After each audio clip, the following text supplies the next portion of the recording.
And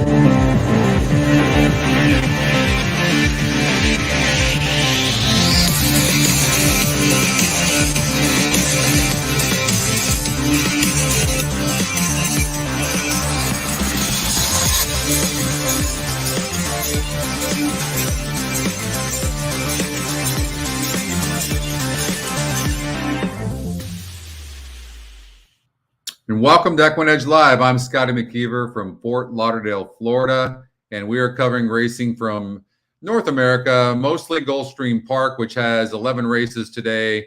The two Florida Sire Stakes today, one for the boys, one for the girls.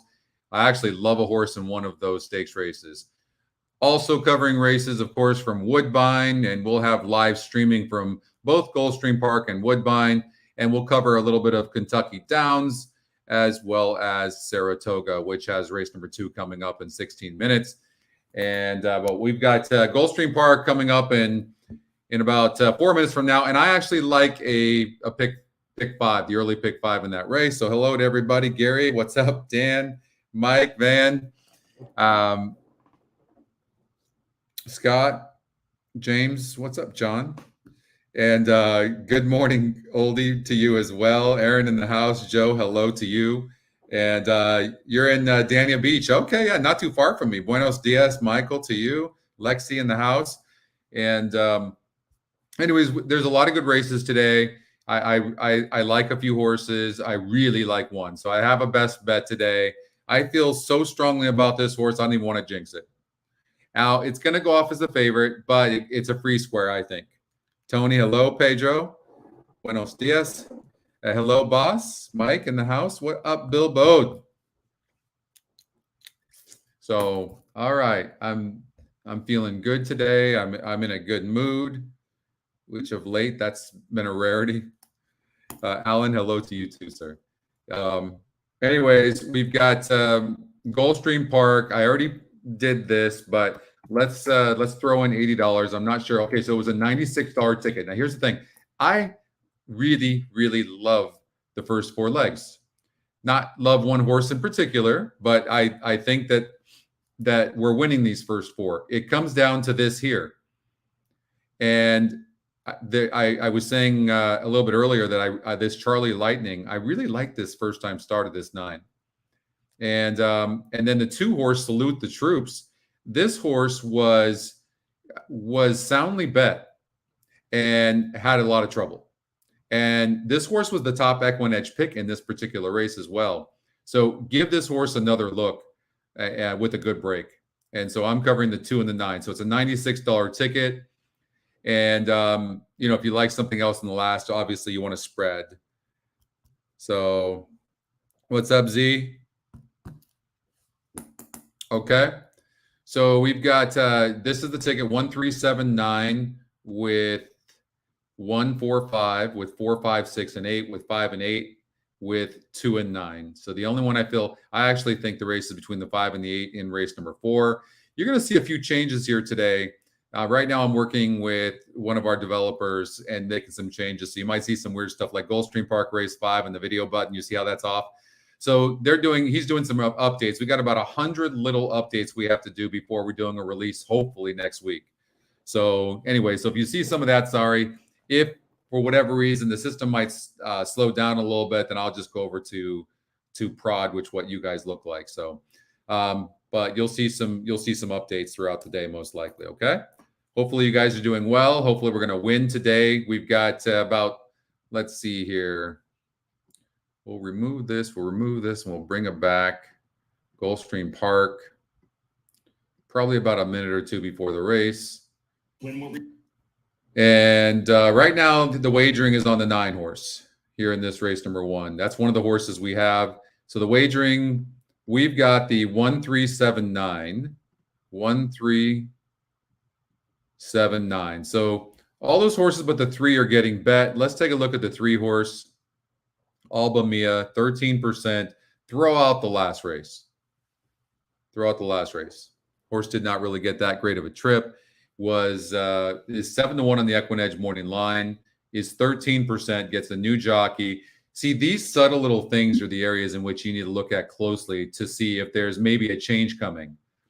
So this horse is, got the lowest morning line it's had in its career, gets a new jockey, and it's facing easier competition in this particular race. Right. And prior to that, it got a second place finish. So just saying, like, there's so many different little things that happen within a race that we don't even see that the algorithms catch. And I'll show you some of them later on. There's a few things that I think that I found. And I like to believe I'm getting better at using the system.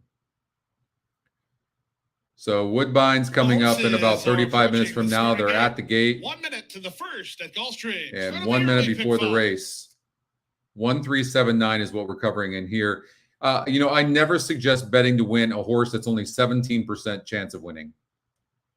Right? It's just not a good idea. And this horse is getting overbet, win or lose. It's getting overbet right now with a trainer who's 0%. This horse is 6-5. So you can find some other value as far as I'm concerned by looking at some of the other metrics, like maybe it's the GSR. 7 horse, 30%, top EquinEdge pick. That might be a horse that you might want to look at carefully. 9 horse draws that wide post, not particularly fast, doesn't have a particularly big win percentage. I mean, these are the types of, you could spread out in other areas, but if you don't want to play a $96 ticket, then I would suggest just leaving the 9 out. Rough Enough is going to save ground from the rail. I guess my concern there would be, can this horse rate at all? That's the only thing. But it might not need to. It's fast. So, and then that leaves the 3 horse who could surprise. So really, it's not an easy race, but I don't think the 9 has to win this race at all as they load into the gate. Let's check this out. I'll be right back.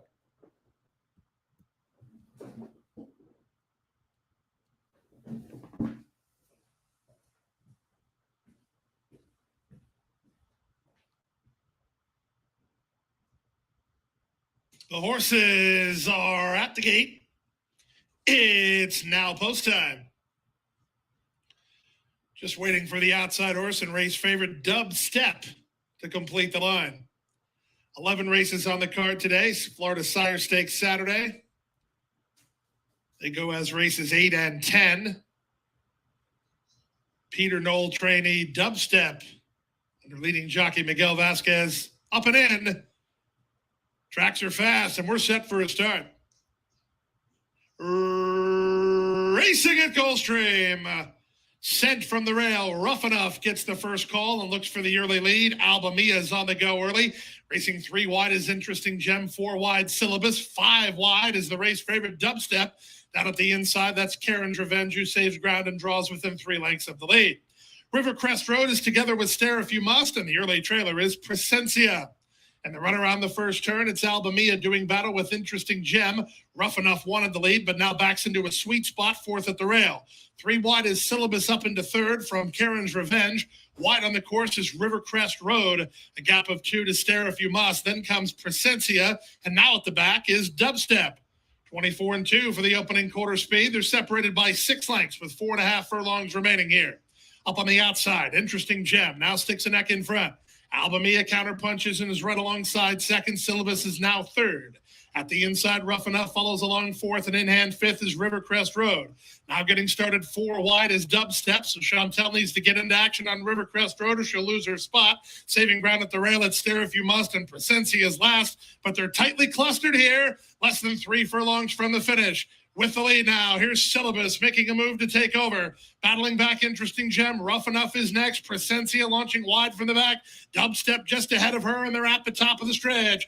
Rough Enough comes away with the lead. Dubstep charging hard on the outside. In between horses, Syllabus. Presencia is down the stand side. Final 1/8 of a mile. It's Rough Enough digging in. Dubstep not by yet. Presencia surging forward on the outside. 16th to go. Rough Enough almost home. It's Rough Enough clear, and Rough Enough will win it. Dubstep is second. 3rd is Presencia. I mean, for sure the 9 was best in the race, but with that post, right? So, hey, Deb Martin. I was thinking last night, I'm like, okay, I'm going to share this with you guys. I don't think we spend enough time trying to figure out the trip a horse is going to get. Now, the pace is included in that. The post is included in that. The competition in each race is included in that. That's why horses run so much differently from each race to the next.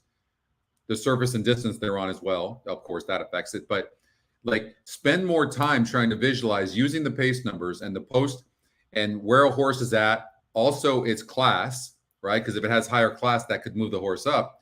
But try to make sure you visualize the race. So I knew the 9 was a player, but maybe trying to beat that horse would be a good decision. And the 1 horse really, just because of that post position and the horse's tactical speed, the horse was the best horse in the race and had good enough figures, right? So that's all that happened there.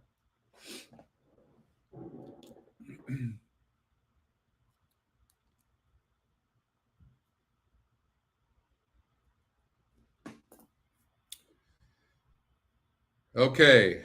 Obviously we can't show streaming on Saratoga, but we can certainly cover it right now.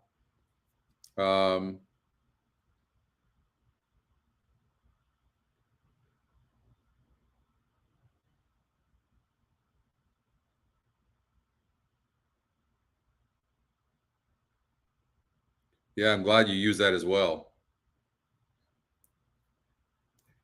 I just want you to remember one thing, like the metrics, we can't calculate these metrics like an algorithm can, right, Boldy?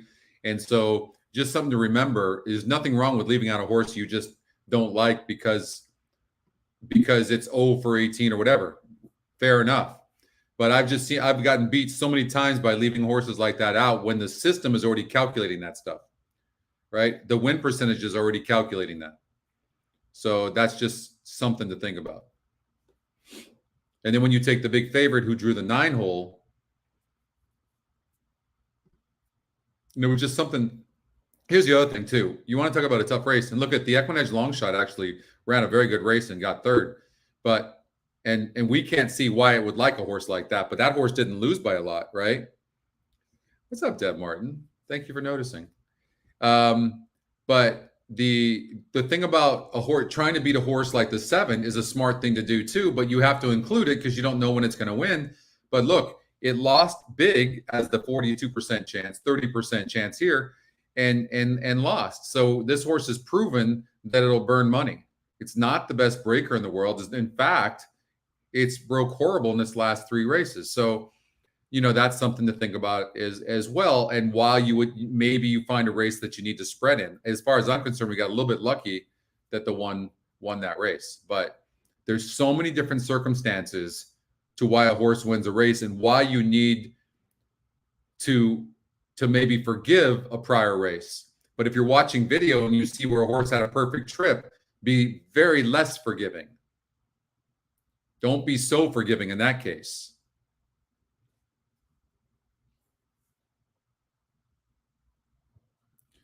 All right. Good start.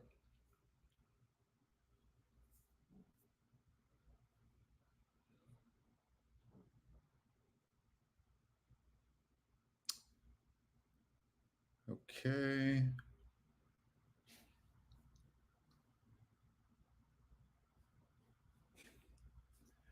Yeah, they're more serious than you, Deb. They're like, they have tunnel vision to winning. Let's see here.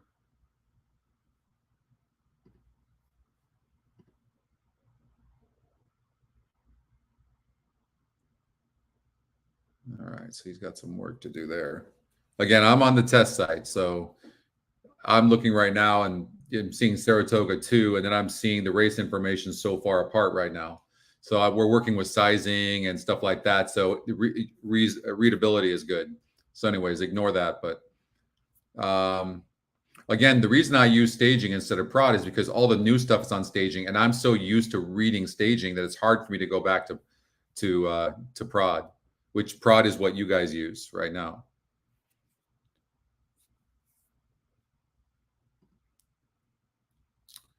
All right, so the pace of the race is the 1.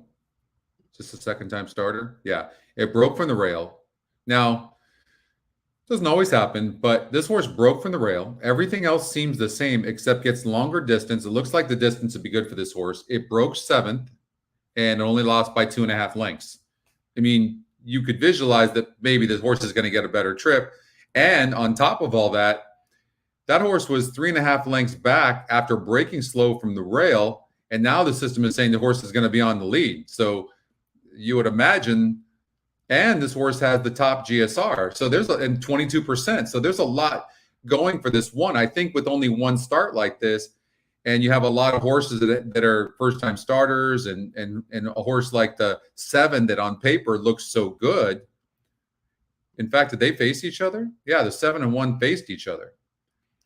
Like, and 7 had a absolute perfect trip, and now the system is saying the 1's going to be on the lead. I mean, I would watch out for that 1 to go gate to wire, right? Over at Saratoga. I did play Gulfstream Park's early and late pick 5. That's the only bets I'm making today. I'm not going to play, but if I was, I would probably put $1,000 to win on this one. I was watching back a couple of shows. I don't really watch a lot of the shows because I don't really like watching myself back, but I think the shows are better when I don't bet. So I'm gonna, but what I gave you in the early pick 5, I bet. And I bet it like 4 times. And then I also did an all in the last leg with all those first-time starters on a 50-cent play. So that's how I played that. And then I played the exact thing on the late pick 5 that I'll show you guys later, where my best bet of the day is in that sequence in one of the stakes races.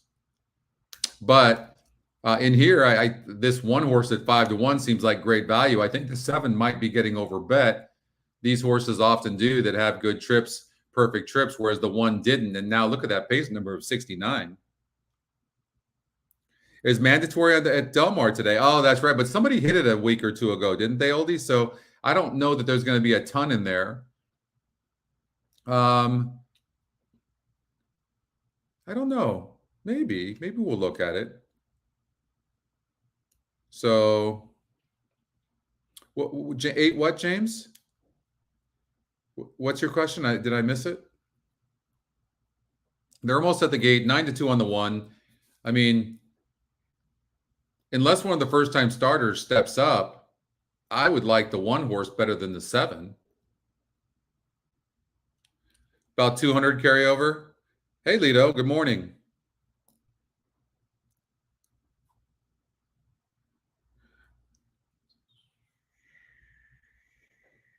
$115,000 carryover.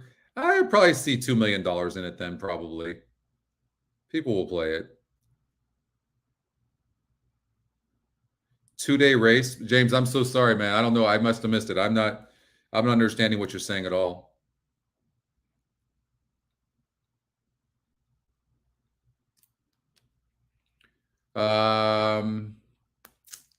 They're at the gate. Again, that 1 looks fast.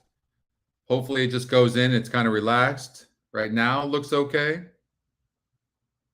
Let's make some money. Yeah, I mean,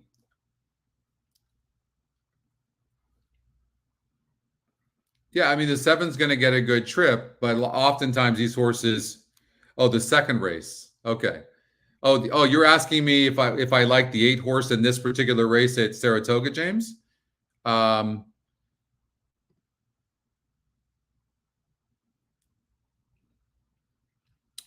Saez won the first race.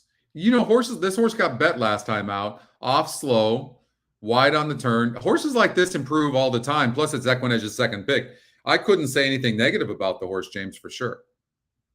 And you just never know with the trainer if the horse was ready to go or not,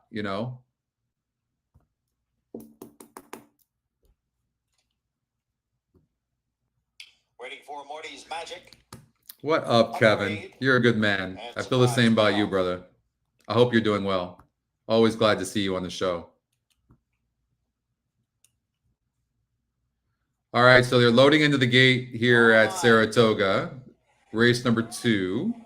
And let's see if the 1 can get a good break out of the gate and go gate to wire. It broke good.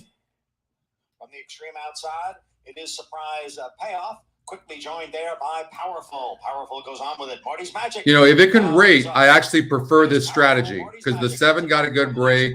So did the 4. It would be great if the 4 and 7 duel. Not that the 7 can't rate because the 7 can, but 1's got a good trip just outside, inside of the 9. On the outside is Upgrade, next pin 7th. Then comes Code. And obviously the 1's likely tighter, so you'll find out what the 1's worth right now. And 3/5 seconds as the 2-year-old maidens approach the far turn. The only thing it can't afford to do is have a bunch of horses go to the outside of it. The odds-on favorite, Powerful. And you have a horse like the 2 horse now that's coming on the rail and just passed it. With Full Moon Madness and Tappett's Conquest, they are sitting right behind the front 2, 3rd and 4th. Surprise Payoff has tailed off into 5th, about to be passed there by Fighter Town, and now Powerful takes the lead at the head of the stretch. The half mile in 46 seconds. Tappett's Conquest comes on through, and on the outside, it is Full Moon Madness as the field comes down for the 8th pole. It is Powerful. Down at the rail, it's Tappett's Conquest. And on the outside, it is Full Moon Madness. The 3 of them pass. Oh, one's not going to get there. One hung. Tappett's Conquest at the rail. Can't get there. It is Powerful to win it. 7-2-1. Look at that. Look at that. First of all, I want you to see the 1 had a perfect trip. No excuses, right? Just wasn't good enough, but it did run good. The change is coming. Well, we're doing a relaunch at the end of the year, which has got all new products and stuff. But we're hoping next week, but there's literally 100 to 150 little items that have to be fixed, Lito. But they're coming. They're very close. Let's see. So, 1 second. So I have to send this to him. This is the type of stuff that I literally work with the programmers all day long, right? So I'll put something like this.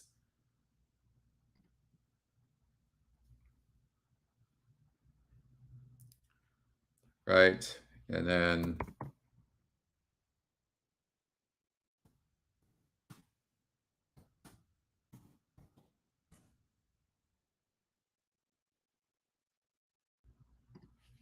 things like that. So he'll send me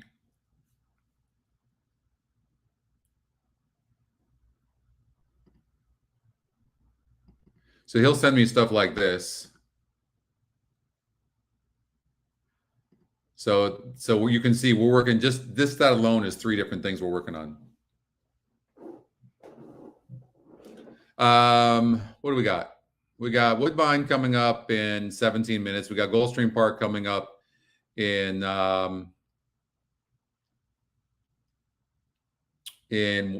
17 minutes, and Gulfstream Park coming up in 2 minutes. So while he's working, just, I'll have to do this a little bit with you guys today. So you'll have to okay, do what you can. Let's see here.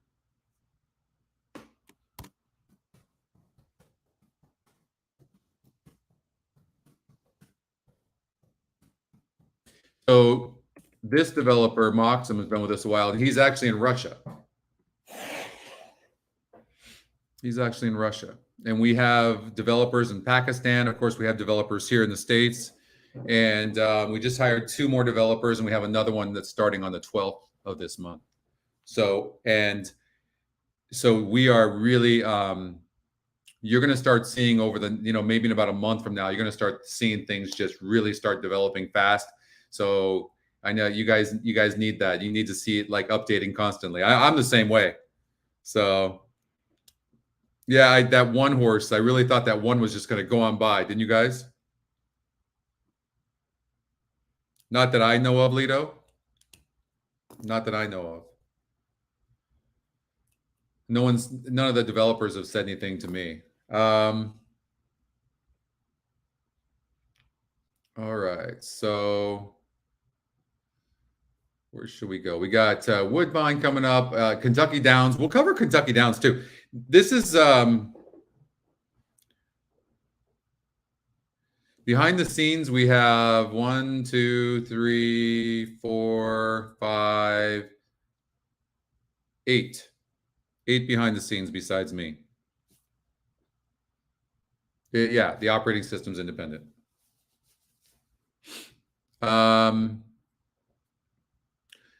So let's look at Kentucky Downs real quickly while we have just a couple of minutes. And so now what you just saw there with the staging, that was a refresh because he did an update. So one of the things we're working on is I'm trying to get, like, it's all these little things. I'm trying to get these headers, like horse names and notes and things like this, to stand out more. But here's one thing you should know. Very rarely, if a horse is not fit, is it going to win at Kentucky Downs. Very rarely. I mean, maybe 10% of the time. So watch for that. Okay.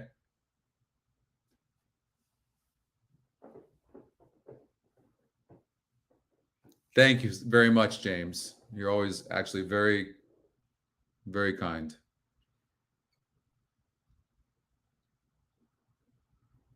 You know, I think one of the things, and it's taken me a while, when I was younger, I'm not going to say I have a lot of patience now, but I think that I really worked on trying to have more emotional intelligence, really, like, meaning part of that's just being aware of what other people go through and have a better understanding of things instead of expecting things like to happen so fast. And I guess my point is that when it comes to software development, what I'm hoping is, like, you guys that are EquinEdge subscribers, that you know that the team and you well, a friend of mine told me, when you know somebody's heart, the rest doesn't matter because you just know.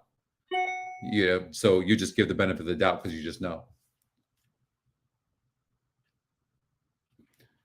So let's see here.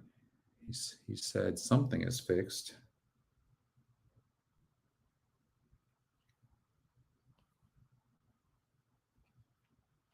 Oh, yeah, he did. So you see, he made the horse names here a little bit bigger to stand out just a bit. It was. He did really good at the Kentucky Downs, and I did really good in that meet as well, because I was leaving out, like, unless there's a bunch of first-time starters, it's first-time starters don't win, I don't think, that much from what I noticed, at least in the last meet. It's so important to be fit. So maybe take, trainers that win with first-time starters early. That would be one way of playing if there's a bunch of first-time starters, but lean more towards horses that are fit, for sure. Katie is fun, Deb. I really like it. I agree.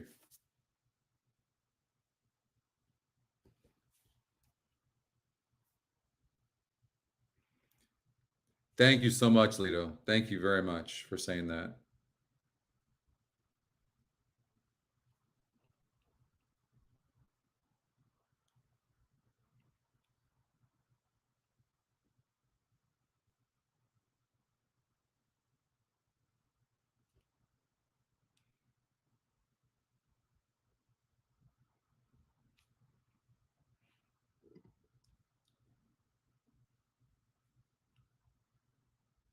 Let's see if he's fixed that.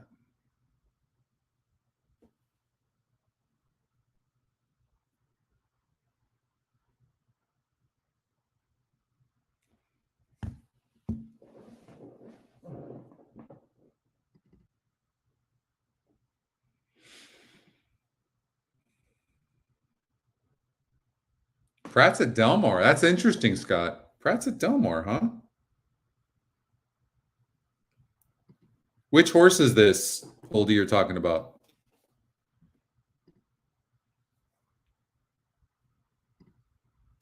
So, okay, so here's what we got. We're covered with you. We did a pick 5 already, but you can do this 1, 4, and 5.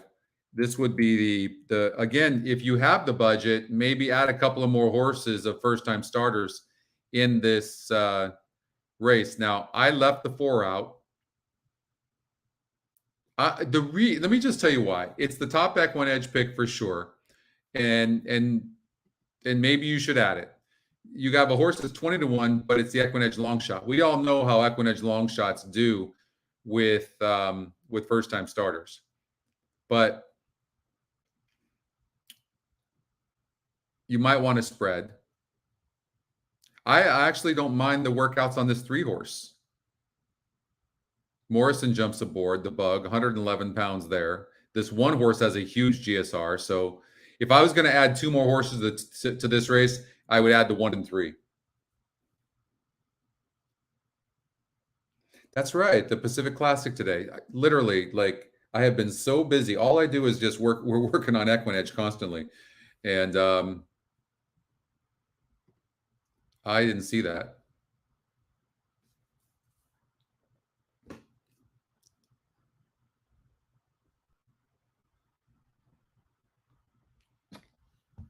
Let's see here.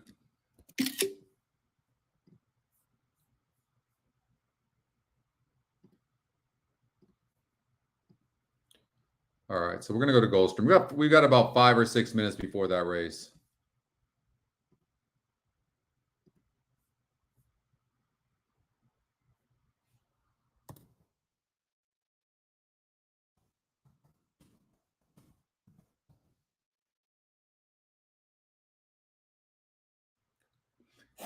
It is. No doubt, Deb. It is. Like, it's all I do. I have my meetings, of course, with my team and my universal medals, but pretty much 14, 15 hours a day, maybe even more, are dedicated to EquinEdge. And the best thing we can do right now, we already have the innovative products. We've got, I mean, a lot more. That's the easy part, honestly. It's building the team so we can get on a rhythm and a roll where we're just pumping stuff out, right? And that's, you have to have a designer that works with me. Then you have to have a front end programmer like Moxum who works on some of the stuff you're seeing. That's the UX part of it. Then you have to have the back end guys that are programming the functionality, that work with the APIs and work with the data provider, which is Equibase, right? And programming all that, right? So you have to have your lead developer. Yeah, and that doesn't include any marketing, which we don't even do right now. Yeah, I agree with you, Patrick. Like Kentucky Downs, you can just expect big payouts, but if you have an idea of what to look for, like fit horses at Kentucky Downs, it'll help you a lot. I mean, you can see, look at top win percentage is only 17% in the first race. Look at this, 23%. And by the way, I feel like I noticed that like speed was not holding, at least yesterday. Did you guys notice that? Look at this. Top pace number 20%, then drops down to 12. I mean, jeez, this shit's crazy. Look at this. 13% top pace number. Here's another thing maybe you want to look at is look at some horses that have decent metrics, like maybe top 4 metrics, but are like middle of the road horses that are tactical, that maybe won't be more than like 3, 4, 5 lengths behind.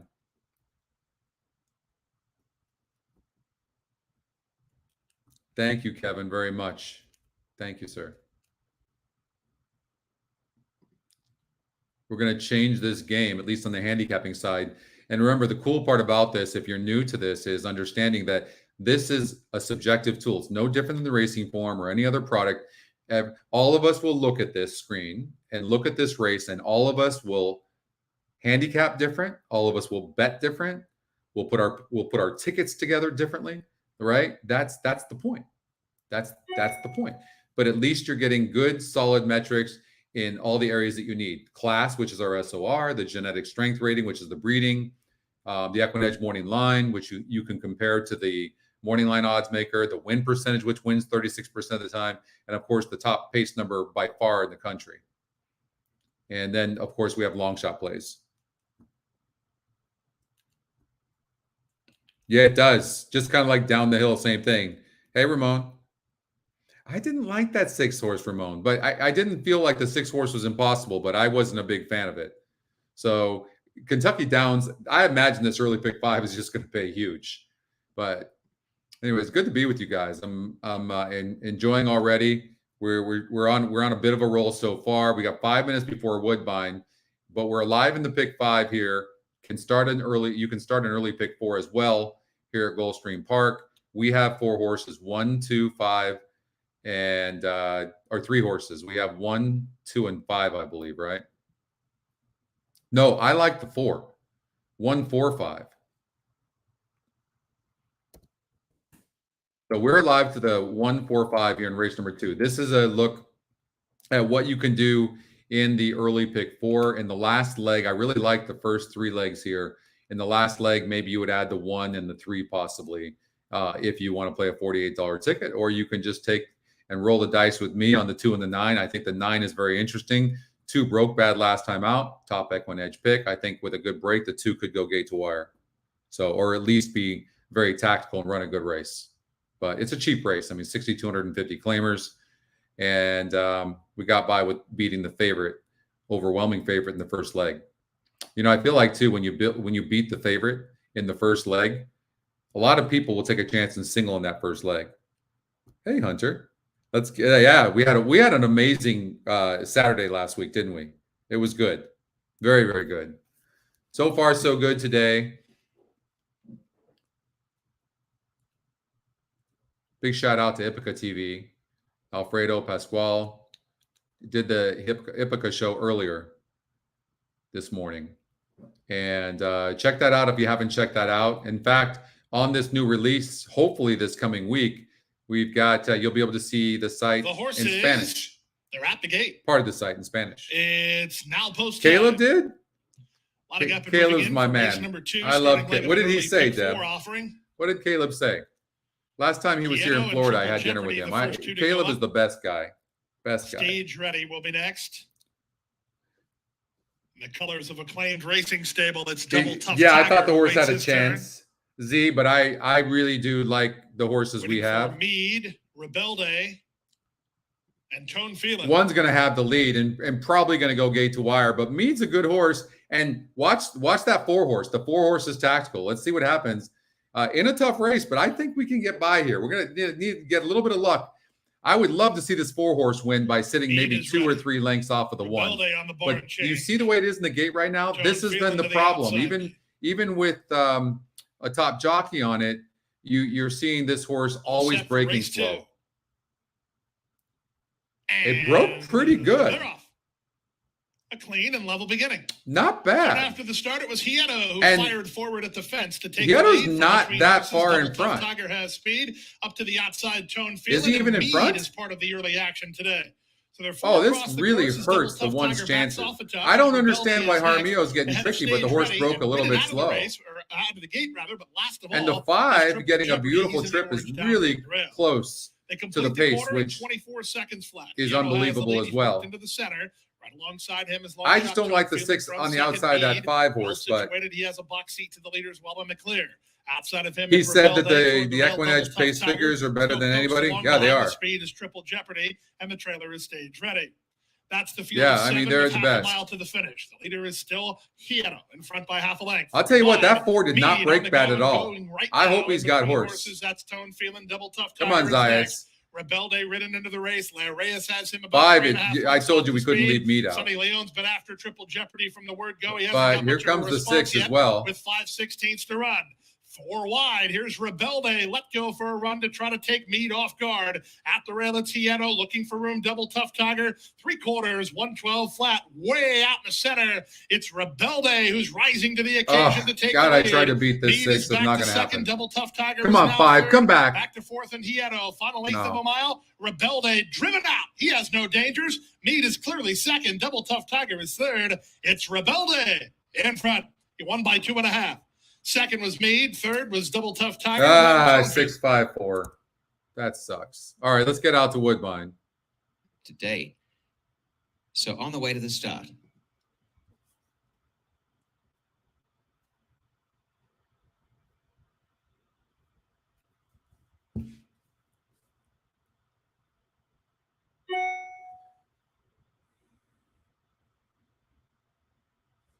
Down to the rail is Grey Society. So the favorite is the first to go up.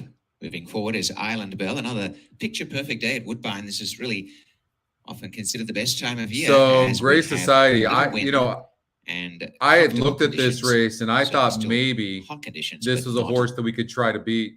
Pick five's coming up in the next race. Intro, and now it's the turn but I thought maybe this.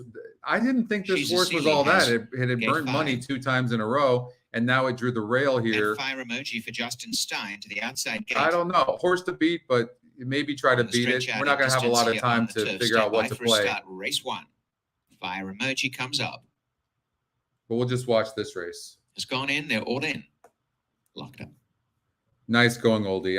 I bet, believe me, I bet that golden. Off they race trouble. And ooh, she's 5 in the air. I bet now 5 behind, the early 6 pick or 5. 7 behind as drops further astern. And So shooting I'm for out. the lead, Fire Emoji had no trouble gaining it from Grey Society, Forest Vixen the outside. A length away intro. Next to last is Island Bell, and maybe Rebeldi. 9 lengths away last of all is She's a Sealy. And out in front, Fire Emoji really relaxed in the lead by a length. I Grey was Society shocked angles that off the inside. that Jaramillo just didn't send them. I know the one broke a little bit bad, but I just knew he would send that horse. 7 lengths away last is She's a Sealy. They race along towards the 5.5. Fire Emoji, head on the chest. A length and a quarter, Grey Society.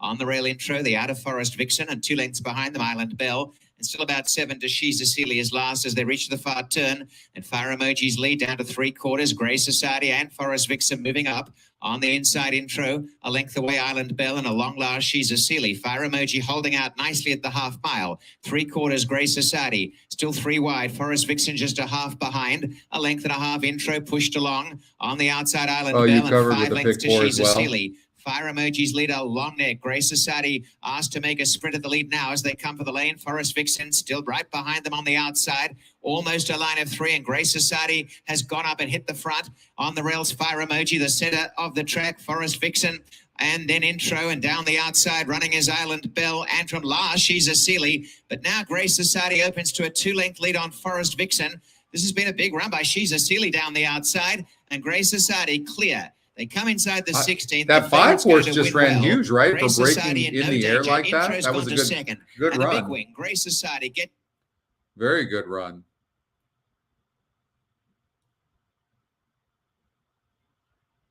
That's what you have to do always, is manage risk.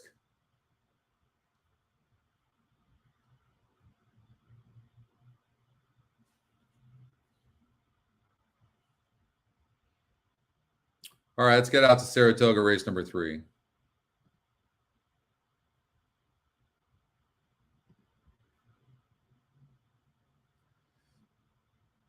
So let's see if we can find anything out here. Saratoga, race number 3.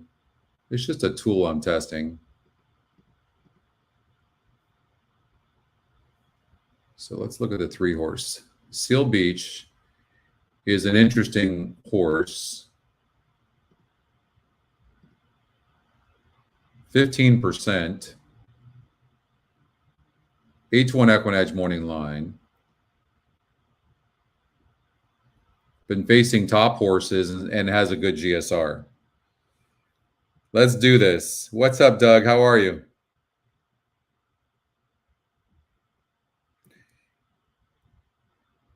We'll look at it, Doug. I didn't look yet. I didn't have a chance to look at Del Mar, but we will. I think this is a wide open race, obviously, and we always talk about this. I don't care. Top EquinEdge pick, 9 to 5 EquinEdge morning line, decent GSR, 8%. You cannot. I just don't. You cannot single a horse that's only 8% to win, even if it wins. You can't. There's just, you cannot do it. I just see too many of these lose. Not to mention, you realize that only 5% of horses that break their maidens come back to beat winners. Let's see, how good is this horse?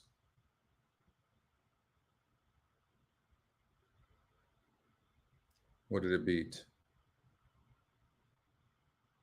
I mean, it didn't beat much, right? Doesn't look like it beat much at all.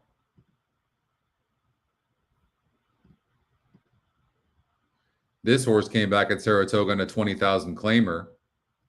Won by 22 lengths, though. Oh.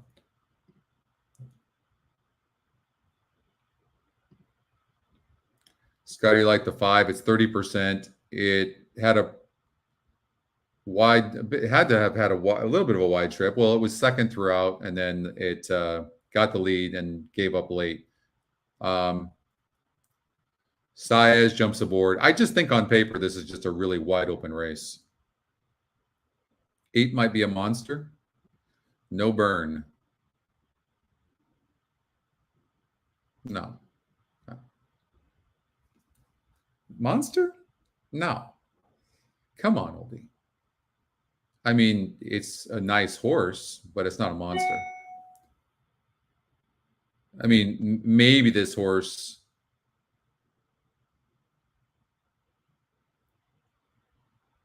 I mean, in this race, it fits 100%, but 4 wins. Its average SOR is 59. I mean, it's not. I mean, it's just they've really placed this horse well. They've gotten really good race. I mean, 12. Look at this 12-5 claimer here. Moved it up to 32.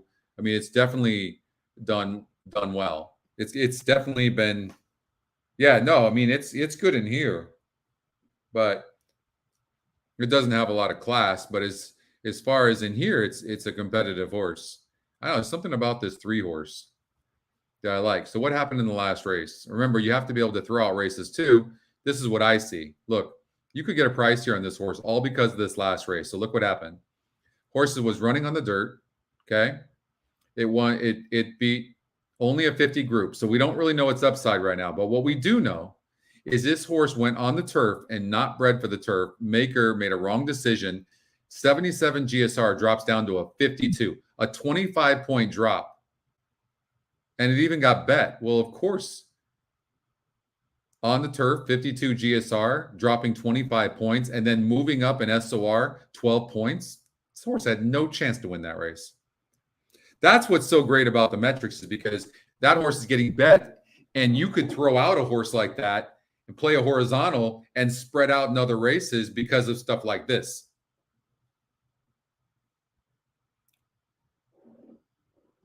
Hey, Richard. Right. So, yeah, I mean, basically a workout. So you can expect that this horse is certainly going to outrun what it did in its last race for sure.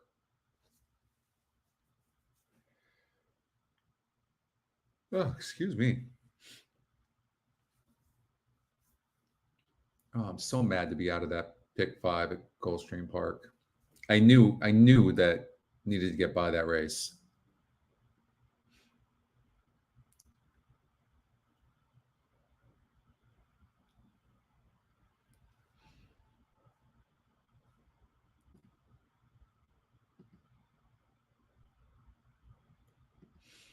You know, the one thing about this 8-horse oldie is that it's probably going to get the lead. It's only 12% though. But this horse in the last 3 races has not really had that high win percentages.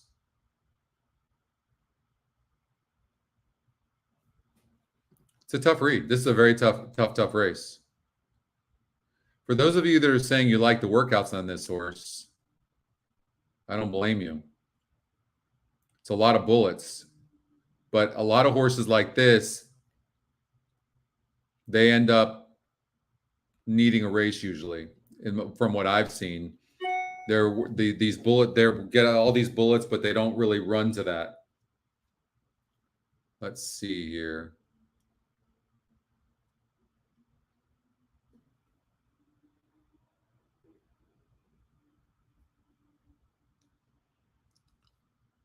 Let's see here. Yes, I'm updating it. All right, I might need to update my cache. Excuse me 1 second.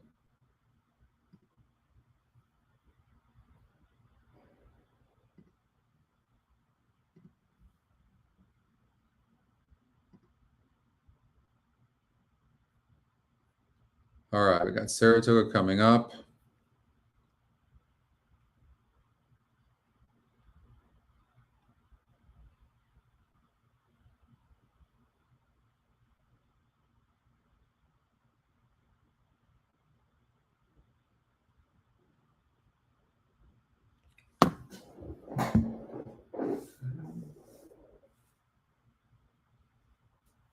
Let's see here. Oh, I mean, it certainly is a contender in this race, no doubt about it. You could do something like this. Since it's a tough race, why not do like an all, like use the 3 to be first, second, or third. That might be a way to play it. The 1 horse Aussie Pride, and this is just a really rough race. It doesn't usually break well. It's lightly raced, certainly can improve. And Tyler jumps off this horse, that looks like, right? Or no? No, he wasn't on it. He's not in this race.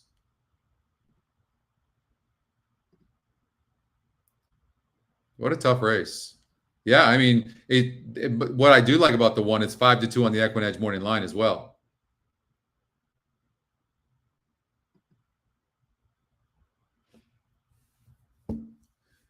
All right, that sounds like a challenge, oldie. That's it. Come on, 3. Don't I owe you a beer? Or oh, he's writing. That's right. He's at Kentucky Downs. Watch Tyler, by the way. Watch Tyler today. He'll win probably 3, maybe 4 races.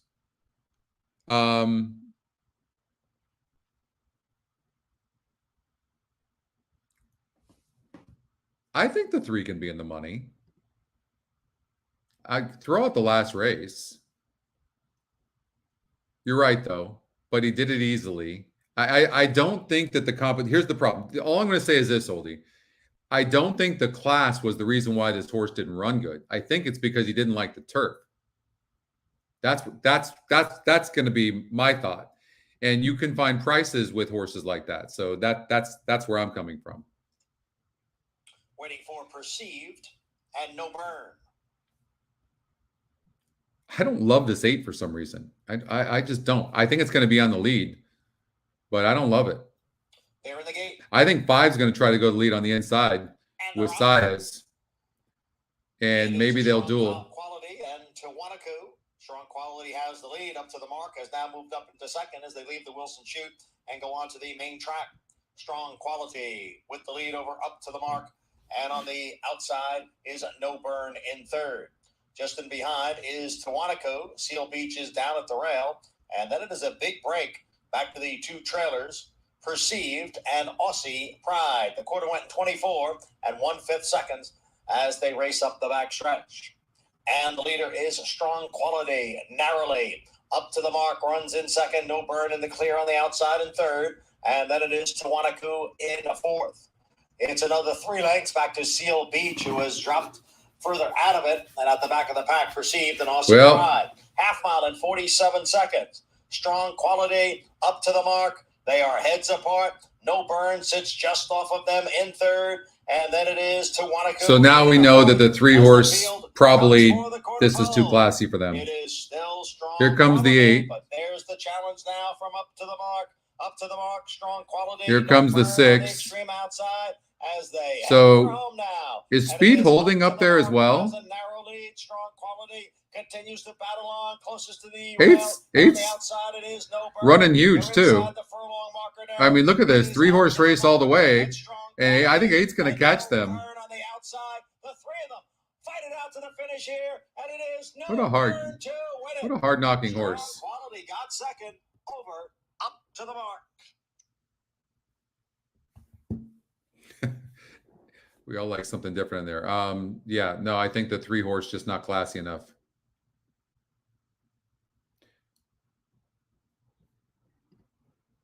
Too tough.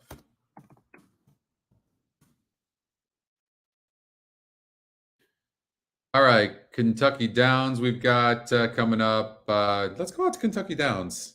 What's up, Marv?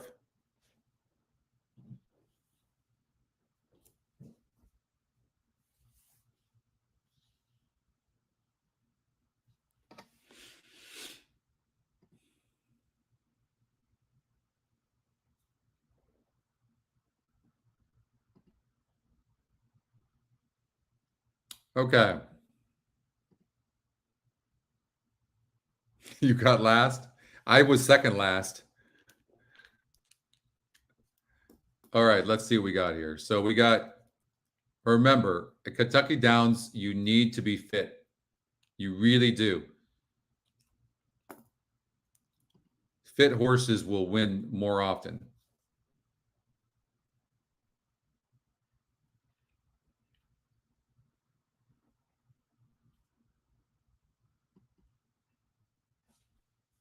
I also like horses that can maybe sit, maybe 4 or 5 lengths back and have some class.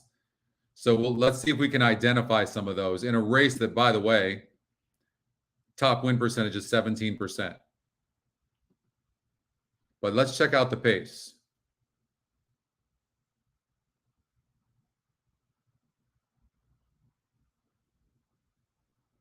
Oh, that's right. We got Woodbine pick 5 as well. Yeah, we should. You're right.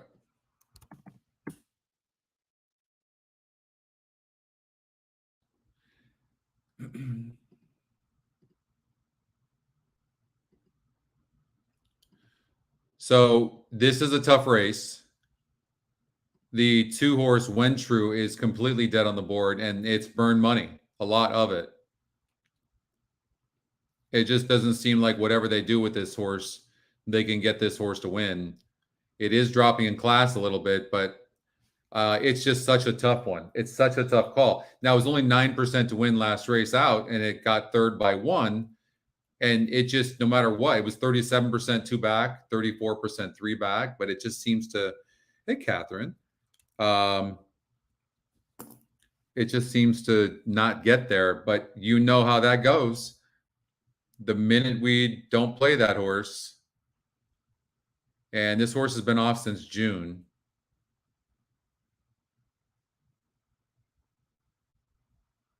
Hard read. It's a very hard read.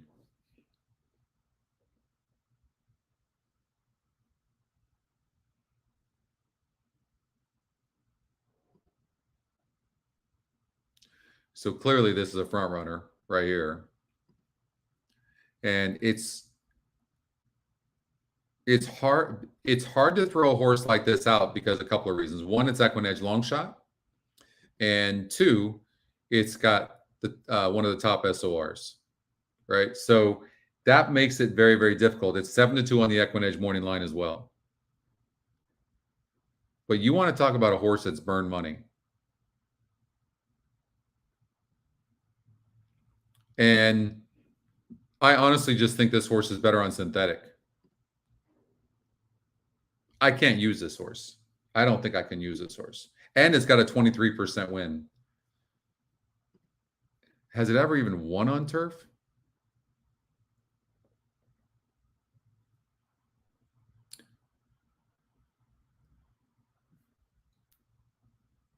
God, I hate horses like this.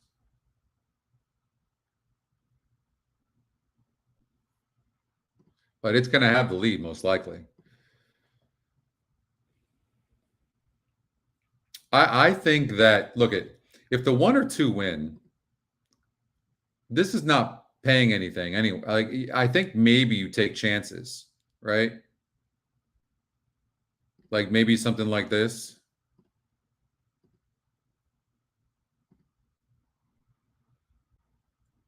That's a ballsy move. Hold on here. Let's see here. So if you were to do something like this and then regenerate, now it's adding the rest of them who are getting bet, by the way. I don't know. Let's see if we can find a horse we like a lot. Yeah, we're going to play KD. For me, I'd rather play Jose than Irad, for sure.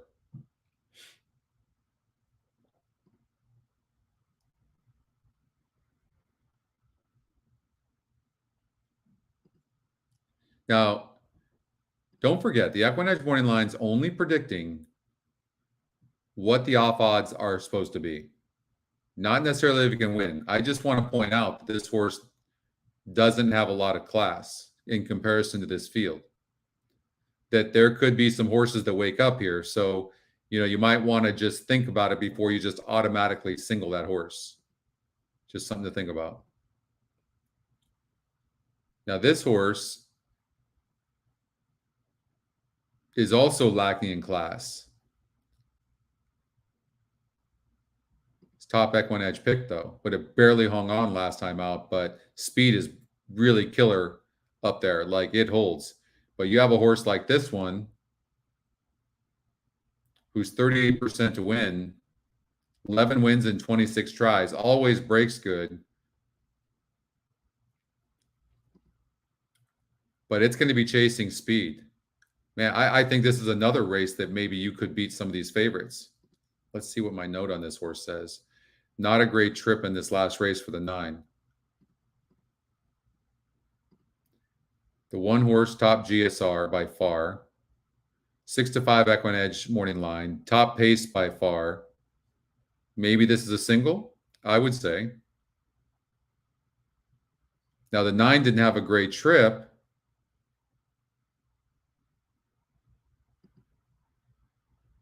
The arc cutting back.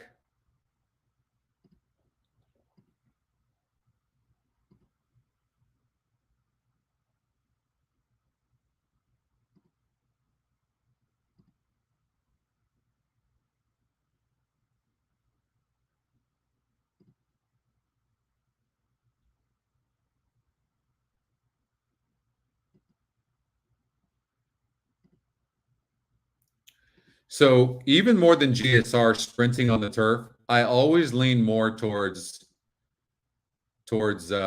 speed.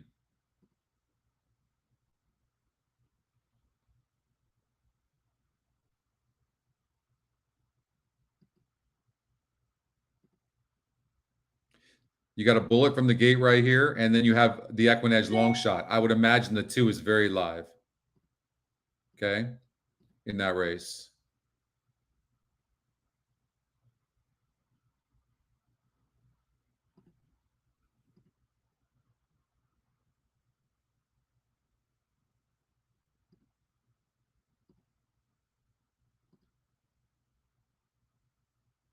Nothing indicating that a win's going to come here on this 3.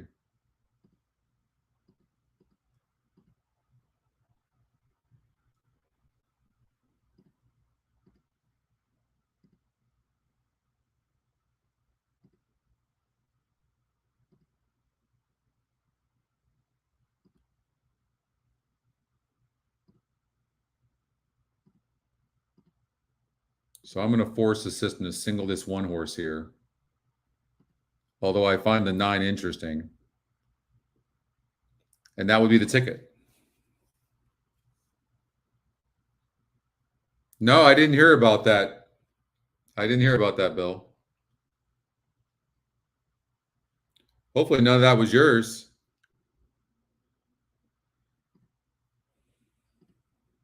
Okay, so this is unconventional. This is the ticket I'm giving out, but you can add the 1 and the 2 here. Okay, I get it. I want to be able to spread in other races. I'm going to try to beat these 2 horses, and I could be completely wrong.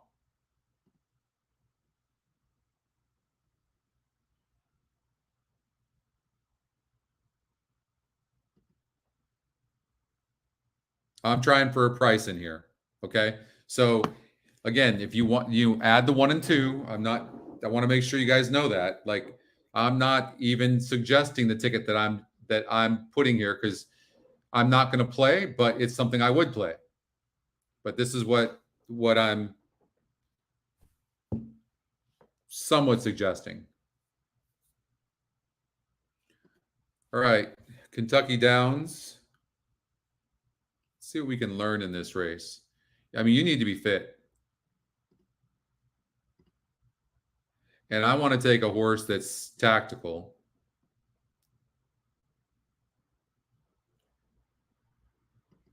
And has a lot of it going for it. Gets off the rail. So I would suggest a horse like this, 9, the EquinEdge long shot. I like the 9 and the 10. Just on quick handicapping, I like the 9 and the 10 at Kentucky Downs.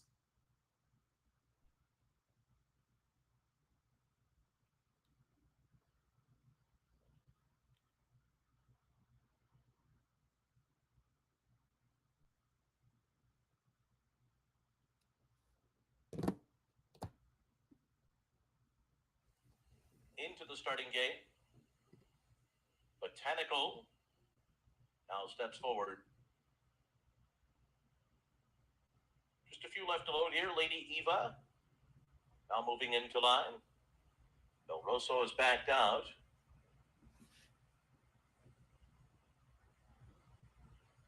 Here's She's Jersey Tough.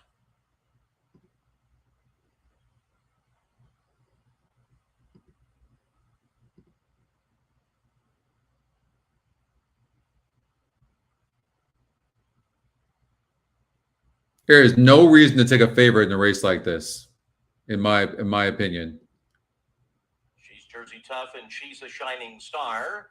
Both moving into line. But Tyler Gaffalione is on the 2-horse, and he's been on fire. The EquinEdge picks seem to look pretty good. It Wasn't Me and Florent Giroux take the outside stall. They're all in line. All right, here's the first from Kentucky Downs. And 12 broke bad. It Wasn't Me missed the break. Good beginning for One and Honor, who goes out to the early lead. Lady Eva has speed. Valiant Praise from the inside. Farther out comes Cotton Candy Annie. Then it's back to Weehawken along the inside. Yanira's after that. Then comes Del Rosso, followed by She's a Shining Star. Strand of Gold on the inside. Farther out, It Wasn't Me. Botanical is second last early on. She's Jersey Tough is the trailer with 6 furlongs to go.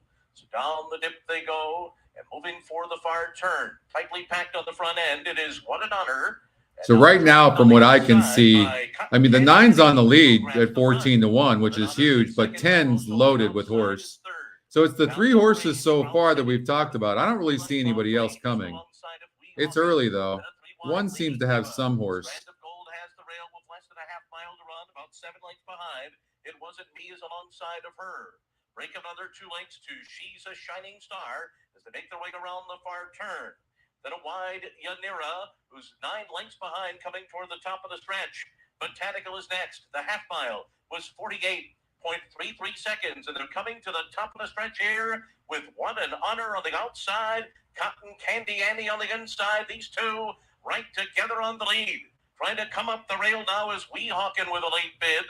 Farther out, Del Rosso, Strand of Gold, and It Wasn't Me on the far outside. What an honor to catch as they come into the final furlong. What an honor, and Tyler Gaffalione. Look at Tyler. Close to home, and they've got it won. Wow. Tyler Gaffalione just keeps on rolling. He is. 2-7, 10-9. Second, then Del Rosso, Tyler's and Cotton Candy. unbelievable right now, isn't he?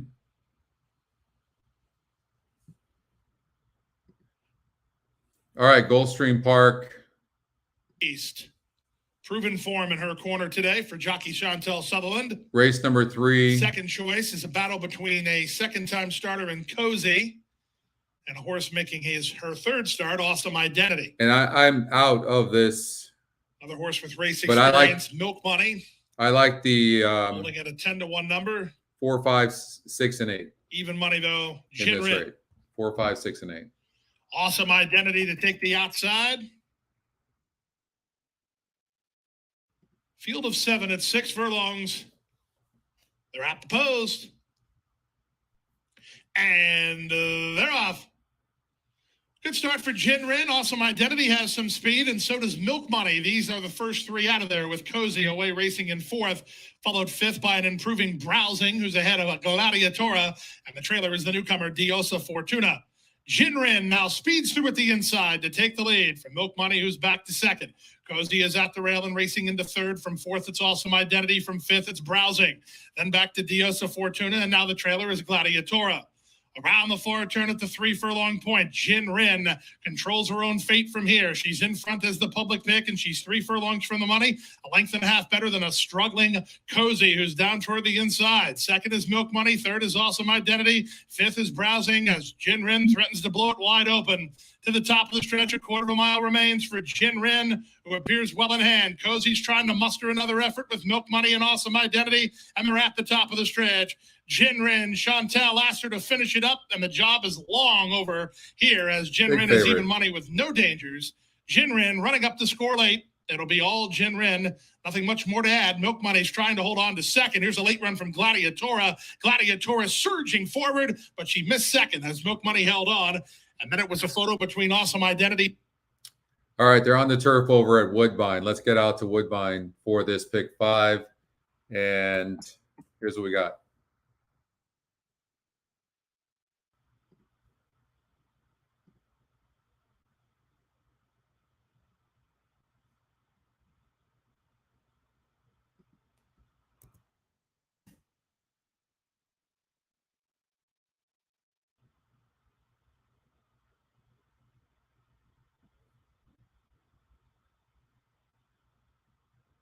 So singling the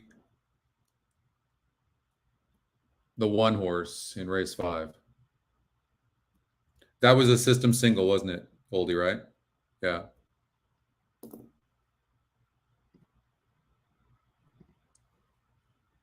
Late money coming in. Now it's 4-1. So late money coming in for Hellbent to push for favoritism with When True. If you've never been to Gospel Banff Way, in Canada, Slay Jones, the first to go up. highly recommend it. It's beautiful. Northern Lights up there When sometimes. True. TEC Racing Gorgeous. has been on a roll with success. Systematic, the Great Oz. Now they send out When True 3, 4, today. 5, 6, and Star 7. has This been would be the bound for ticket. money. Okazushi Kimura has gone in. Hellbent is up to the line. Sunrise Drive is next. Blinkers are off today for Hit the Point, gate 5.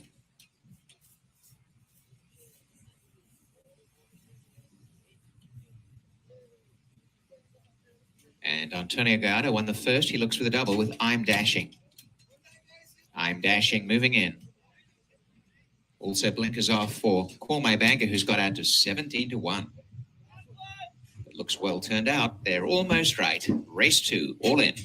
Locked up.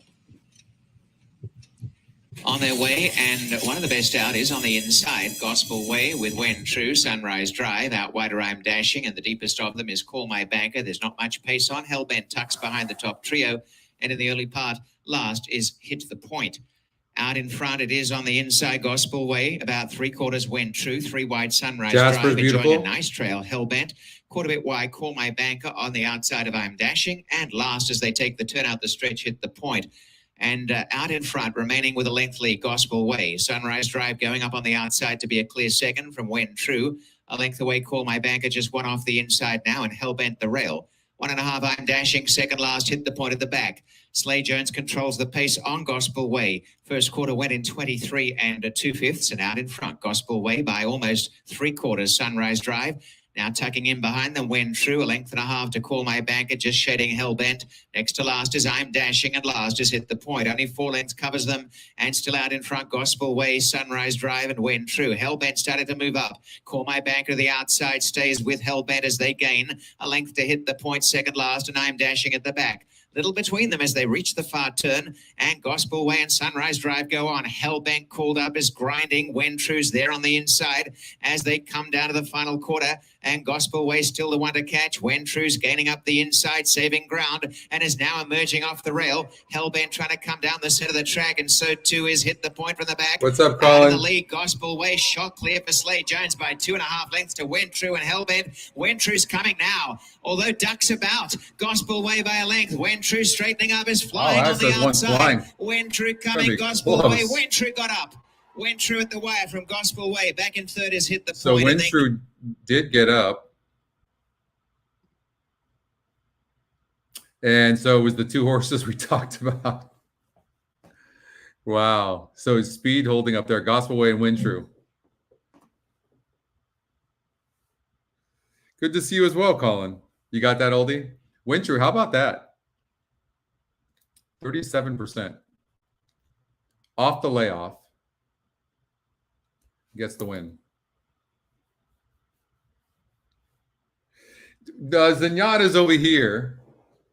But I bid on this Secretariat, and so I thought I'd put it up there for a while. Could never replace Zenyatta.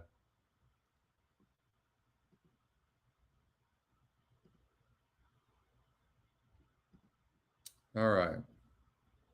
You know, we talk about these races all the time over at Delaware Park, these 5 furlong turf sprints, and Better Call Mama. This kind of speed going to be very, very tough to catch coming in from Laurel. So maybe, no, Zenyatta is the best. Maybe something to think about. All right, I'm going to get serious now on the handicapping.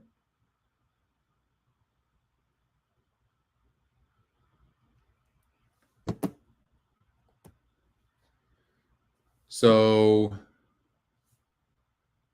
you have a first-time starter with a really good number, EquinEdge second pick, really good GSR.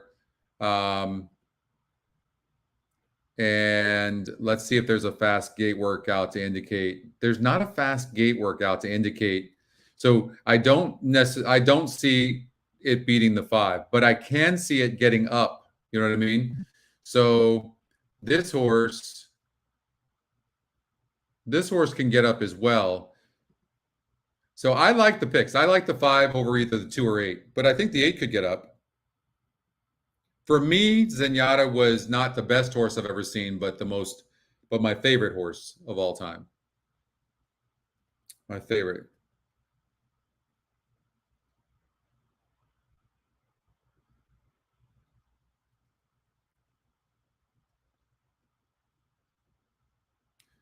We'll go to Saratoga in a second, but I think that with the 5 horse, what you're hoping for, you have a horse in the 8 horse, a first-time starter that's 17%.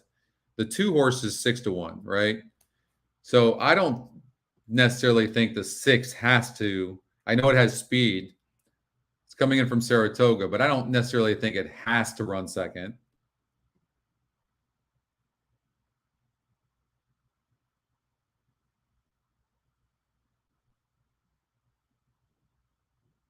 Five's going to be very, very tough to catch.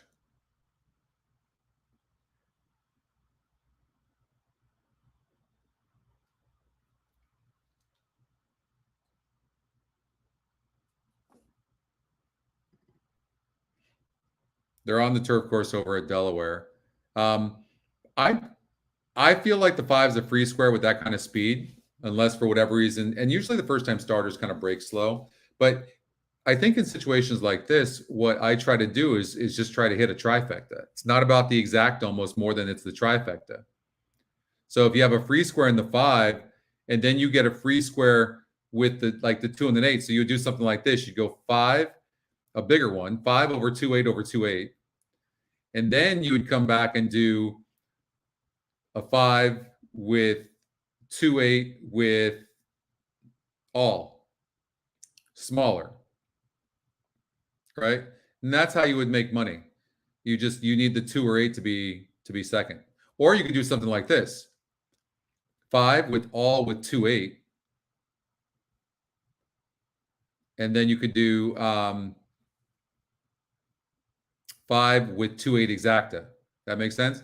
So if it comes in 5 with the 2 or 8, you that's your cover bet, and the trifecta would be the one that you would make your money on. Now, if you really didn't like a horse at all, then you could just eliminate it, and then it's going to be less for that ticket. You know, like this horse is completely dead on the board, and so you could get rid of this. The 1 horse, I wouldn't like. It's got a 37 GSR, so maybe we could eliminate this horse. Okay. So now you're doing 5 over 2-8 trifecta, or 5 over 2-8 exacta, and then 5 with everybody but the 1 and the 4 with a 2-8 trifecta. Something like that, right? And then you have to do a 5 over 2-8, 2-8 just in case it comes in that way.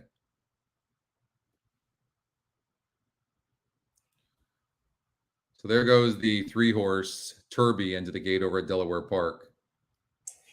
Turby's the next one. Vanilla Bean, Keen on Jetty. And the final one is Saucy. Ready?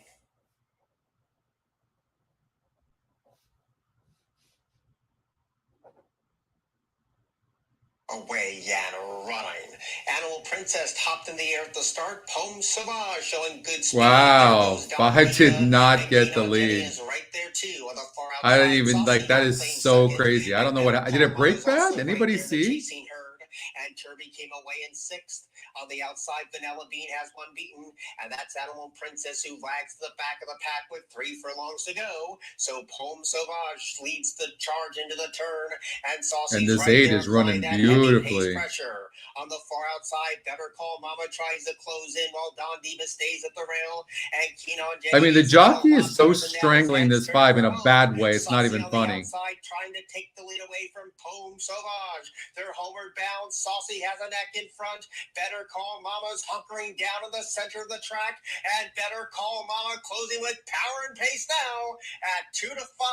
Better Call Mama was second to none. And that Saucy, 2-horse got Pomme 4th, Sauvage, which and just so Don Diva. sucks. I mean, we almost pulled that off, but the exacta 5-8 and the 8 went off at 11 to 1, right? So he must have really held a lot of confidence in the 5, but I did not expect him to come from behind and win like that, but we'll take the win. All right, let's get to Saratoga race number 4.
Four horses.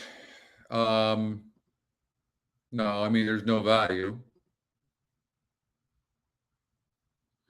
This horse was obviously in a very tough race last time out. Now this is a grade 3. Yeah, 3-horse.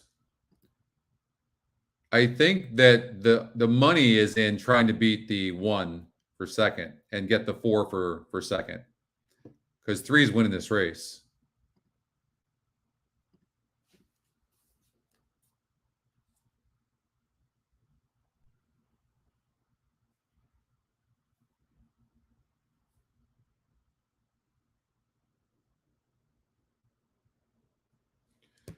Right?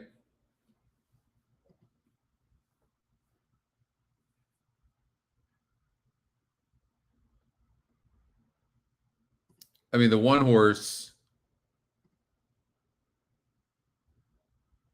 is decent, but not in the league of the 3 at all.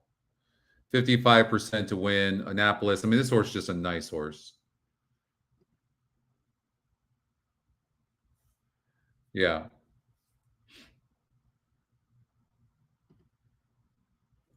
I'm a little surprised. And I guess it's free money, but I'm a little surprised to see this horse in this grade 3 race.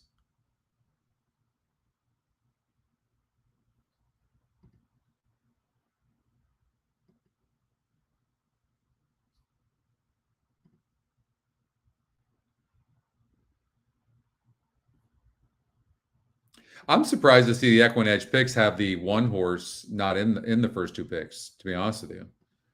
I don't know. When I look at this, I just don't see the 4-horse beating the 1 for second, but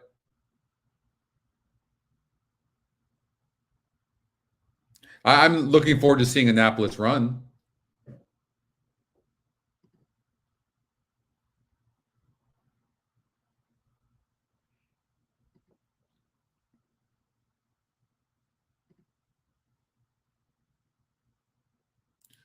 So Nation's Pride is the one that won that race. That was the top EquinEdge pick over Annapolis second.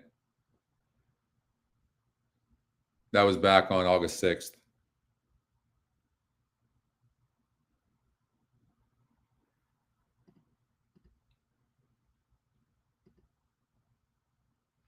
I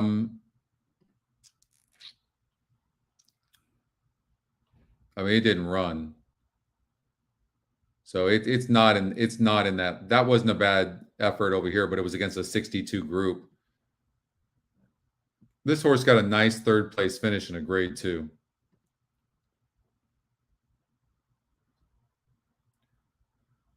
Seems to be doing well. I don't see a 3-4. I personally see a 3-1, but you're talking about maybe a $2 exacta. And you might be able to double your money if you just did a 3-1 cold. I don't see Celestial City. I don't see anybody beating Annapolis. I just don't see it. But I think the win percent, first of all, you're 85% on those two horses. So I just think it's 3-1 cold. I don't really like the 4 that much. This horse is consistent at a cheaper level. I mean, this horse is not. Lucas is, he's been put in my mind. He's putting this horse over its head. It's not the same horse either. Look, it's just early in the year. It seemed like a better horse than it is now. I'm not a believer in this horse. We'll see what happens here. Only 4 of them.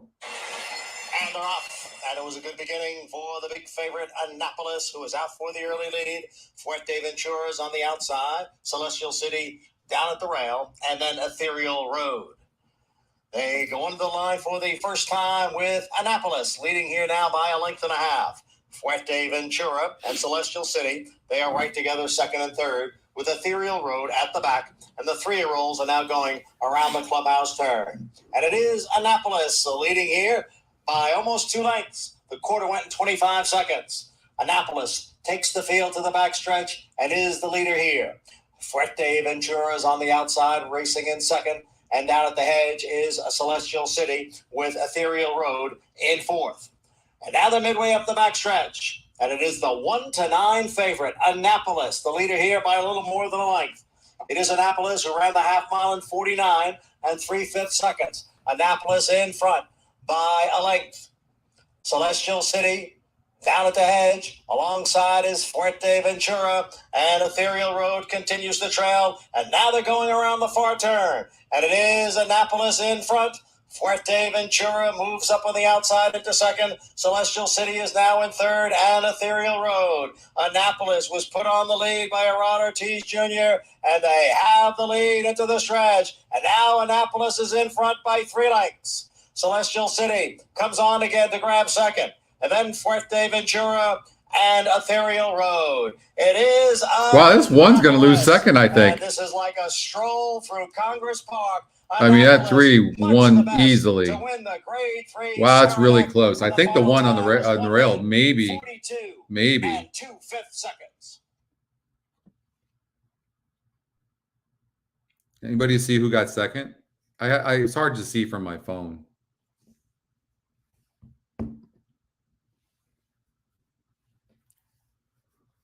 All right.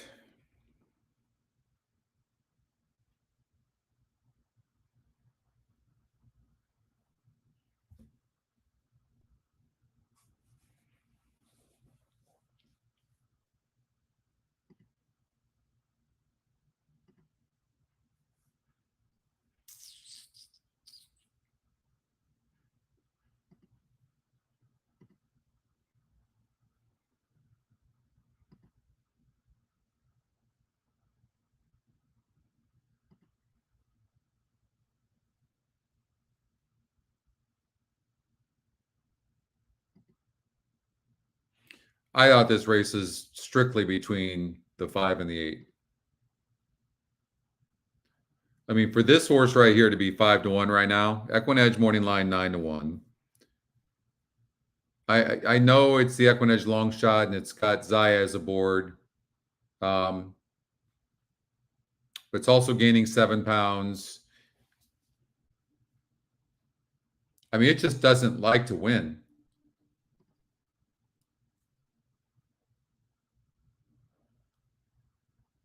But it does have a second and a third place finish.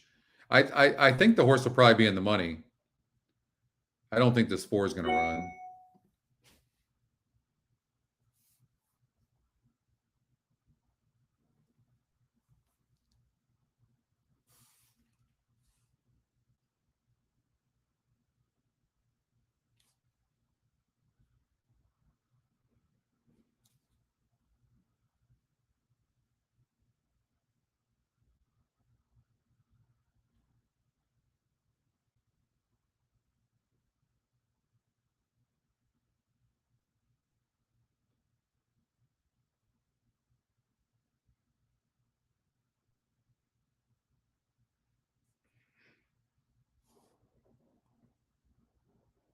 Oh, it was that close for second?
Bear with me, guys. Be right there.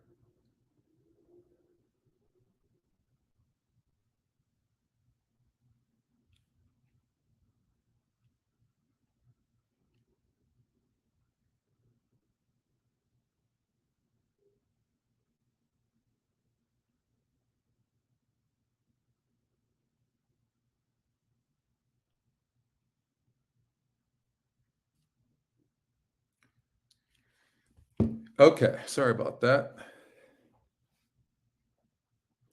With the time difference with my programmer in Russia, I don't always get time to be able to explain to him what I need done. You got Kentucky. I just love Kentucky Downs. Honestly, like that is I enjoy playing Kentucky Downs more than I enjoy playing Saratoga even. It's just amazing. I've never been there before, but it's just such great racing. In this race, I really thought the race between the 8 and the 5. I mean, maybe you take a horse like the 7 and put it in the third spot, you know.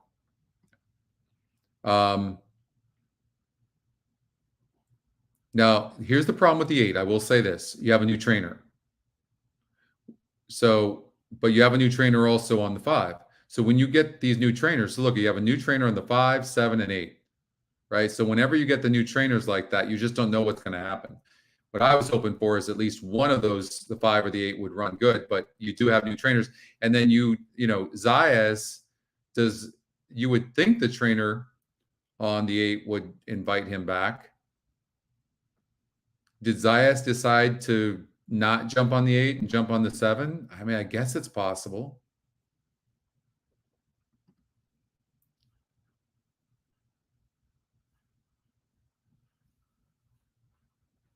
I just don't see this horse, the 1.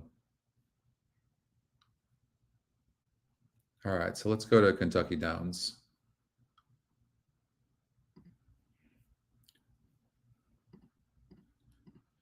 So I'm looking for horses that can compete in the race, but also that are tactical. That's what I'm looking for. So GSRs, they run similar to what they do down the hill at Santa Anita, meaning like some of these horses that are milers and stuff like that do very well. Like a horse like this that has speed, like the 2, believe it or not, these horses don't do as well. Plus, this horse is off a layoff, so I wouldn't like the 2. You have a first-time starter, and we don't have the win percentages for the trainers on first-time starters yet. We're going to have them before the end of the year, but we don't right now. So I don't know. You definitely need a trainer that's good with horses first time out here at this track.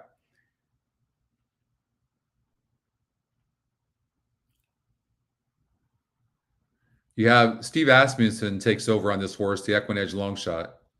This horse is getting bet. That's a very interesting horse.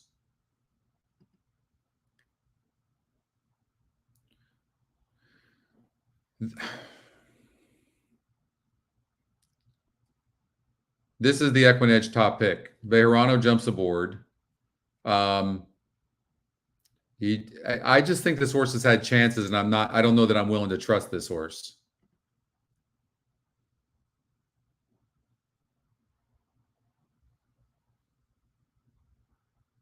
This horse is facing easier, and can close and has a good GSR.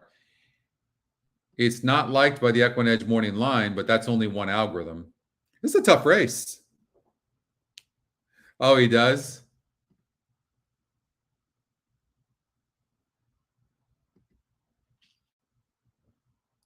You could see a price here.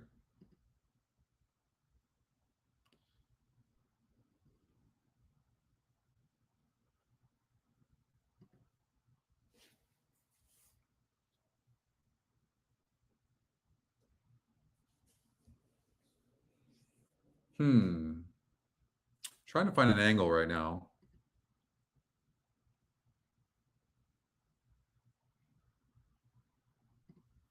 We look at the GSR plus to see. I mean, this horse looks okay.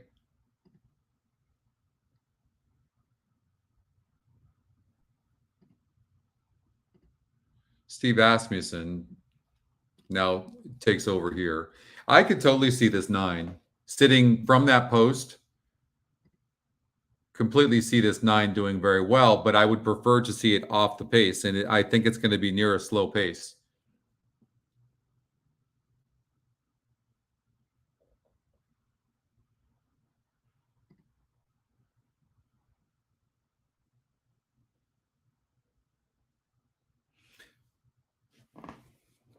Hey, Angela. Hello. Hey, Justin. Thank you, brother. Appreciate it. Okay. Okay. Thanks, Justin. I like the top EquinEdge pick that this horse has been showing some speed going longer and now cuts back in distance, and the GSR is good. I like the 3 and the 6. I like the 3 and the 6.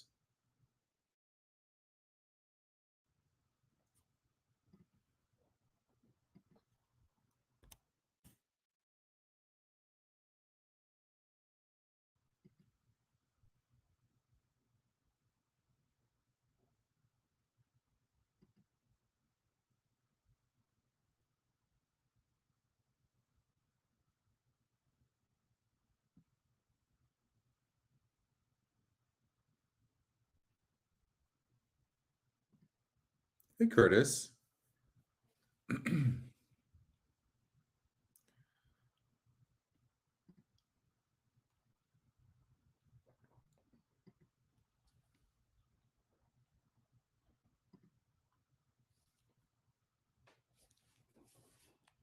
Excuse me 1 second. Hello? Just drop it at the front door. Where are you going? Oh, yeah, there it is. Thank you.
All right, I got to try to clear my cache here. Clear.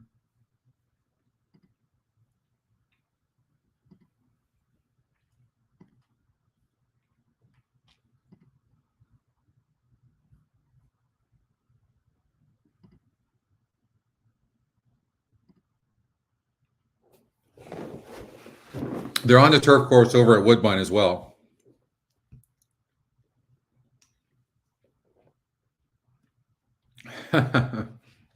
I know. I hear you.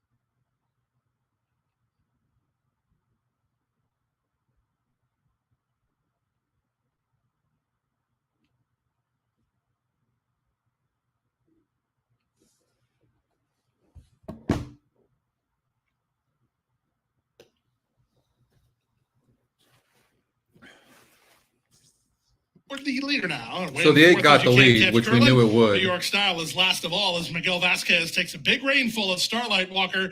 He has the lead. The Ice Beast is between horses, and September 10 is on the outside, but You Can't Catch Curlin in fourth, and they're 4 ahead of the trailer, New York Style.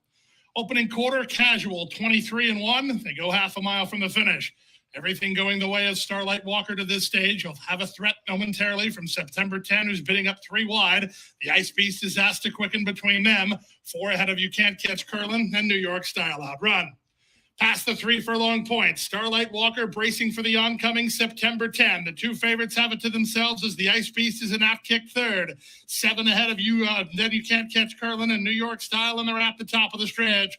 On the outside, September 10 under a full head of steam. Starlight Walker cuts the corner and tries to find under pressure, but he just has nothing more in reserve as September 10 sets sail for the wire. September 10 is 4-5, and that 4-5 is easy money as he's going to win going away. The Ice Beast is going to get up for second, and New York Style's up late for third. Starlight Walker empty in the strip.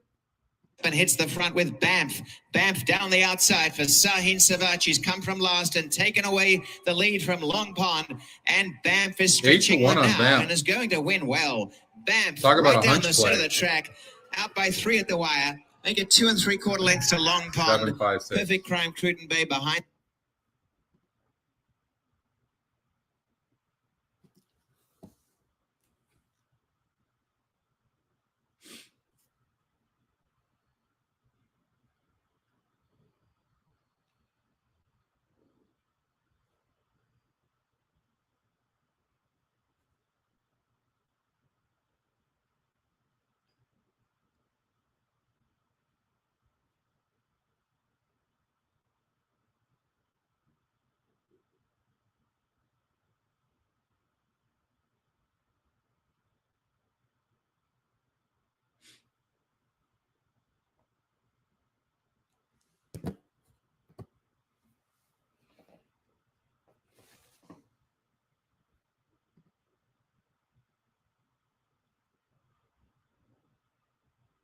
Who won that race?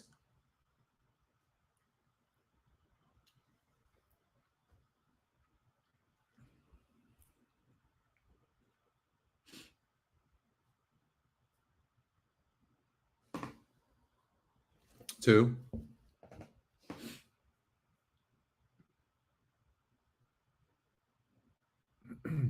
Wow, that was close, huh? 2-5-3.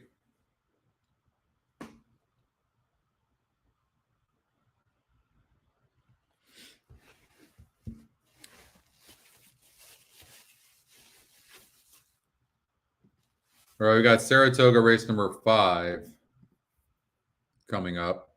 We'll do late pick 5 at Gulfstream Park. And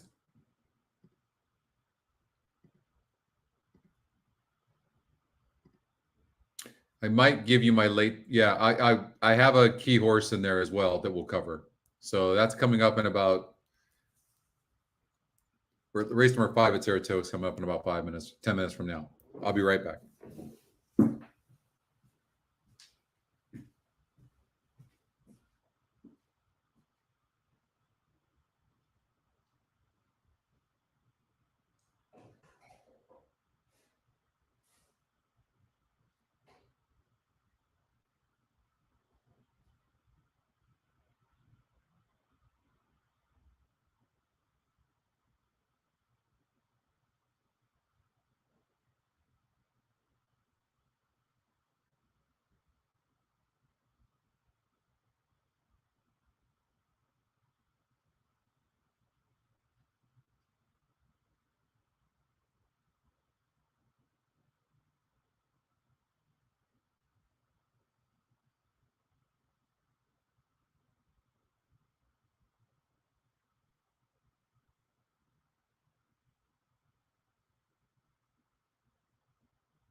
What time is it in Russia?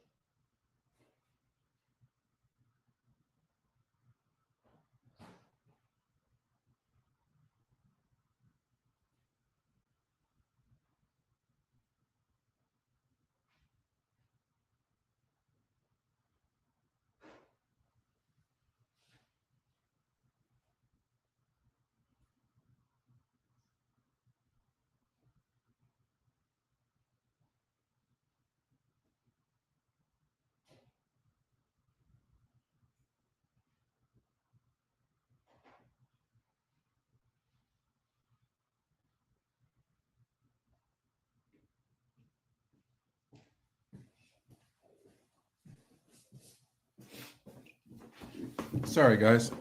Okay.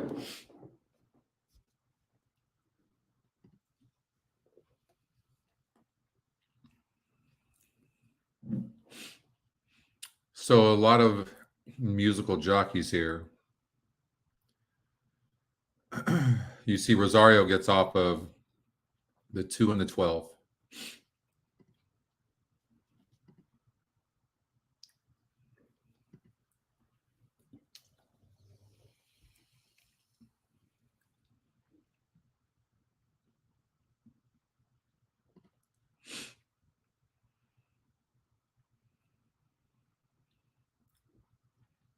It is so tough to win at 5.5 furlongs here at Saratoga from the 11 hole when you literally have no speed. I really do think this horse is worth trying to beat. It is. It's tough.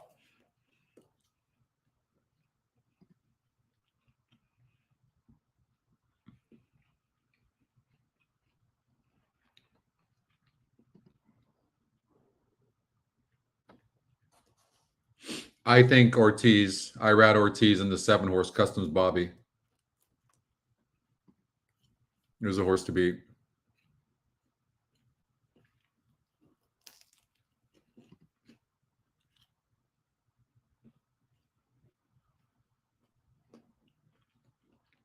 By the way, look at his brother on this 2. This horse has broke 9th in the last couple of races, and 2 back here at Saratoga going 5.5. Look what this horse did. Only lost by a length. It had trouble in the last race. By the way, too, at this level, this 2 horse was 8 wide, and still it's going to have to do something similar. I don't think it's beating the 7 because the 7 is going to get a good trip.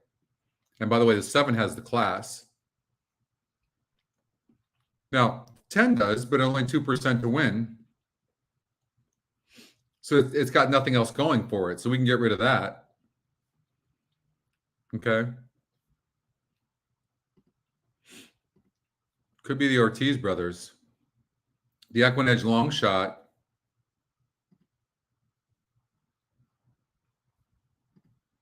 King Moon Racer. This horse really always runs good. Was forced 8 wide in that 8-10 race.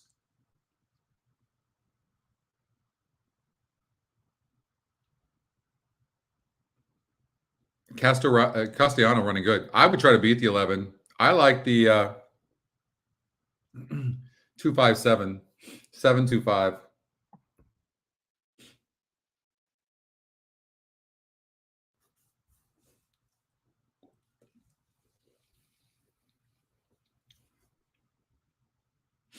Drink the Wind.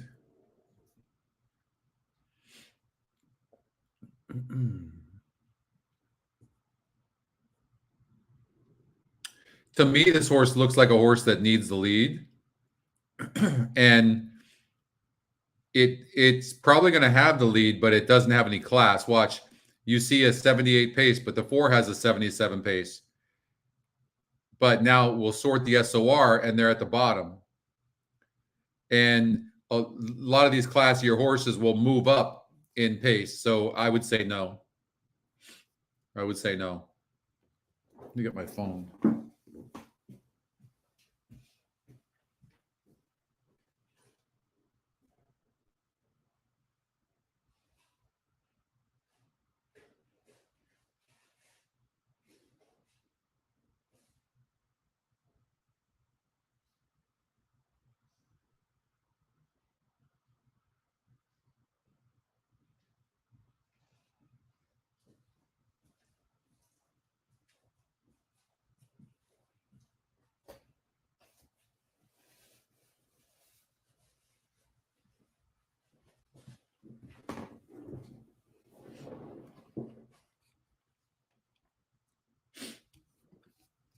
$12 feet out.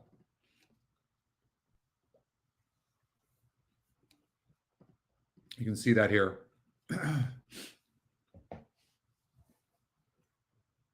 Which means that this is going to play more towards speed. And so you need tactical speed like the 7 horse has. 7 should get a really good trip. 4's not bad as well, but it's got a class issue that it's going to have to. It's going to need to show some class,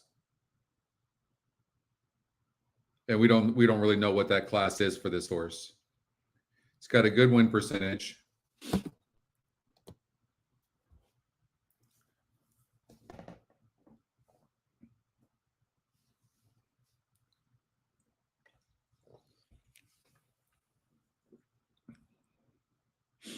So one of the things I do is I'll sort the pace, and then I'll look at the win. I'll look at these metrics all together right here. And what I see is, well, first of all, the 4 went. This horse ran very good in its first race, its maiden race. I would have loved this horse if I would have seen it. 5-1 too. Look at this. So it runs in March, almost wins at a 56 GSR in a straight maiden race, and then goes to Saratoga in a 40,000 maiden claimer. So it goes from a 50 SOR group to a 42, and it goes from 5% to 15, and it goes from a 56 GSR up 15 to a 71. I mean, the horse wants turf. We just don't know the upside of this horse. But Engelhardt takes over. Saez jumps aboard. This horse might have the upside. Maybe. It's got a good win percentage. But, I mean, the 7 horse, we know has class, has tactical speed. And the 2 and the 11 are going to have to come from behind and get the trip. I mean, almost definitely the 11 horse is going to be 6, 7 wide. And the rail's out. So 4 horse could run a good race. I would add the 4 horse to the mix probably.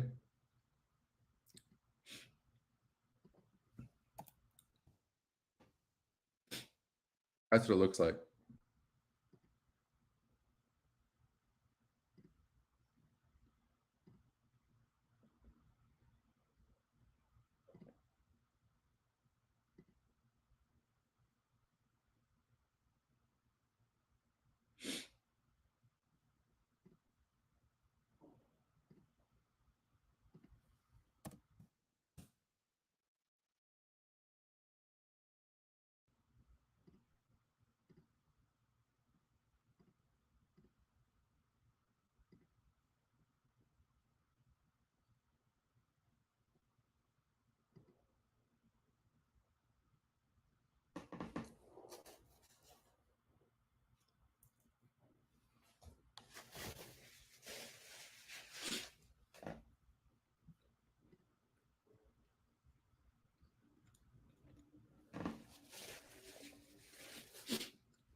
You too, David. Take care of yourself.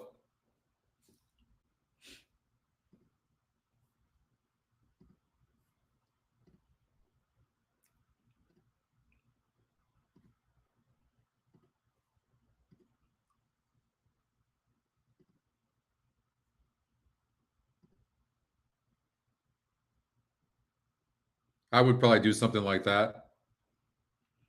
Why have odds stopped working?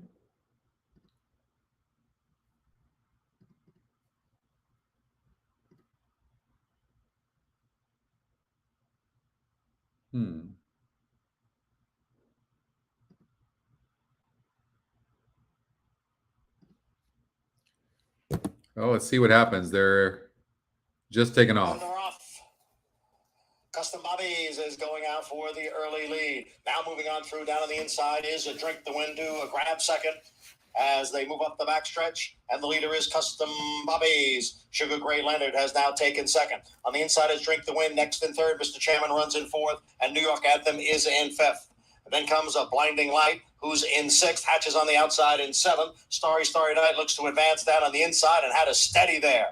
Then comes Moon Hunter, followed next in between horses by King Moonracer. As the field goes around the turn through quarter and 22 and 2/5 seconds, it is Custom Bobbies. And challenged here on the outside by Sugar Gray Leonard. The two of them hit the top of the stretch together. Sugar Gray Leonard and Custom Bobbies, they are heads apart as they come down for the 8th pole. Custom Bobbies on the inside. Sugar Gray Leonard. Custom Bobbies now gets away here to lead by a length and a half. Sugar Gray Leonard runs in second. They're coming on for the finish, and it will be Custom Bobbies, a 2.5 length winner. Sugar Gray Leonard was second, and Montatham came on to grab third. 4-1 you got.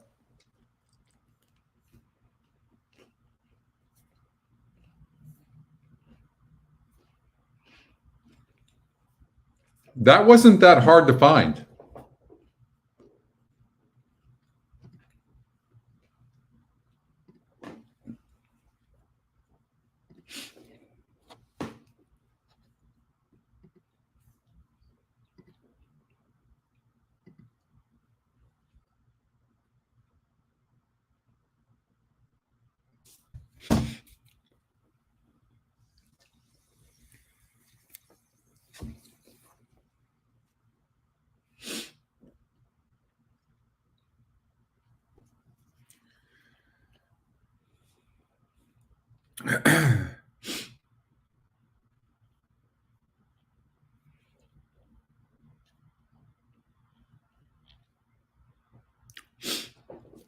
Oh, you're welcome. Thank you.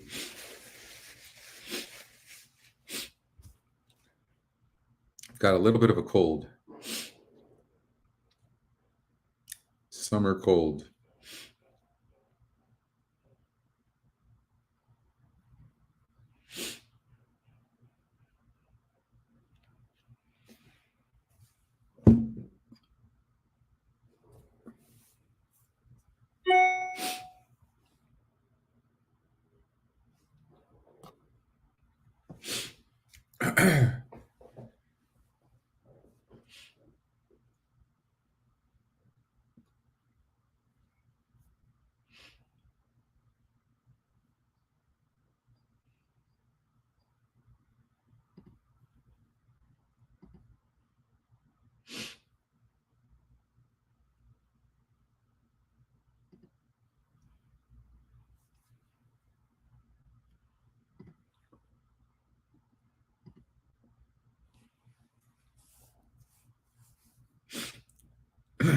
You got it, Catherine.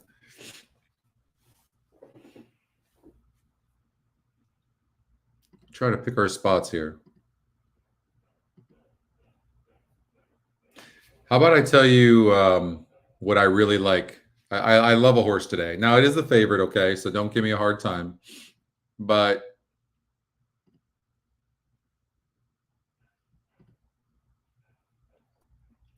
well, I do like this 4-horse a lot as well. Great Uncle. I 3-1 EquinEdge morning line, top EquinEdge pick, an amazing GSR, very good SOR. I think this 4-horse is going to sit right off the 1 who has 0 class and romp. If it loses, it could be the 7, but it could be the 3-horse Space Runner, because this horse now, D'Angelo, who's just on fire, and Fuego takes over. Vasquez jumps aboard. So we don't know what this 3 is going to do. I'll tell you that. But this 4 is going to run a huge race. So I think it's going to win. It's 3-1 EquinEdge morning line. You might even want to take a risk and single it. I don't think this is not a bad single, honestly. You just have to know that maybe the 3 could. I know the 7 was right there with the 4, but I think the race is different this time. I just don't know about the 3. I'm more worried about the 3 than I am the 7. But if the 7 was to win, I wouldn't be surprised.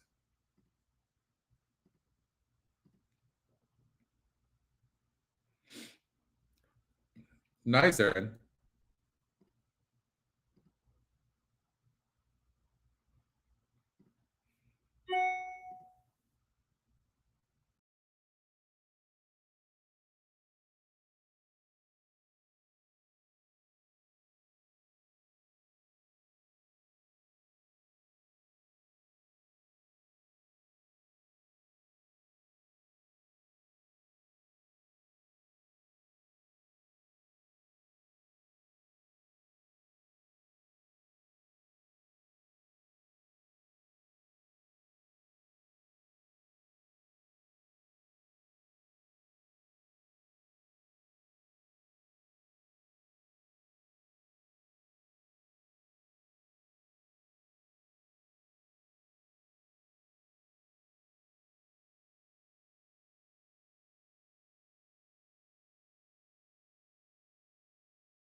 Are we back?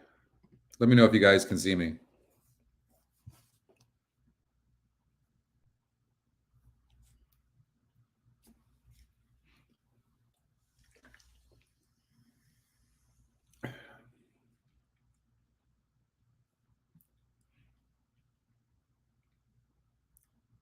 Can you guys see and hear me or no? Yeah? Okay. Thank you, Mike.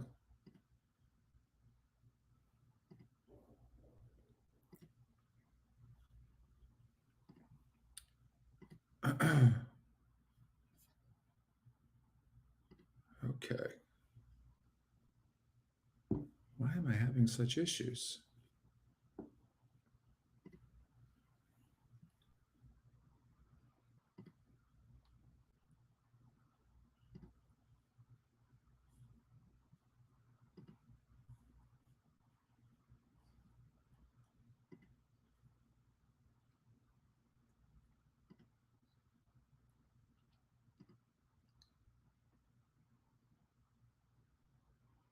Okay, Kentucky Downs, race 3.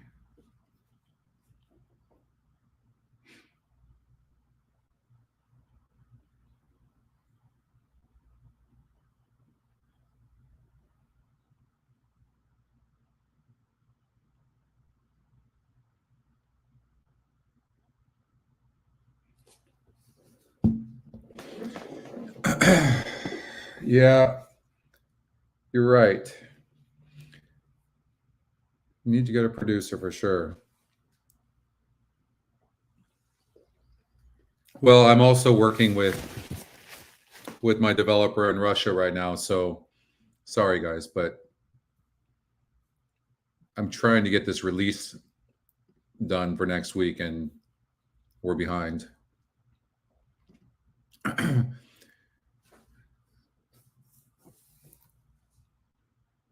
Kentucky Downs. All right.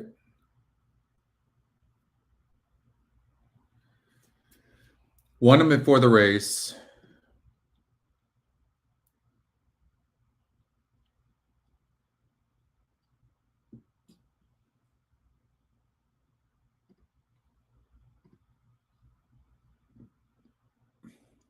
I'm surprised that Flight Line's not 70% to win.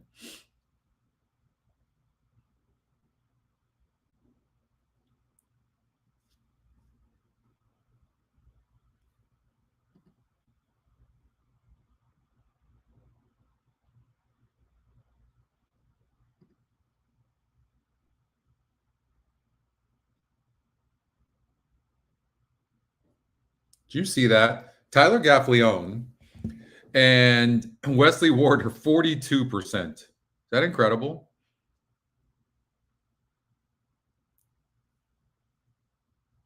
What's strange is this horse has been at 3 different tracks and on the dirt. I mean, and Wesley Ward is pretty much a turf specialist, right? Like, why the heck has this horse been?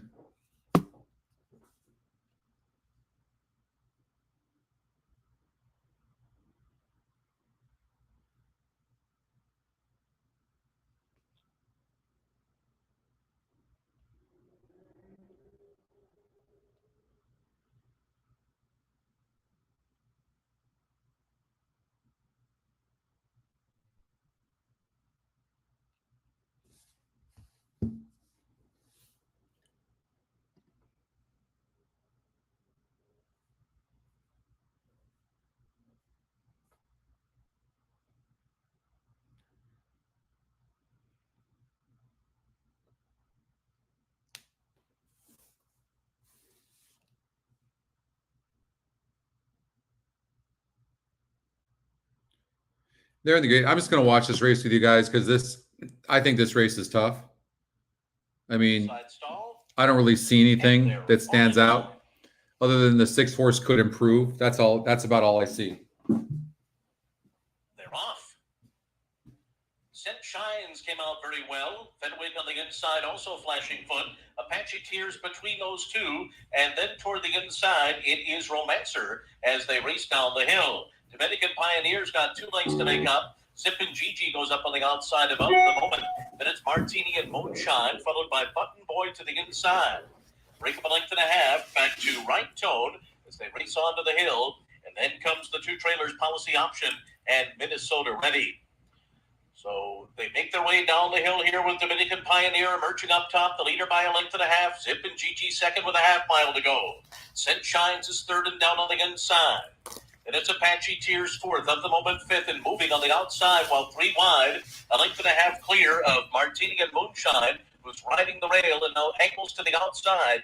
Button Boy is after that as they make their way toward the top of the stretch in pursuit of Dominican Pioneer, who will turn for home after a 45.44 half and have the lead from Zippin' Gigi on the outside. Scent Shines is down toward the inside. Trying to come on is Martini and Moonshine. Down the center of the course of the moment is next. And farthest down, Policy Option, putting in a run from the back of the pack, and it's a strong one. Has to come and get Dominican Pioneer, though. Dominican Pioneer, Policy Option, up into second with Martini and Moonshine. They're coming down to the finish. Dominican Pioneer holds on to win. Martini and Moonshine next, and then Policy Option, and wide open for fourth. That's a nice hit.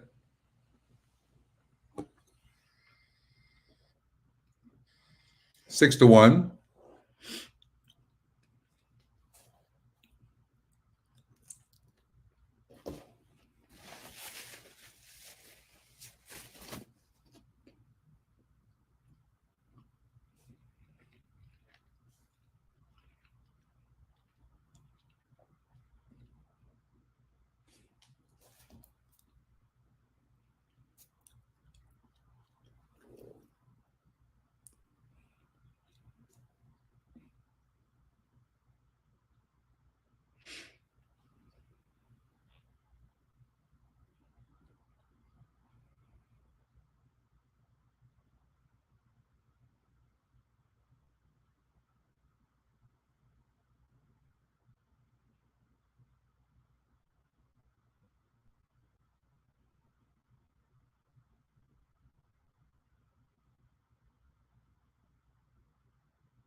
Nobody bet that three? The six horse?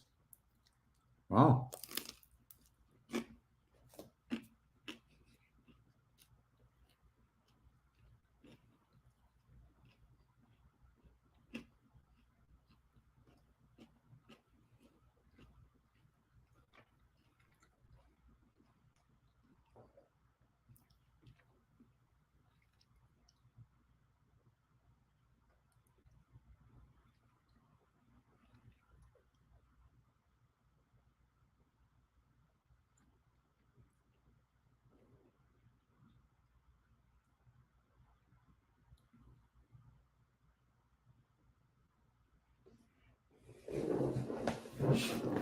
Thank you, Oldie. Appreciate that.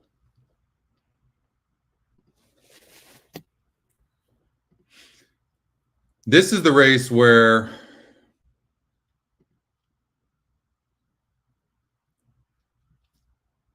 I like the 9.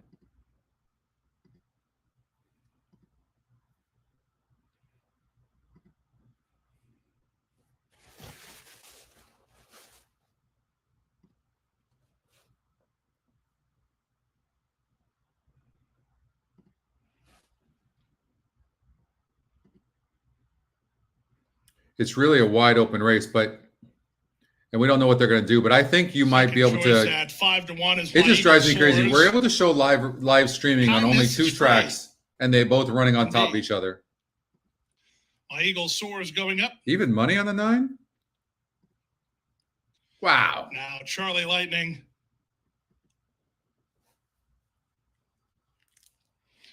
Caber Soul to the outside.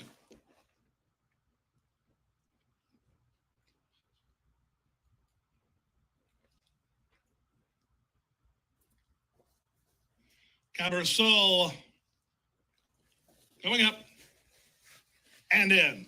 All set. Oh, broke They're bad. off. The favorite Charlie Lightning was one of the last to break the line with Tumiga alongside. First to break the line, Mr. Beams with My Eagle Soars right alongside. They speed ahead of Kindness is Free, who's in the pink colors and on the outside third. A gap of 2.5 to Caber Soul with Salute the Troops, splitting them, and boy, oh boy. Then Charlie Lightning, he's at a rough opening quarter, and now he's in traffic. Second last, Noble and Kind. The trailer is Tumiga. The leader is My Eagle Soars. My Eagle Soars at the 3 furlong point, leads narrowly. Mr. Beams right alongside second. 2 back to Kindness is Free third. Boy, oh boy, he's running home well fourth. 3 better than Salute the Troops. The rest are way back as they run to the top of the stretch. 22-1 for the opening quarter. Mr. Beams and Jesus Rios now have a clear advantage. Back to second, My Eagle Soars. Boy, oh boy, running home a touch. He's now up into second. 1/8 of a mile to go. Mr. Beams, he's clear with no dangers. Boy, oh boy, is up into second at a nice price. Mr. Beams is in front. Boy, oh boy, second. My Eagle Soars third. 9 did not break well, and then after that, just never looked comfortable at all. 5 horse. Like, look, top win percentage too, 17%. Just a really, really tough race.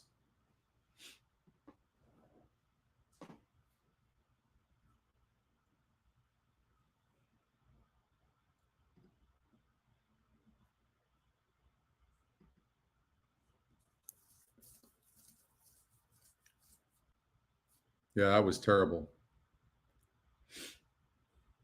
Your handicapping was just really bad, Oldie. Really bad. I was just following your picks.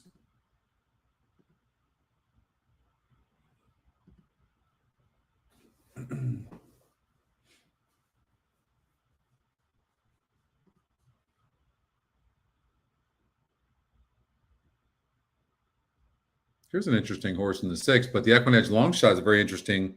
At 7-2 morning line and has a big class dropping in class as well. This horse is likely to finish, and there really doesn't look like much in there to go with the 6 horse early. So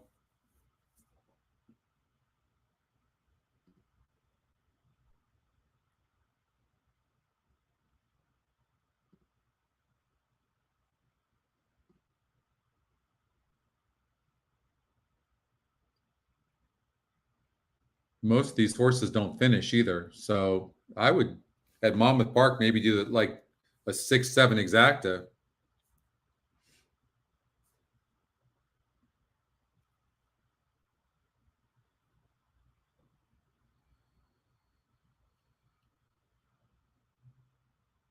I'd like to watch this race, actually. It took off.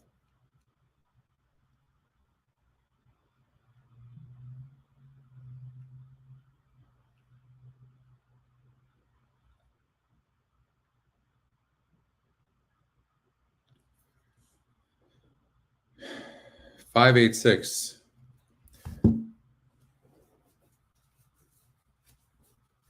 Oh, wow. Thanks for the update. Thank you, Dan. All right, what do we got over at Saratoga? Pick 3? Let's do a pick 3. Why not?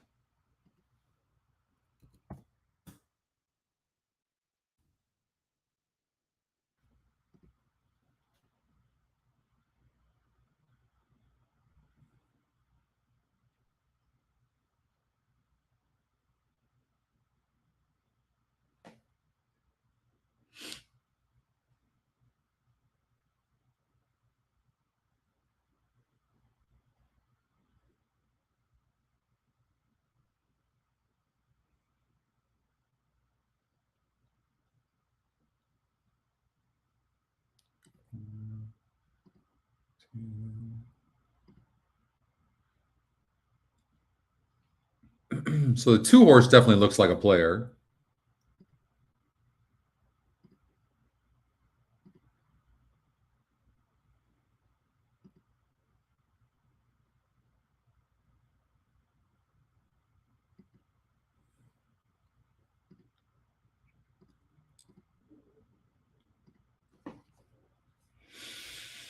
Hmm. 9.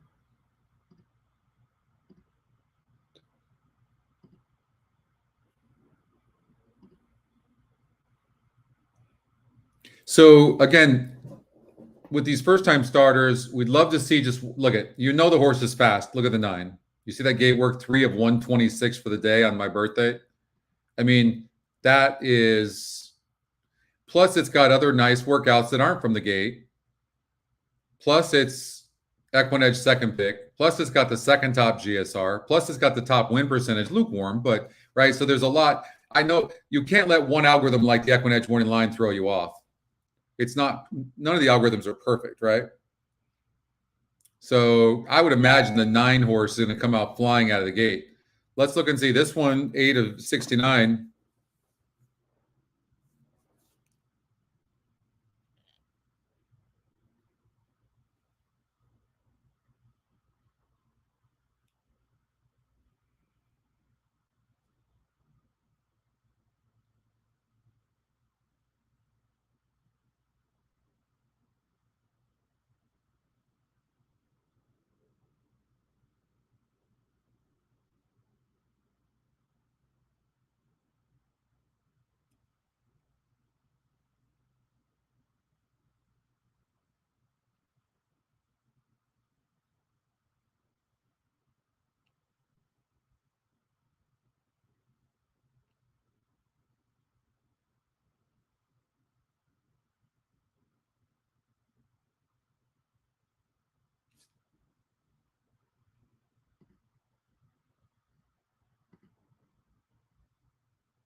Okay, 7 minutes. I like 2 and 9. EquinEdge morning line and 12% on the 7 Desert Wolf. And it seems to be, look at this, 5 of 51. So there's some substance there. Plus the horse has a good gate work. So there's a high likelihood the 7 can run. 5. This horse might be good, but nothing is suggesting this horse is going to be really fast out of the gate, which doesn't necessarily mean the horse can't win, but you can't cover everybody. And maybe we're trying to beat a horse like this. Then you look at the 10. No real crazy fast works out of the gate. I mean, this looks like a really nice field of horses, but maybe we're trying to beat the 10 and the 5. And I don't know if we looked at the 3. Let's look at the 3.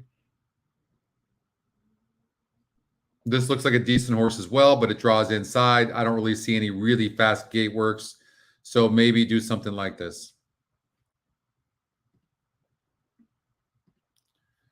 Now we come over and do the same thing here.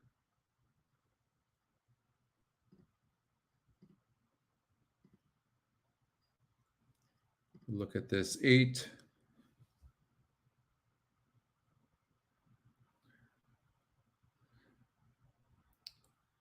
It's a decent gate workout right there. Instant coffee, decent workouts. Look at 3 of 60 right there. So that wasn't bad. So this horse might come out running. 5 of 32. That's not bad. Now, again, you have to have other things besides just a fast gate workout. Here, the EquinEdge, it's still the EquinEdge long shot first time starter with the top GSR. So it looks like, this looks like a pretty wide open race. This horse hit the gate 4 wide in the turn, was the favorite. Krupe, I remember this horse, as a matter of fact, and broke 8th and came on. These horses often get overbet, so be careful. This one, we've seen this before, right? Where these horses, run perfectly and then they get overbet.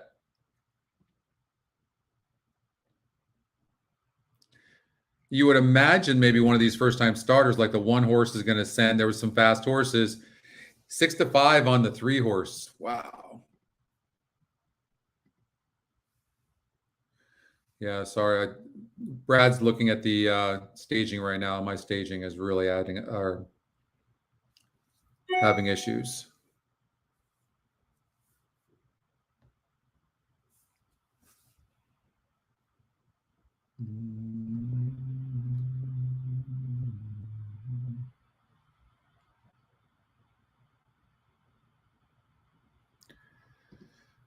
Yeah, I mean, most likely.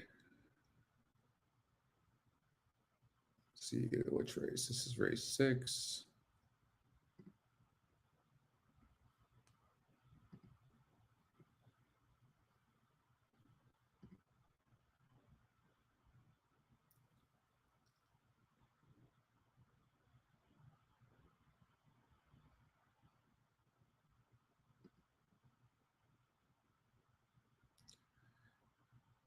Yeah, I mean, it does look good. I think the 7 horse could run good.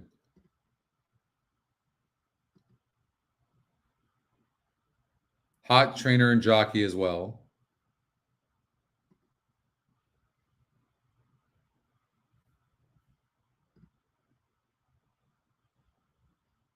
This horse also could be a sleeper right here.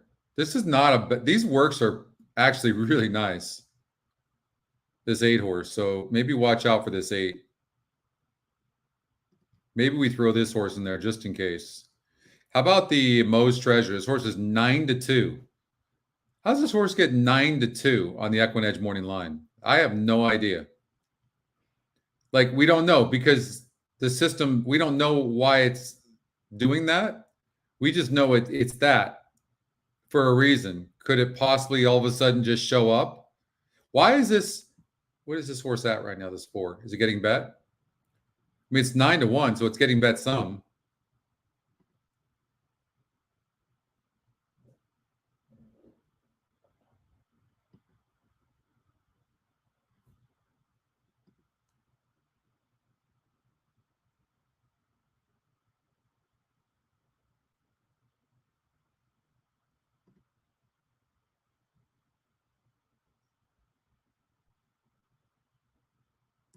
Some really nicely bred horses, huh?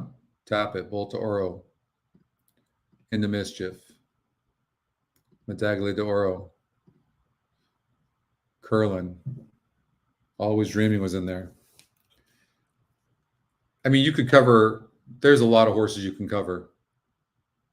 But I would, this is what I would suggest for a pick 3.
I hope this 2 comes and runs good. I like this too.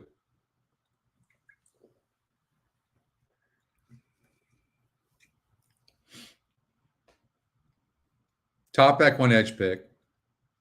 Top GSR, 16%. Cagliostro, Champion's Dream from the outside. Now moving on through is a Moe's Treasure. And down at the rail is a Mind Tap. So it is a Moe's Treasure and Champion's Dream. They are heads apart. Mind Tap sits behind in 3rd. Cagliostro is on the outside in 4th. And then it's a break of 3 lengths to Kaon and American Halite. They're right together 5th and 6th. Young Frau is next in 7th. And at the back of the pack are Prairie Dunes and Desert Wolf. And the favorite, Firster, Champion's Dream, now gets away here to lead by 2 lengths to a quarter in 22 and 4/5 seconds as the field goes around the turn. Cagliostro on the move into 2nd.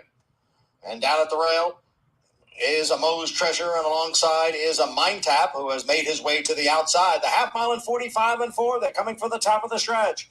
It is Champion's Dream with the lead, then Cagliostro, Mind Tap on the extreme outside. moves Treasure down at the rail. They're at the 3/16 pole, and it is Champion's Dream who has built a 4-length lead. Champion's Dream in front here as they move for the 16th pole. Champion's Dream by 4, then Cagliostro and Mind Tap. A late move here from a young Frau, but no threat to this first-time starter. Champion's Dream who wins it. Prairie Dunes came up the inside to grab second, photo for third. Favorite wins. Champion's Dune.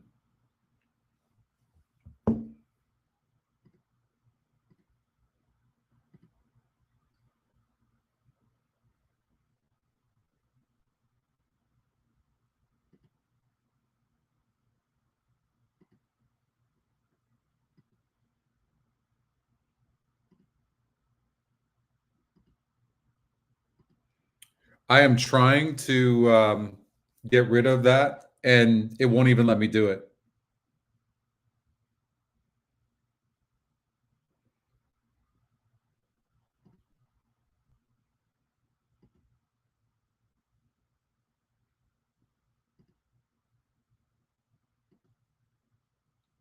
It says an error occurred. Try refreshing your page. It's really a drag.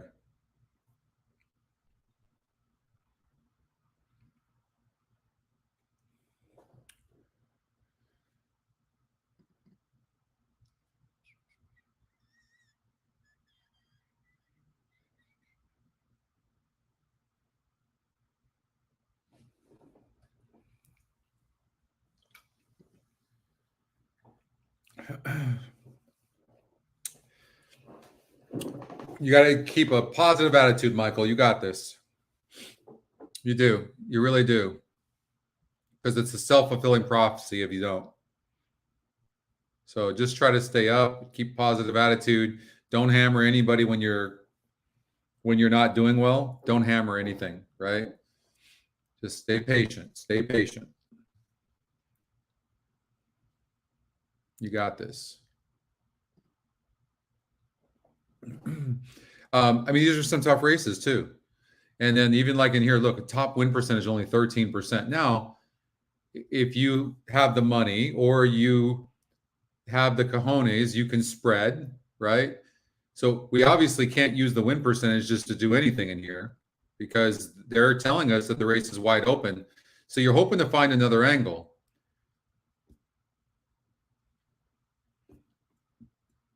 Interesting that EquinEdge morning line is 6-1 on the 9, and it's also EquinEdge's top pick.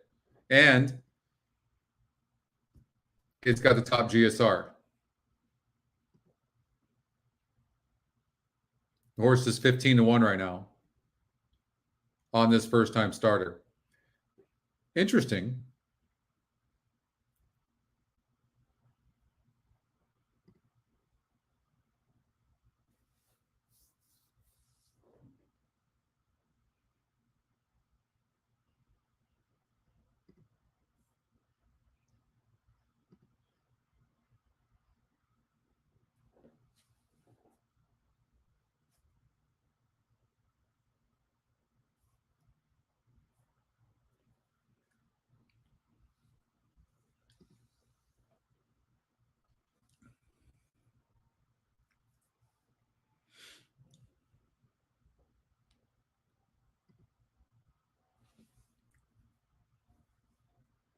So what I try to do is I try to sort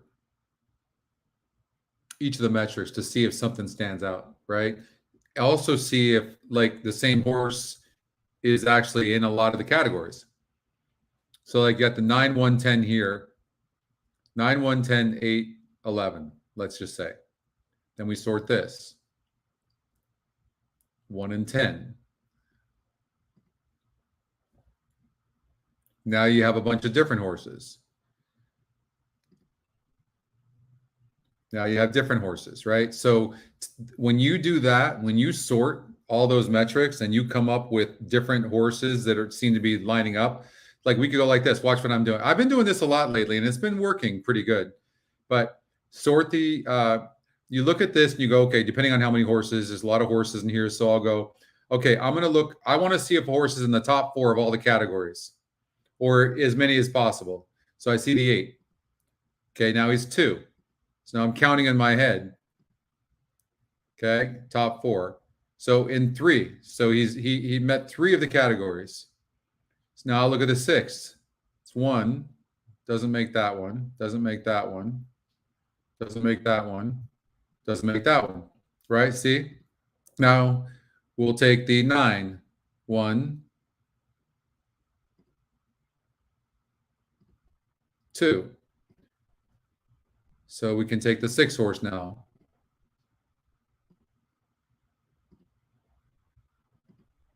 Well, only 1.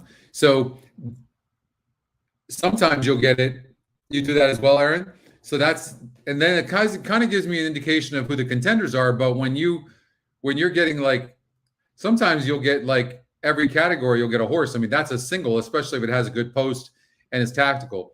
Singling horses that come from behind, you better be sure that there's a lot of pace, and especially singling horses that come from behind when there's a lot of horses in the race.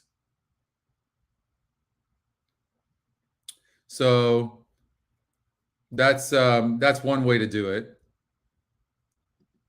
And we saw a horse go gate to wire. Again, you need to be fit. So these maiden races are tough. Let's see. If we follow Tyler right now, he's going on the 7 horse.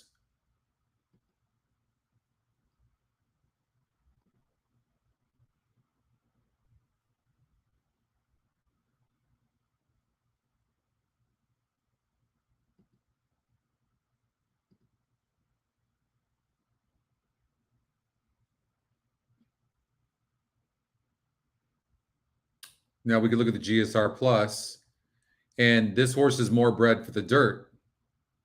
And Santana actually got off of the 7, possibly, to ride the 11. This first-time starter for Mike Maker.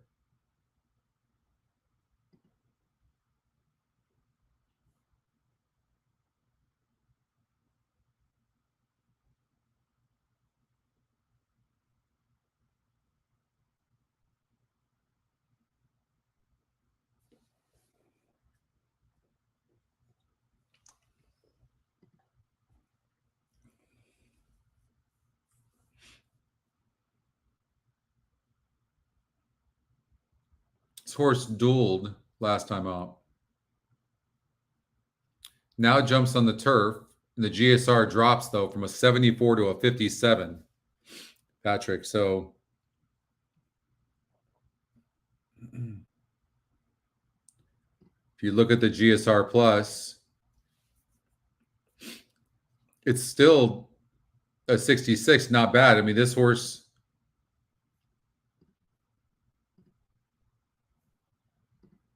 I don't like it. It's fast, though, but I think it's stopping.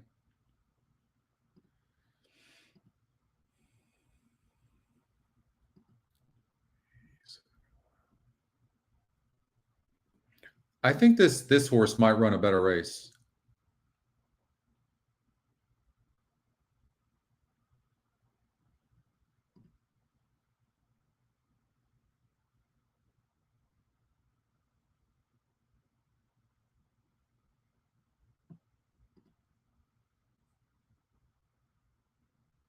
This horse, look at this, though. This horse didn't run bad last time out, but that was a 44 group, so it was a little bit weaker. But it does go up 12 points in GSR. That's a positive. So I wouldn't be surprised to see that horse run better.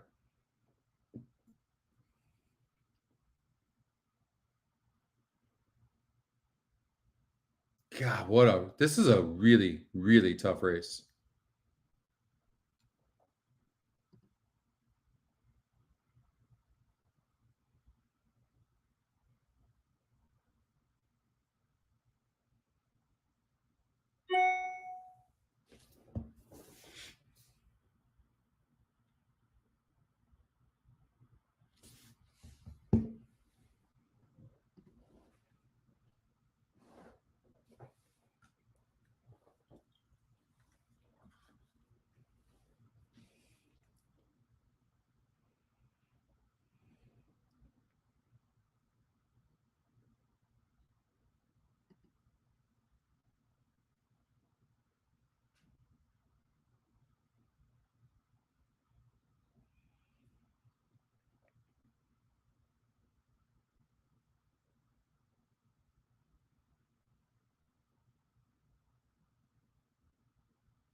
Wow.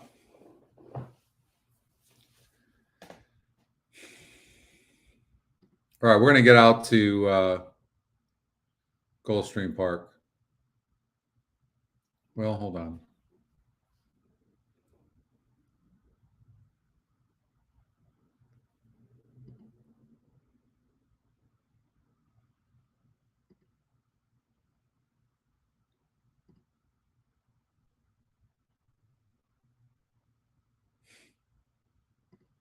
I'm looking for any angle in this race, and I just can't find it. I mean, what a rough race.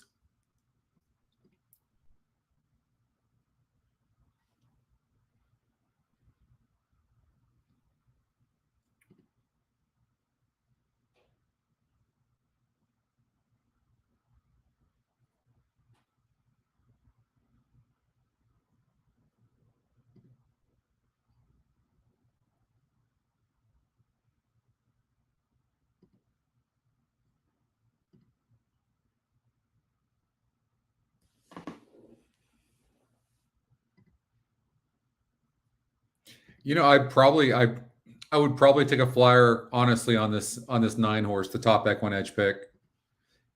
I think the 8 will run good too, and the 8's the favorite. But the 9-horse is probably worth taking a shot at in the especially in the maybe even the exotics. So I would watch for that, but.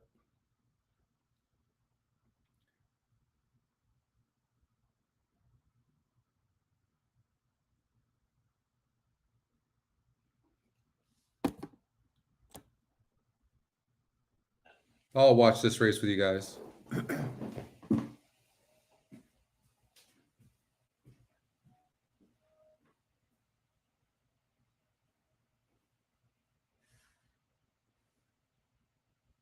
Hunter's Drive has come forward.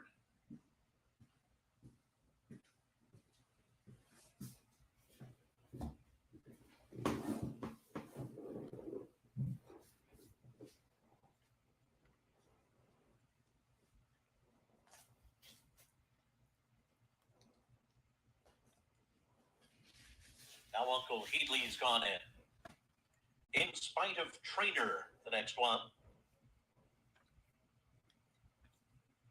To be followed by Berrettini.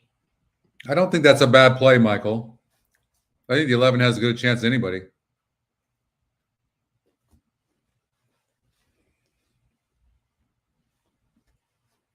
As one does.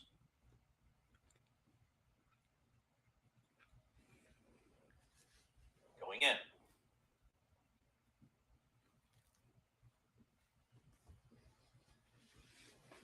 Worthington steps up.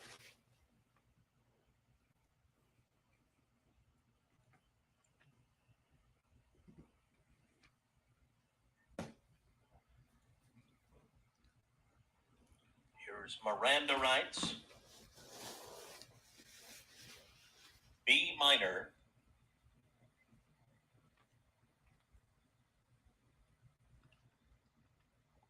Two more left. 9 is sitting nicely in the gate. Pappy Wolf.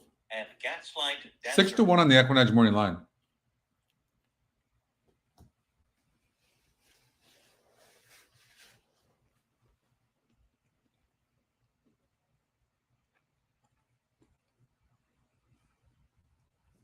They're all in line.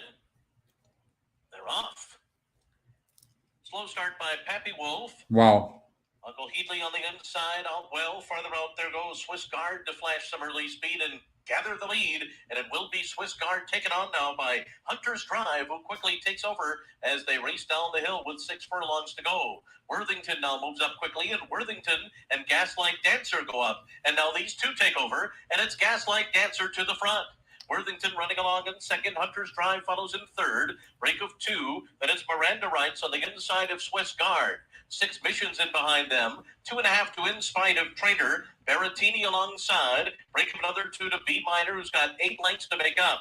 Then As One Does, followed by Uncle Heatley to the inside, and slow starting Pappy Wolf is the trailer as they make their way around the turn. Oh my God, Michael. Worthington a length back on the outside, running in second by another 2. Miranda Rights is going to save all the ground here, riding the rail 3 lengths off the lead. In Spite of Trainer moves up alongside, and farther out it is Hunter's Drive, and they're into the stretch. Gaslight Dancer and Worthington are still 1-2. Gaslight Dancer with something left with 3/16 of a mile to go. Worthington is second. On the inside, Miranda Rights. Hunter's Drive is next, but Gaslight Dancer is full of run. And Gaslight Dancer is running away in hand, winning it for fun. It's Wow. Miranda Rights second over Worthington. Berrettini was By the way, that 9 was running on.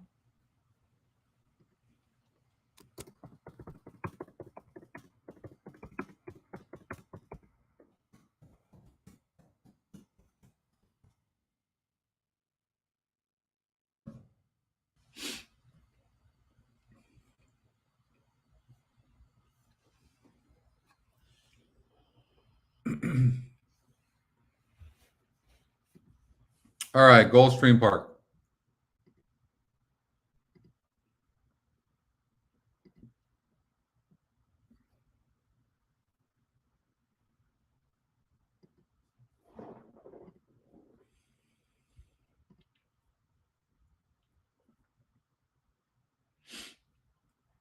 So they're just coming onto the track, it looks like. And then Woodbine, of course. These 2 tracks have to go on top of each other. They're killing me.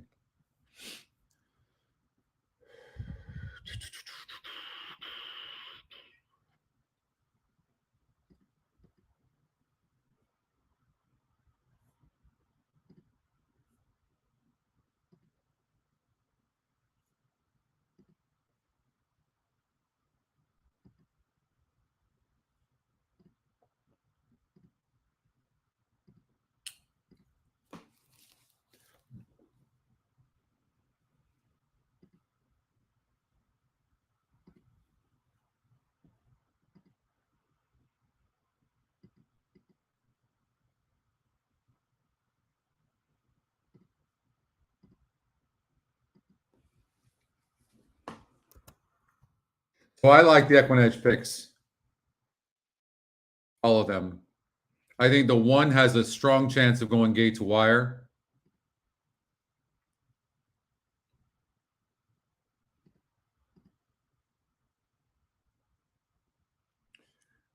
It had the top pace number last time was 8 to 5. Rainbow Six starts But right here, right now at Gulfstream. If you Park look with at these $200,000 other horses in a here, guaranteed there was jackpot. classier horses, and this horse still hung in there, right, with higher SORs. So now this horse gets a much easier pace scenario. I think the 1 is just gone, but I think the 5 and 9 come second and third. And maybe if you want to include another horse, maybe you would include a horse like the 3, but I do think the 5 and 9 both are better than the 3.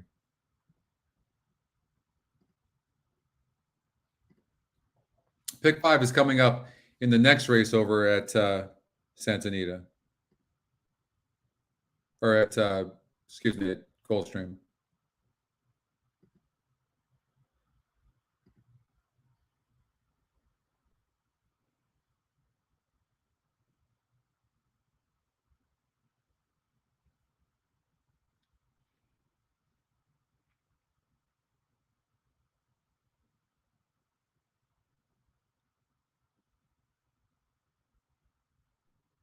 Again, sorry about I can't get rid of it. It won't let me.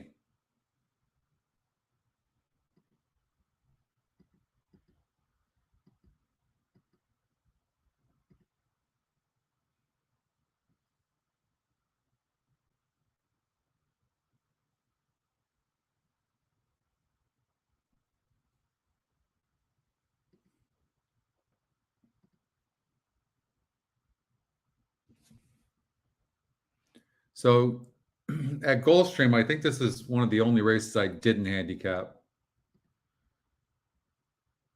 You know, we're just going to stay here because this is actually a race I do like.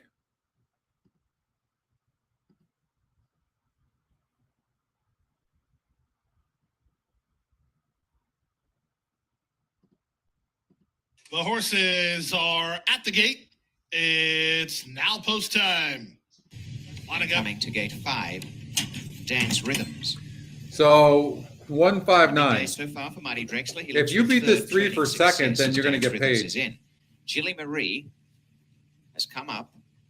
Gloriania and Rafael Hernandez, and now the Gary Barber pair to complete the line as Gloriania is set. Mo Touring, gate 8, the black cap. And Gambling Cat, the white cap for Sahin Sabachi, post 9. This allowance optional claiming field is all in. Locked. And they're off. Perfect start, but Gilly Marie dips out soon after. And destined to stride out wide is Mo Touring to clear them from Dance with Destiny. Lady Wears the Ring comes up well on the inside to share third with on the outer. It's going to be Gambling Cat settling off the pace. I'll tell you what, that 9 breaking bit. that good, being that Marine, close Gloriania, with that closing kick at 8-1. Rhythms, last Gilly Wow. Marie. Mo Touring. Kazushi Kimura shows the way by 2 to Lady Wears the Ring, going clearly to second from Dance with Destiny. Still a bit wide, Gambling Cat. Couple of ways, Murray. Gloriania is about 7 off the lead. And behind them, Dance Rhythms has dropped to last, passed by Gilly Marie. And still out in front by over a length is Mo Touring. Lady Wears the Ring is second with Dance with Destiny, making headway on the outside. Then Gambling Cat, Gloriania finishing. They turn for home. Lady Wears the Ring's in the clear. Mo Touring in front. Lady Wears the Ring, trying to go by, but is under pressure here. And coming at them is now Gambling Cat. Gloriania down the outside, Dance with Destiny. And they're finishing well out wide on the track. Gloriania coming thick and fast. Gloriania deep on the course has raced to the front from Gambling Cat. And Gloriania is going to get that day of glory after having so many close calls. Gloriania, 3/4 Gambling Cat. Man, what a disappointing effort from that one. But again, geez, that one did not get the lead. 3 back to Sweet Actress, then floating wide as Take the Podium. They're at the top of the stretch. Ruby says, very game. Reyes asks for another gear, and she's digging in gamely now. Ruby said, trying to turn him away, but Sweet Actress has momentum down the center, and Your Inheritance is persistent between. Here comes Sweet Actress to take the lead late. Ruby says, so game, but defeated by Sweet Actress, who wins. Ruby said was second. 3 over at Gulfstream Park. Sweet Actress.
Pick 5's coming up over at Gulfstream Park in the next race.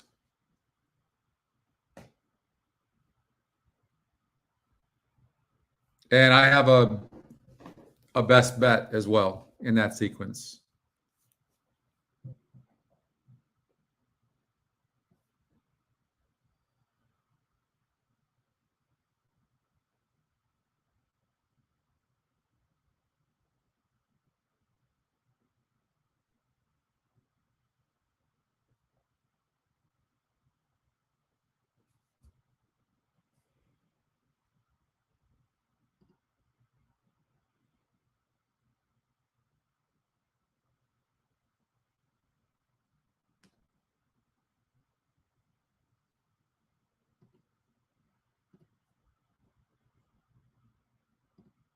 All right.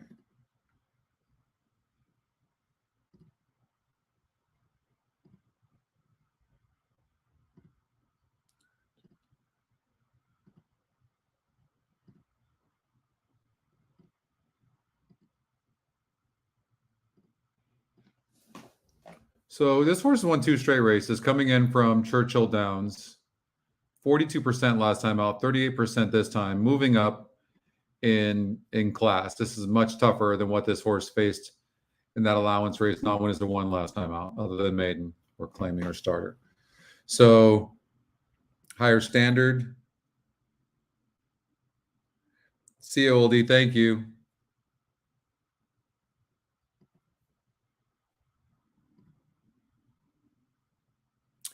This 3-horse Foolish Ghost has some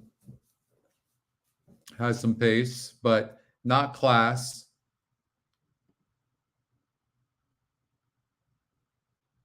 You can see that there's 4 horses above Foolish Ghost that now he can make up for some of that with that speed. But class-wise, a little bit class challenged, right? And you have a horse like the EquinEdge Long Shot, who in the last 4 races really hasn't ran that great, but this horse can definitely improve.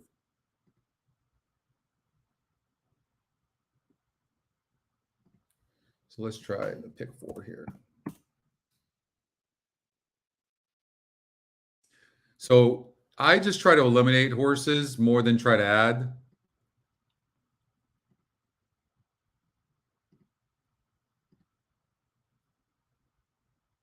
Certainly the horse to beat, but here's the thing. You have a new track surface, okay? You have much tougher. So you just, maybe it's worth maybe trying to beat a horse like this possibly. You have a horse here, top EquinEdge, pick Arthur's Ride, big pace number.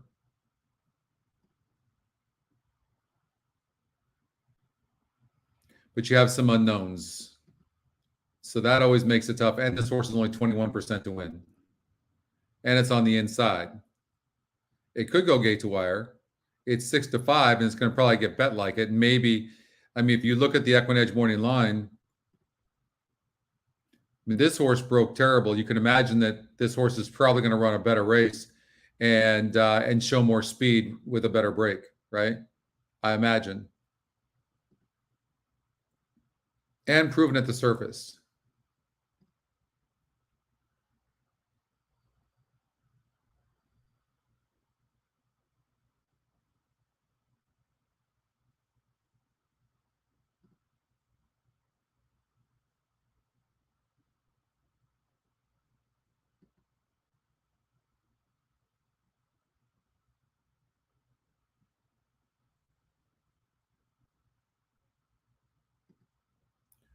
This could be the money run for this horse. Croupy. So you might want to do something like this and just take a risk. Second time starter, had trouble, broke 8th, draws a better post, second race. Most likely this horse can run. So maybe it's worth doing something like this. It's first time starter. It looks okay to me, the 8, James. Just okay. I don't know why this system didn't single it.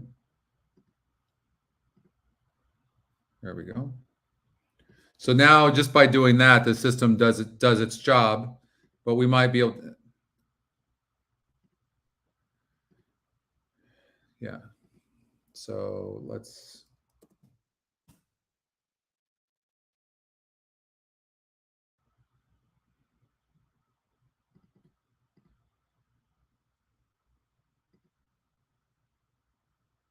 Clearly not playing that. I don't know that I can get down. I've seen one win. They win. There's not a ton of pace. This horse is going to be finishing, though, isn't it?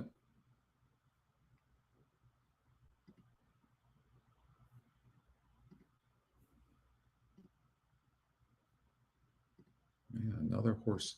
Look at this. You got a 1 to 5 shot with a 1 pace number. It looks good, doesn't it? But is it worth trying to beat a horse like? Look at this. 36 is your top pace number in this race, but they are going 11 furlongs.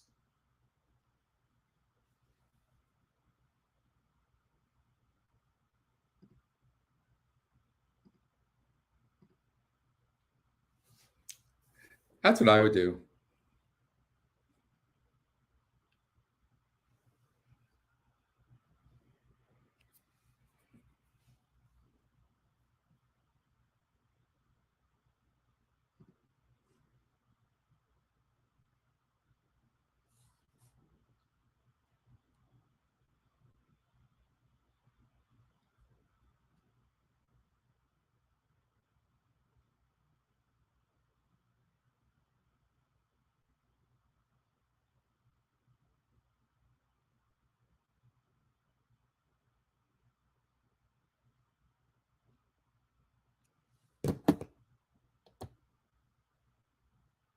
With Foolish Ghost now back running in second.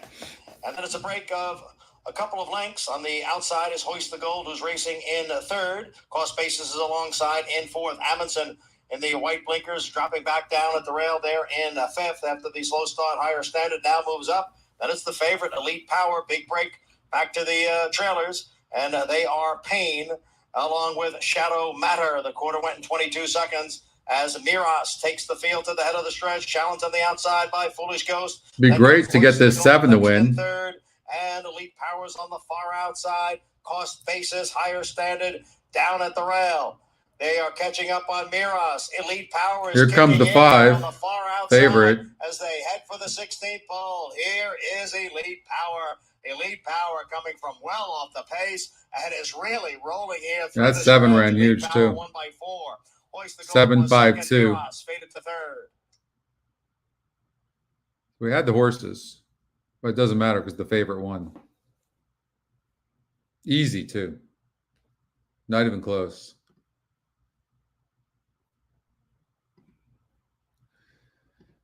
Let's look at Del Mar real quickly. Starts in 34 minutes.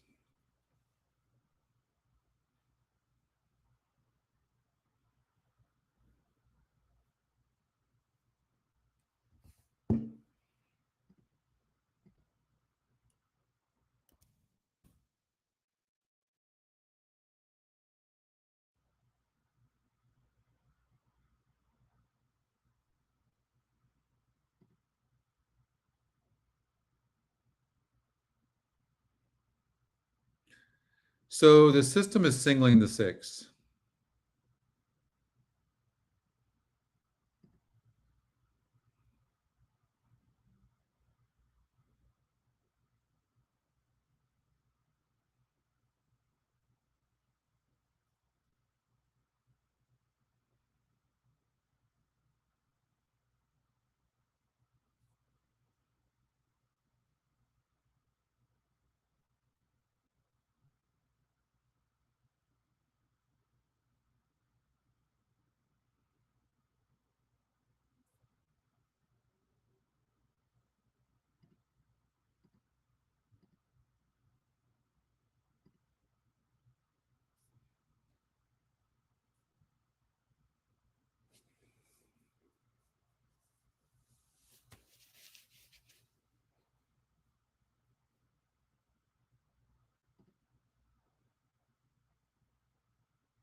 Pick 6 where, Lexi?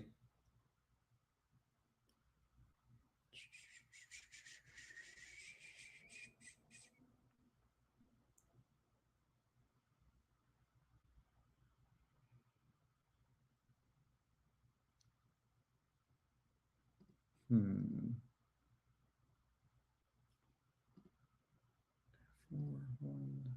4-1, 4-2, 4-3, 4-4.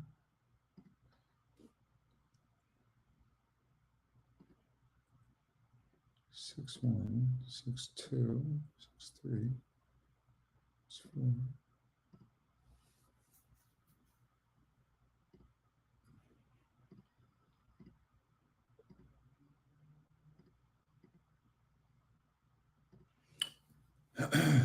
This is a tough race. This is a tough race. Barrios jumps aboard. We know what Barrios has done this meet over at Delmar. The thing that I do like about the 6 is nobody on the outside has more speed than this 6 horse. So the 6 can pretty much, Barrios can pretty much control everything. But maybe the issue is, if you guys see what I see, first of all, this horse was 36 to, the horse has not been bet. But it did have a 23% win 3 back and wasn't even close. Are you guys seeing what I'm seeing? And then maybe the 6 horse needs the lead, right?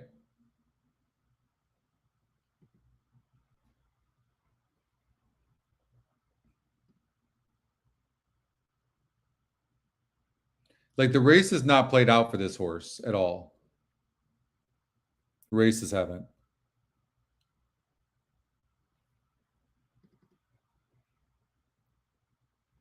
Lexi, where did you want to pick 6 at? So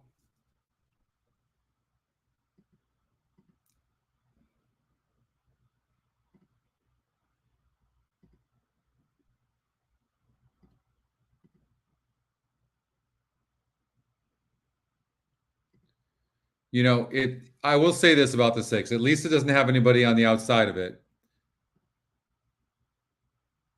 Delmar? Okay.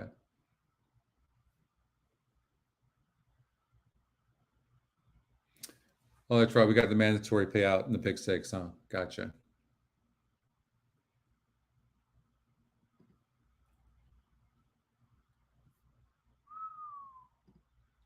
Three.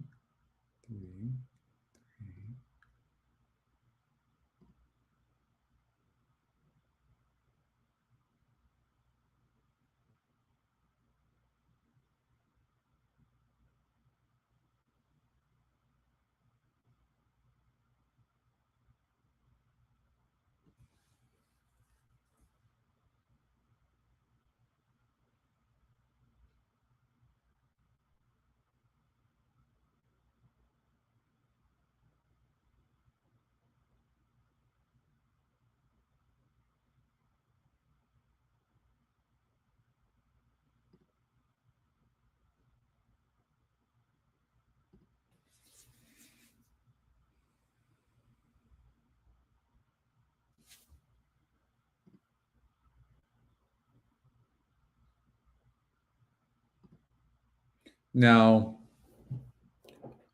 this 5 needs to be near the pace. We can clearly see that. And the 6 horse seems to need the same. The 6 has a little bit more class, but so, you know, they could get pressed there. To me, 3 horse, doesn't the 2 get a really good trip? Now, Pratt takes over. Where do Umberto go? Rispoli is on Mamba Cool, who's the 2nd pick.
So on one hand, obviously this horse looks good.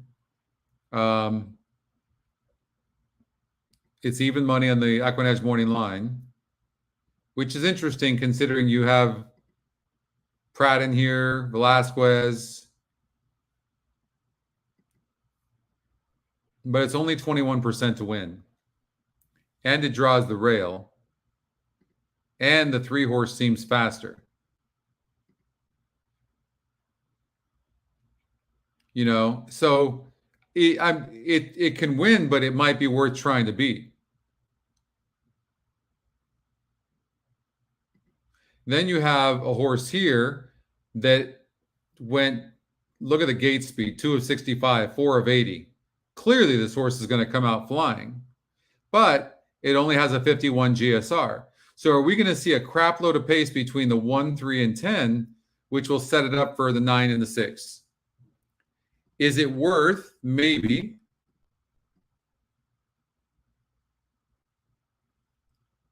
this Flavian Pratt jumps aboard, and this horse gets a good trip, and look, it had the 1 and 2 posts and still hung in there pretty good. And you have a first-time starter here. Mendez certainly capable. Rispoli jumps aboard.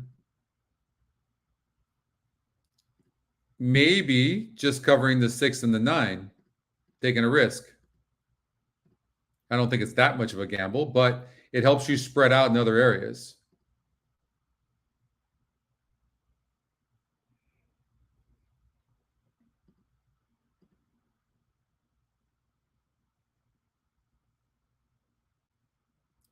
Velasquez and Baffert, look at that. 46%. Baffert also has the 2.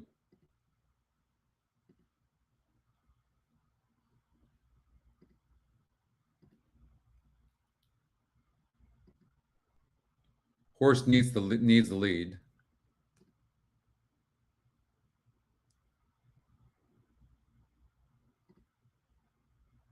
I think this one is class compromised. Certainly wouldn't take that horse. EquinEdge long shot is as well. He's capped.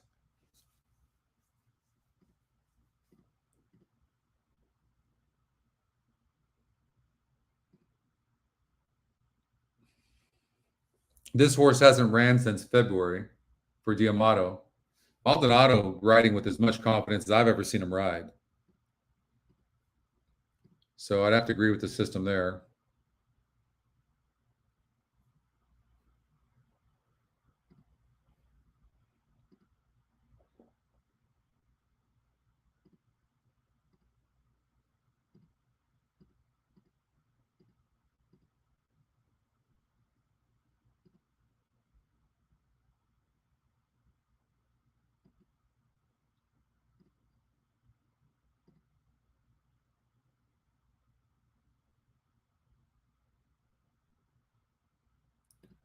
Rispoli off the 12, but it's a new trainer.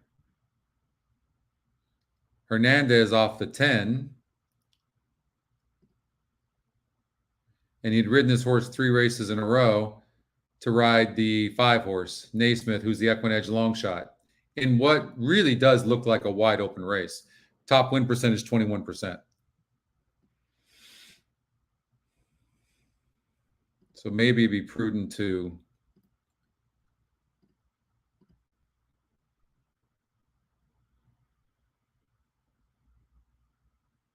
and this horse has been off since November. There's just no way of really knowing what it's going to do. This horse is 20 to 1 EquinEdge morning line, 12% morning line, and 16%.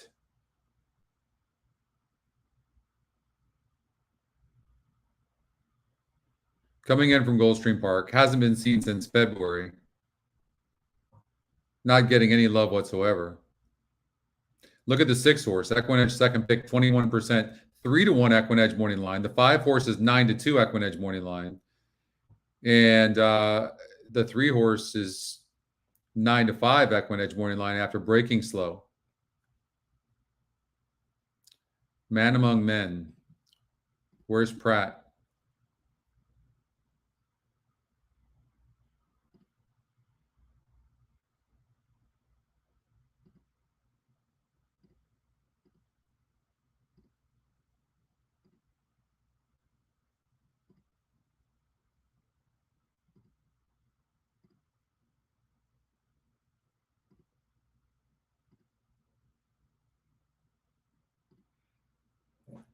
Well, I'm going to guess he was on one of those two horses. But, I mean, this horse with Rispoli, you might be able to spread elsewhere if you decide you were going to single that horse.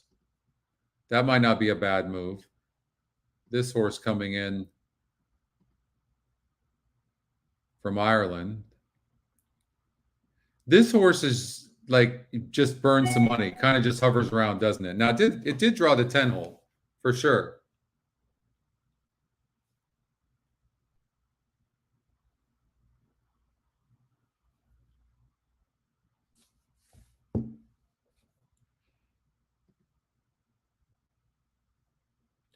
If you just sorted by this,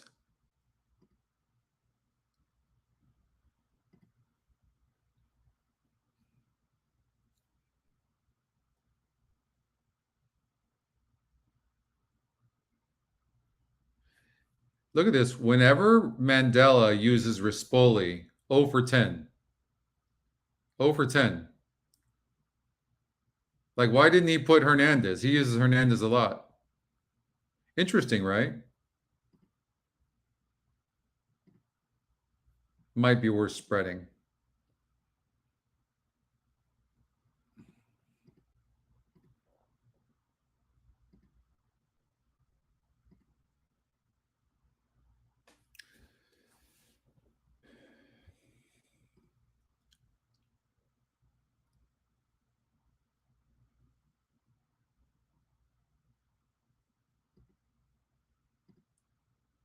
Again, my only issue right now with this 6 horse, and it's getting bet, is can it rate?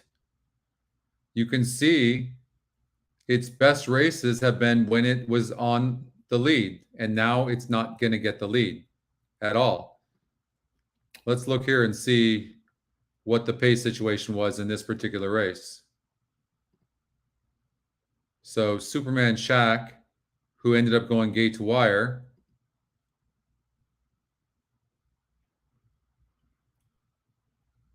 here's another one. So many of these horses, you'd be surprised. So many horses like this need the lead. Look, this horse needed the lead. Draw the Foul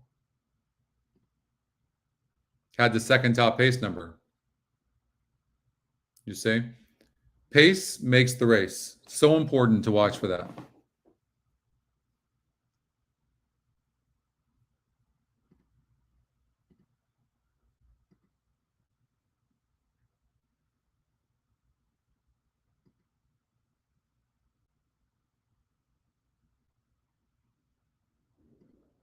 I definitely have mixed feelings because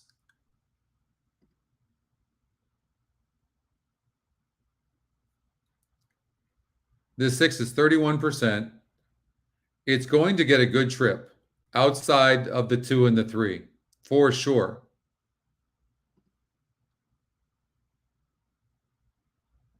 And I don't even know if this horse can rate. I have no idea.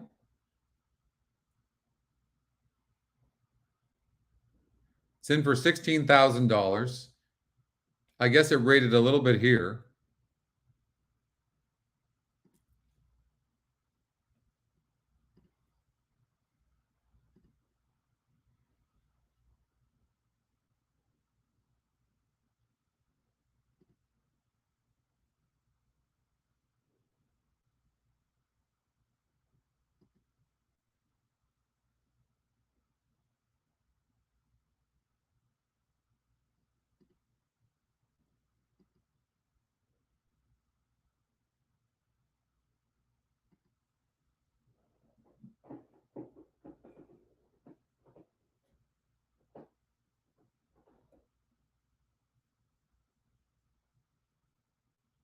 See, this 3 and this 2, they are awfully fast. They're fast.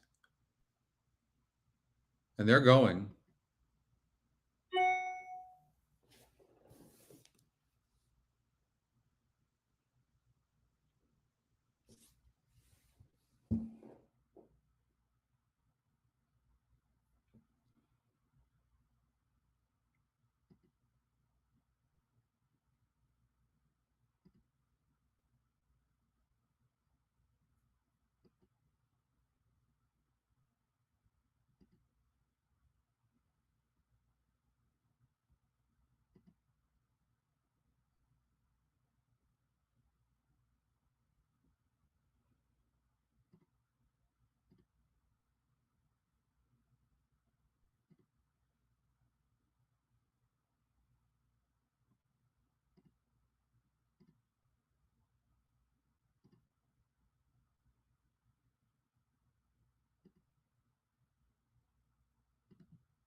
So that's what I'd recommend.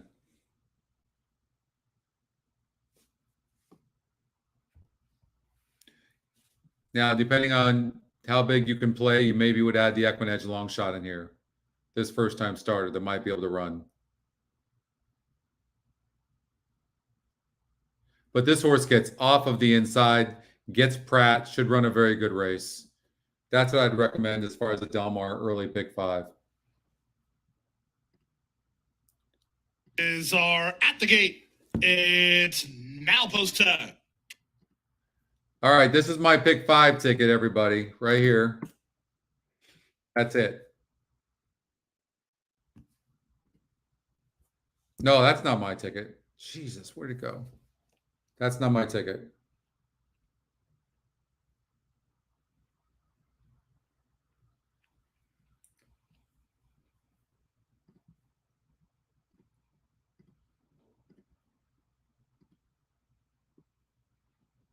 My best bet of the day.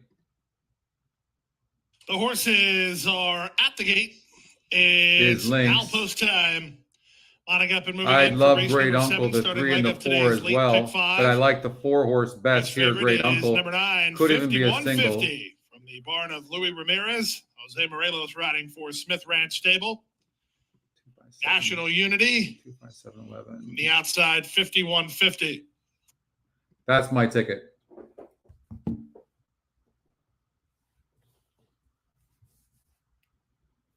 $51.50 is up and in, and we are ready for a start. And they're off. Good start from between horses for Beast Market. Ridden hard. Mr. Abario wants a piece of the early action, and National Unity won't be far away. 51.50 exits the chute in 4th. Down inside goes Hard to Handle, followed by Shack Diesel, and the trailer is Don't Answer. Down the backstretch they go, and with the advantage, it's now Beast Market in front by a neck. National Unity is there second, Mr. Abario third. Hard to Handle comes into it while racing up on the outside, wide on the course and not moving yet, 51.50. Held up is Shack Diesel, and still at the back is Don't Answer. They make their way now to the final half mile, and Beast Market is cleared under Leonel Reyes. Beast Market finding plenty at this stage, leads by 2.5. National Unity is second. Hard to Handle is a ridden third, 51.50, patiently handled while racing in 4th past the 3/8. Dropping back is Shack Diesel. Underway from the back is Don't Answer as they run to the top of the stretch.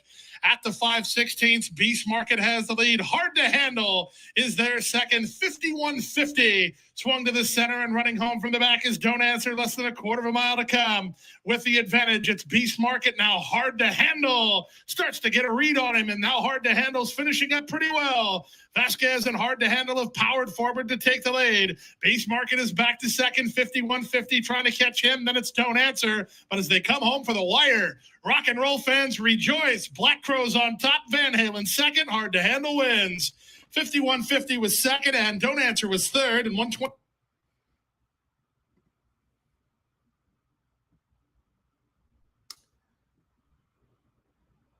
Okay, let's do a pick 6. Mandatory payout, and it's 20 cents.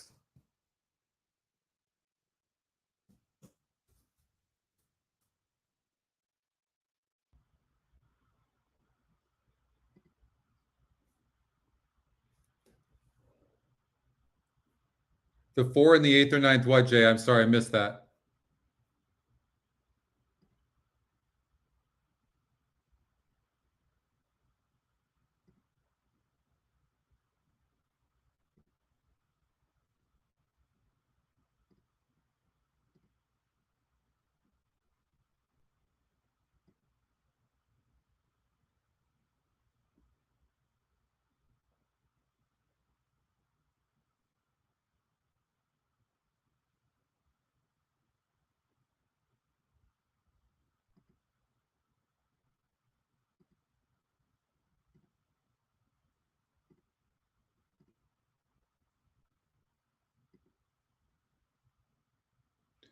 So here's a first-time starter that the EquinEdge morning line doesn't like, so we better make sure that we include it. Musino is a second-time starter that's going up in GSR and seems more bred for dirt and it's the EquinEdge long shot in a race that the top win percentage is only 21%, and it's 6-1 on the EquinEdge morning line. This horse seemed to have a perfect trip last time. It didn't run a beat.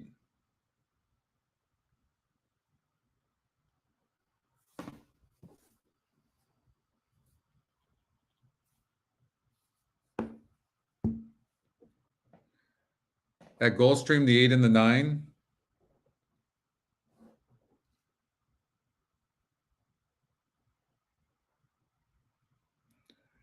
Oh, I like them both, but the one in the 8th, Jay. That's the one in the Lynch, or let's see here. Lynx. My best bet of the day right here. Love this horse today.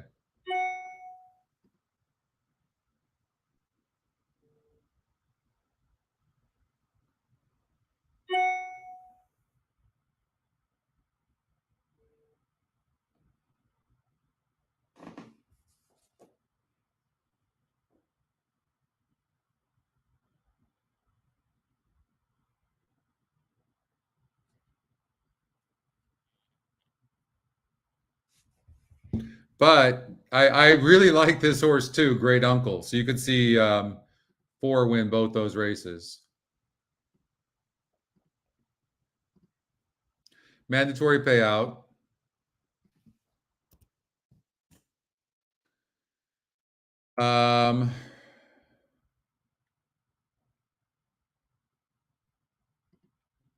The system is singling the 5 horse, 6-5. Again, visualize the trip. A lot of pace from this horse's. Well, the one in this one needs the lead. No, this one can rate a little bit, but being able to rate a little bit against a 52 group and this group is something different, totally different. Had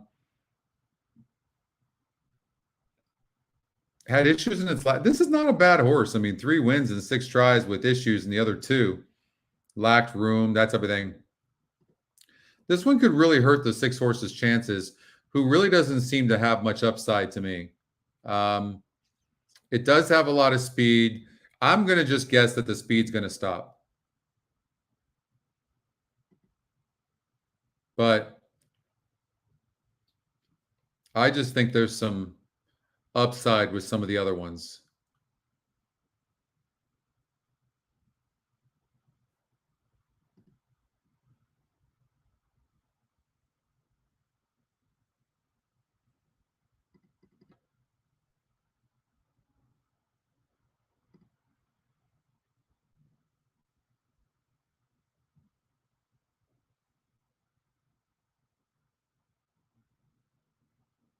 You know who scares me probably almost more than any trainer, honestly, is John Sheriff's.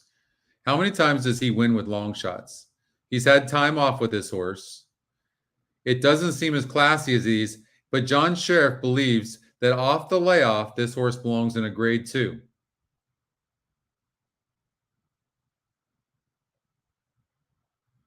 But this is a 72. This race came up pretty good. I just have to believe that this horse. I mean, unless let's see what changes they made. Nothing. Cut back. Time off. I mean, this horse has earned $286,000. It's not like this horse is bad, and this horse isn't all that. It won a grade 3 barely. And it ran good in the Eddie Reed, but had trouble. But the Eddie Reed wasn't that strong of a race. I don't know. This might be tougher than it looks. You might want to just be careful here. Caitlin Peak. This one is always finishing, but just it got pinballed at the break. I honestly more lean towards spreading, but I don't know. This is a pretty nice horse, though. This is a decent animal, but he barely won the grade 3. I don't know. And Pratt jumps on. Is that going to make the difference? Maybe.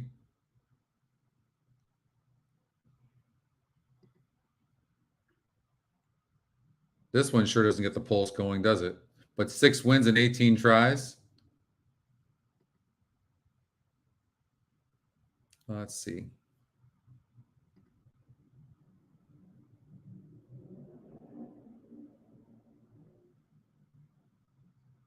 Nine, 2, 3, 4.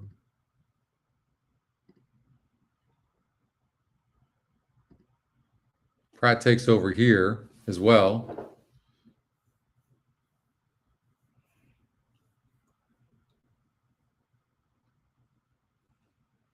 I mean, if you look at this triple bend, look at this horse ran the triple bend and then didn't run until a year later. But both those triple bend races, a 68 and a 64 on the SOR, and today's the 73. Pratt jumps on, and it's the top pick. It does get up to 17% win. It comes from behind and has no speed. I mean, and it's only 17%. This horse seems class compromised a bit. Was 6 wide. Velasquez takes over. Had 111 pounds last time out. Gains 8 pounds here. Then you have a horse like this is 10%. Broke bad and was crowded at the start. Barrios jumps aboard. Barrios been getting some big long shot. And Polanco takes over. Actually, Barrios off. Blinkers were put on last time. I wonder if they took them off. No, they left them on. I mean, you could see a price in here for sure. How about this Phineas? It's got a 70 on the SOR with Rispoli. 9-2 on the EquinEdge morning line. It's been facing 3-year-olds though. Now it's facing 3 and up for the first time. It is the second race off a layoff as well, long layoff. And it had trouble in its last race. Off slow, 6 wide. This horse has trouble every single time. This is what I'm talking, like horses like this are really tough to single. Although you like them and you know they're probably going to run good, they're tough. Rispoli jumps on again. Jumps up to 20%. It was 43%, 2 back. Off slow rank early. You don't like to see that. And lost by 11 lengths. Race before that at 20 cents on the dollar, 54% lost, 45%. But yet this horse is probably likely to be in the money. That's what kind of race this is.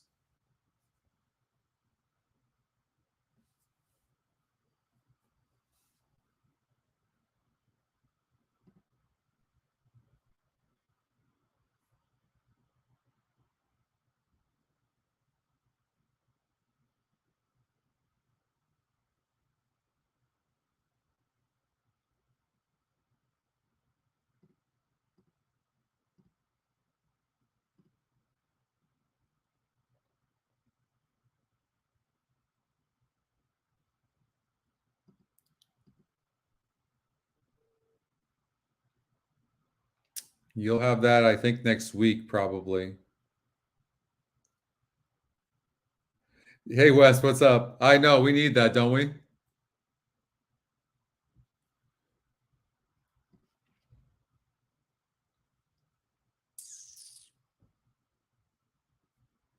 see, we got some notes here. 0 pace, ran big, comes back the next race and wins the race. Needs legitimate pace to be effective. And got it next time out. There's not legitimate pace here.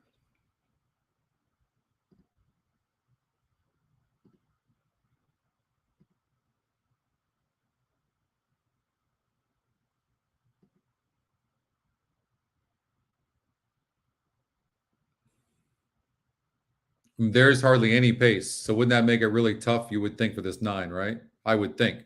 And it's only 12%. There's only 11% here, but I'm going to guess there was pace in here. No, there wasn't. Well, let's see. No, there was really no pace.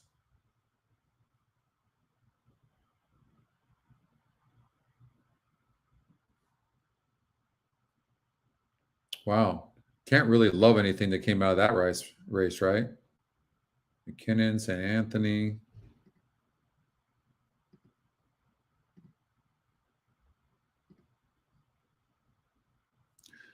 What was McKinnon's story in here?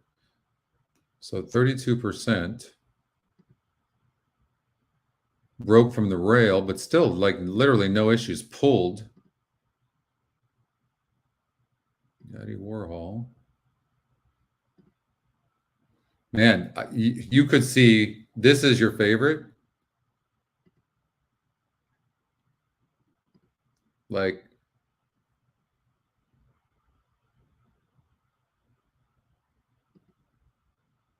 I don't know.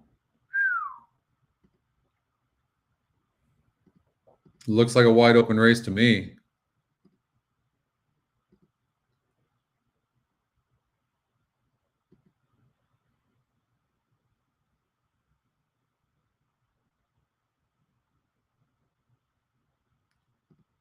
I mean, I look at 60 cents on the dollar, even money. Maybe this horse is worth trying to beat. It did break 11th and then pulled early and steadied. Well, I guess if this horse has a better trip, maybe.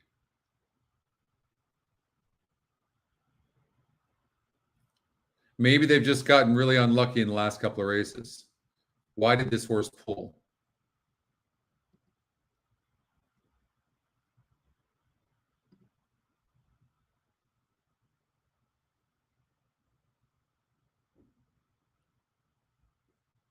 Does have 3 wins. Going 8 furlongs. Now it's going 9. And GSR 77.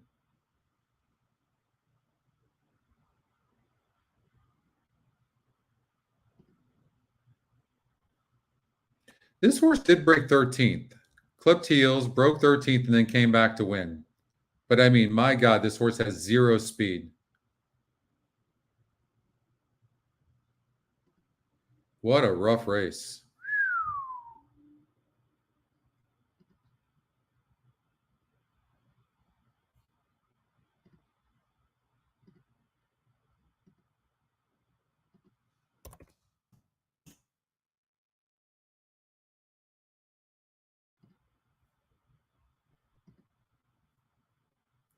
I mean, obviously, Flightline's a single, right? In the Pacific Classic, I would imagine. I don't know who else you would use.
So, Tis Magician's only 4% to win.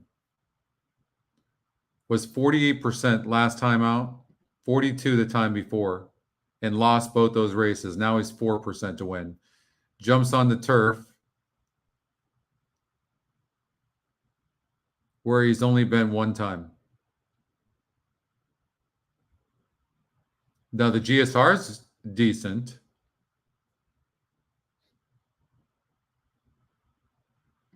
Ten seconds.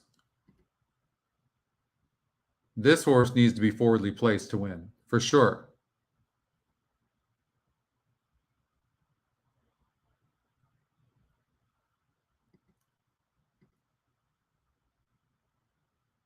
Now, Tis the Magician can rate. Can definitely rate. Flightline is a single. Yeah. For sure.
That's actually a good question. Let's see, Patrick.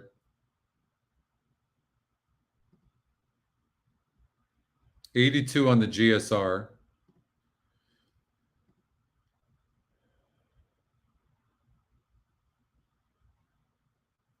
Shouldn't be an issue. I don't personally see an issue with Flightline getting that distance at all.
So I want to look at this race a little bit closer and see. That's not going to pop up for me.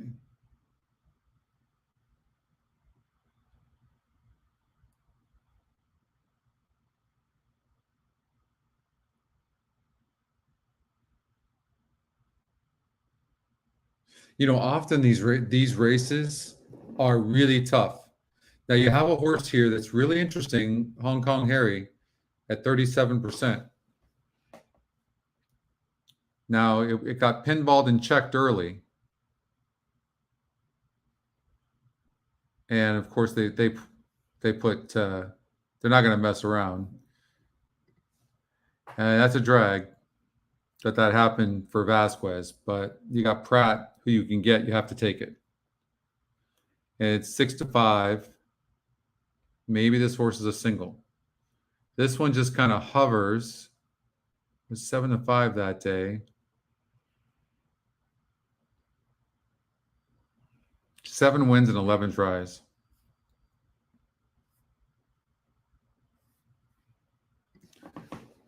Yeah, maybe this horse is a single. This one doesn't look that great. Maybe there's really not that tough of horses in here. All right, I would probably take the risk. There.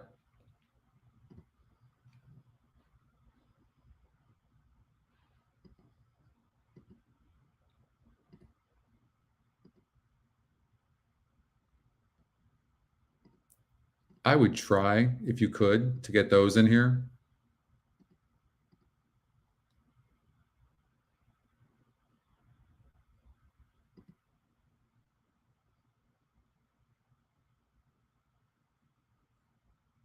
Let's see how this race is going to be run. So I'm going to try to visualize the race here. I mean, first of all, the top win percentage is only 21%.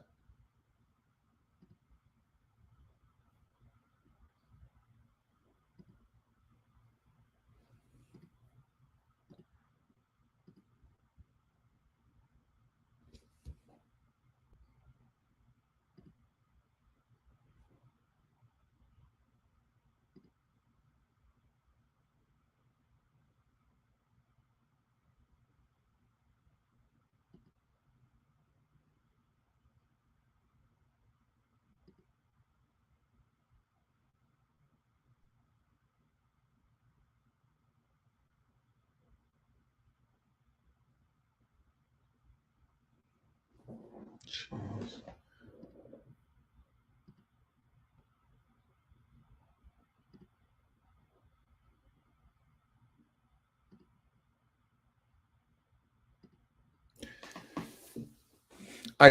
Look, it's using these top three here. So you're 21, 31, 41, 58% to get by this race. Okay. 58%. I think you have to take that. Here,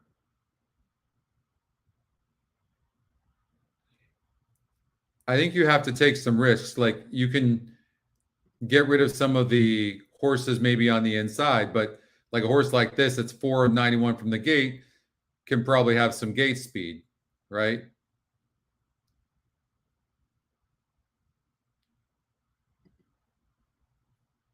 This horse broke bad last time out, lost path, had some issues.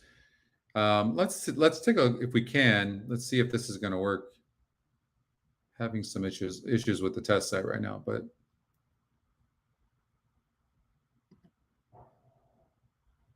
yeah, I really wanted to look at that 8 horse. It's 5-2 on the morning line, but you've got some top jockeys in here. It's not in the top EquinEdge picks. Maybe it's worth just trying to. You have to do stuff like this. Leave out a horse like that. This horse is 4% to win. The EquinEdge long shot. We're going to leave out this horse. You have a first-time starter in this 7 with all these guys in there. We're going to leave out this guy. Cedillo's on the inside in the 2-hole. Going to leave him out. Okay. So we're getting closer.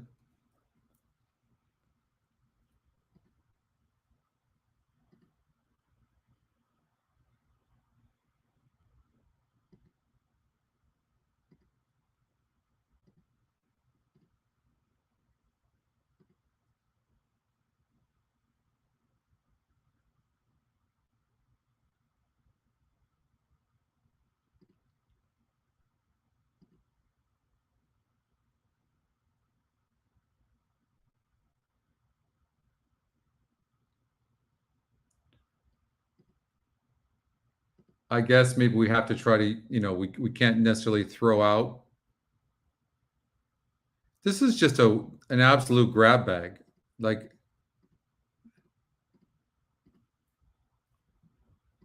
you could seriously get a price here.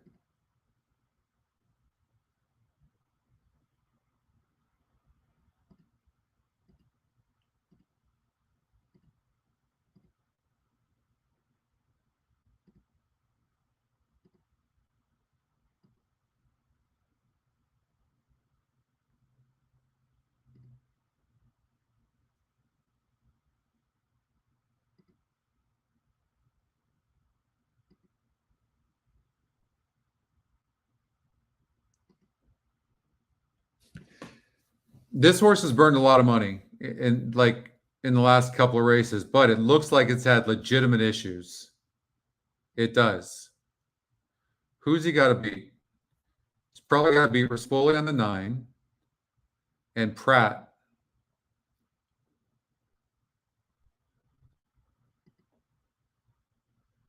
This horse is moving way up in class and barely won last time out. I mean, Ellis is asking a lot to beat this group. So I would leave out the 3. Again, it's about eliminating horses. We have to try to eliminate wherever we can so we can spread in other races. So if we're right about our eliminations, then we're good. We got a better shot.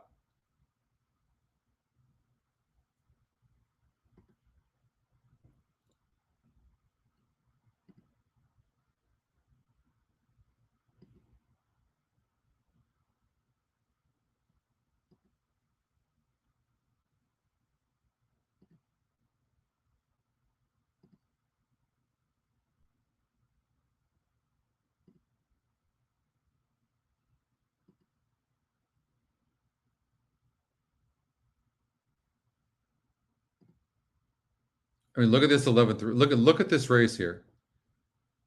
Top win percentage 20%.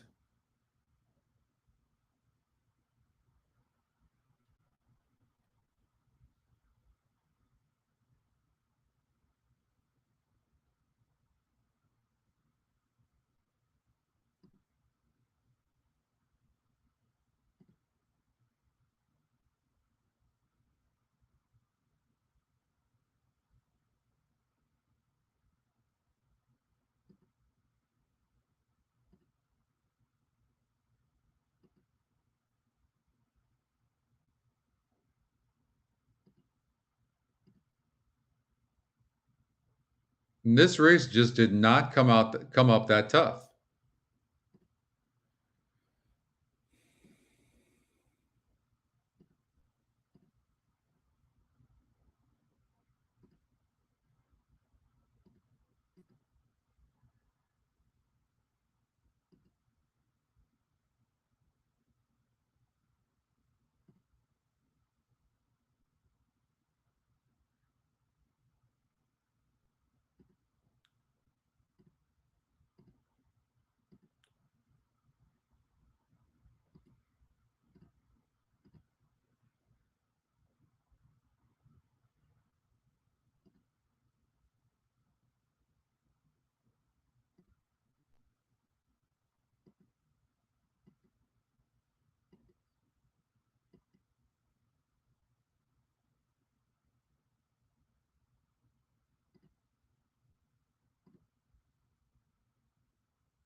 And this is a maiden.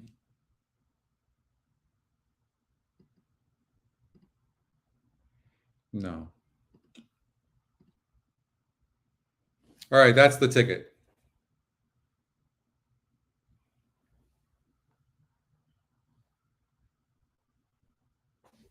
That's the ticket.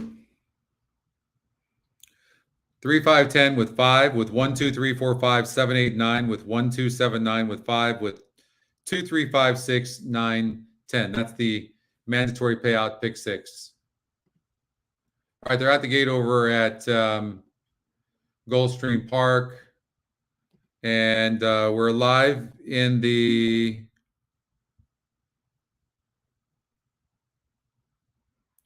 pick 5, late pick 5.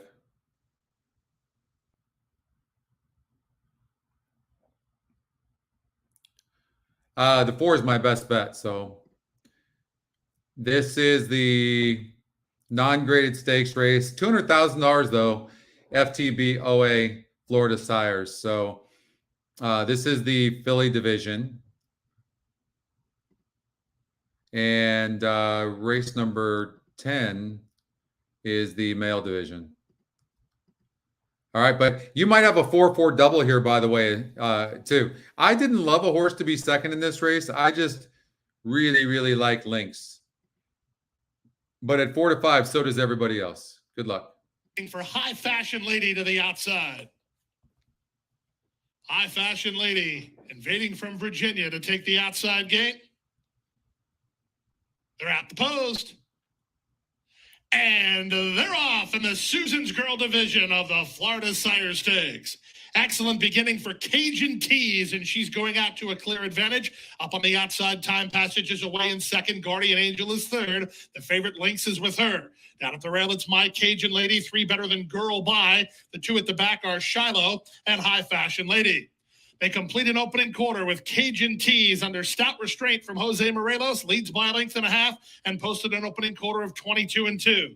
Time Passage is second, Guardian Angel between horses third. At the rail, it's My Cajun Lady in fourth. Shuffled to fifth is Lynx. Zayas is after her to pick up her ball game. She's about 5 lengths behind while starting to launch a bid. 3 back to Girl By, then it's a gap of 2 to High Fashion Lady with Shiloh at the back as they round the far turn. Less than 5/16 from home. Cajun Tease has the lead by 2.5. Lynx starts to pick up her feet. She's up on the outside in the joint third. Time Passage is next, and at the rail is Guardian Angel. There's a quarter of a mile left to go. The top 4 have separation on the rest with Cajun Tease still in front.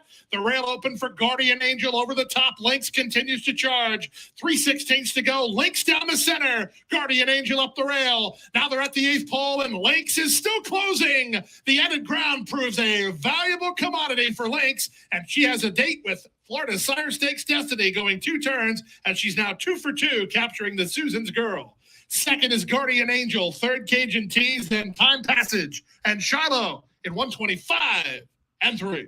All right, well, that's Lynx. That was my best bet of the day. I mean, it's 4 to 5, but that horse, it ran exactly the same way in the last race. These were a little bit tougher, but ran exactly the same way where it was being shoved on. But once it got its legs, got outside, I knew this extra distance was going to be good for this horse. So that was huge. So thank you so much, Ellen. I appreciate it. So, all right. Done with that single. All right, let's get out to Woodbine, race number 7. And let's see here.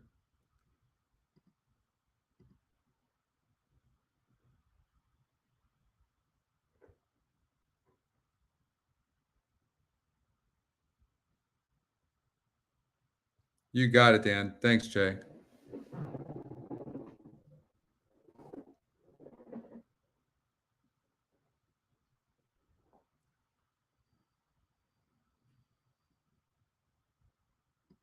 I think you might be overthinking this one, Oldie. You might be overthinking it. But if you can beat Flightline, you're getting paid, Oldie. But I think you're overthinking it. That horse just doesn't have any flaws. Especially there's really not anybody great in that race. Really isn't. Flightline's just going to be too good for them, even if the horse breaks last. Nice, James.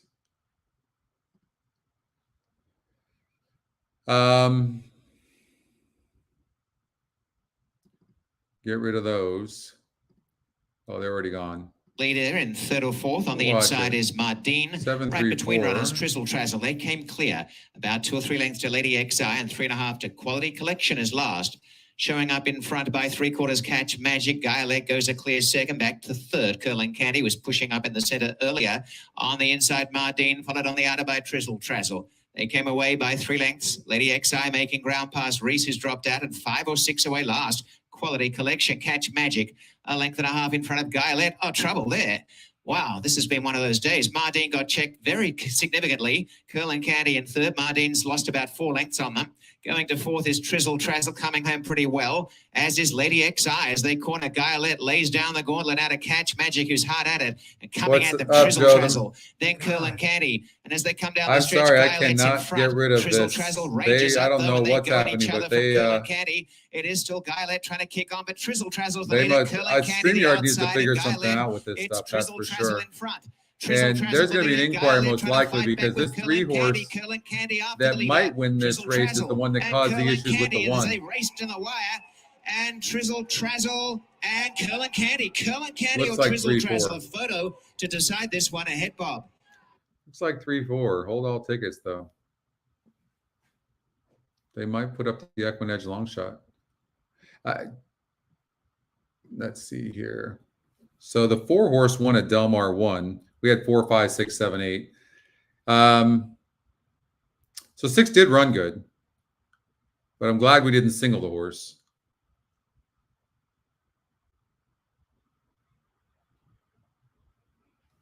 I mean, hate to have a favorite, but what are you gonna do? It's just, it's mind-boggling, right? I can spend all that time handicapping. We can spend all that time handicapping a race, right? And then just the top EquinEdge picks coming first and second. No, it's just that easy. EquinEdge long shot got at 28-1, got fourth. Let's see what this superfecta paid. Look at that. With the two favorites coming in first and second. You see that? With them. That superfecta paid $830. Is that incredible? For $1. That's mind-boggling to me. Wow.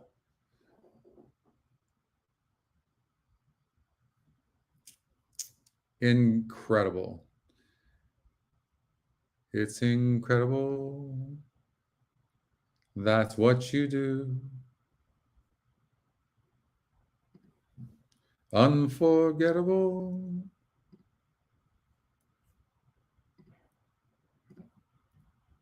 Hold all tickets at Woodbine. They might do an inquiry. That's why, darling, it's incredible. That someone so unforgettable thinks that I am unforgettable too. Okay, Del Mar race number 2. We have the 2, 3, 4, and 5. All right, I'm not going to stay with you guys too much longer. I'm getting tired.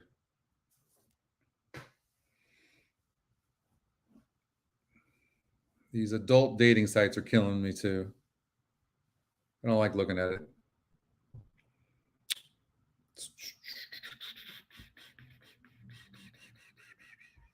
Two, 3, 4, 5. We did talk about possibly the 2 getting a good trip. Here's the problem I have with the 2. Is that it beat a maiden group that was a 44 SOR. So it wasn't a strong group.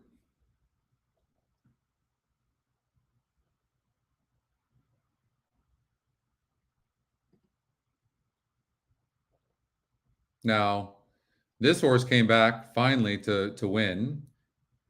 You, babe. I got you, babe. 4 Flag came back to run good in that same maiden race. So that was good. So, I mean, it's proven a pretty strong race. And the horse did break from a wide post and didn't have any speed whatsoever. So I guess that was pretty impressive, actually. And it's a top EquinEdge pick, and it should sit right behind these other horses. But you can see, like,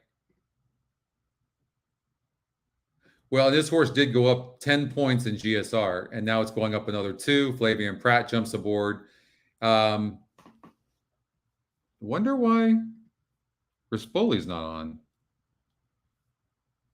Where be Rispoli? Rispoli goes on the 4 horse, Mamba Cool. I don't think this horse is beating the 2, but yeah, maybe these 2 horses. We've got them both. Thank you, Bill. Thank you very much.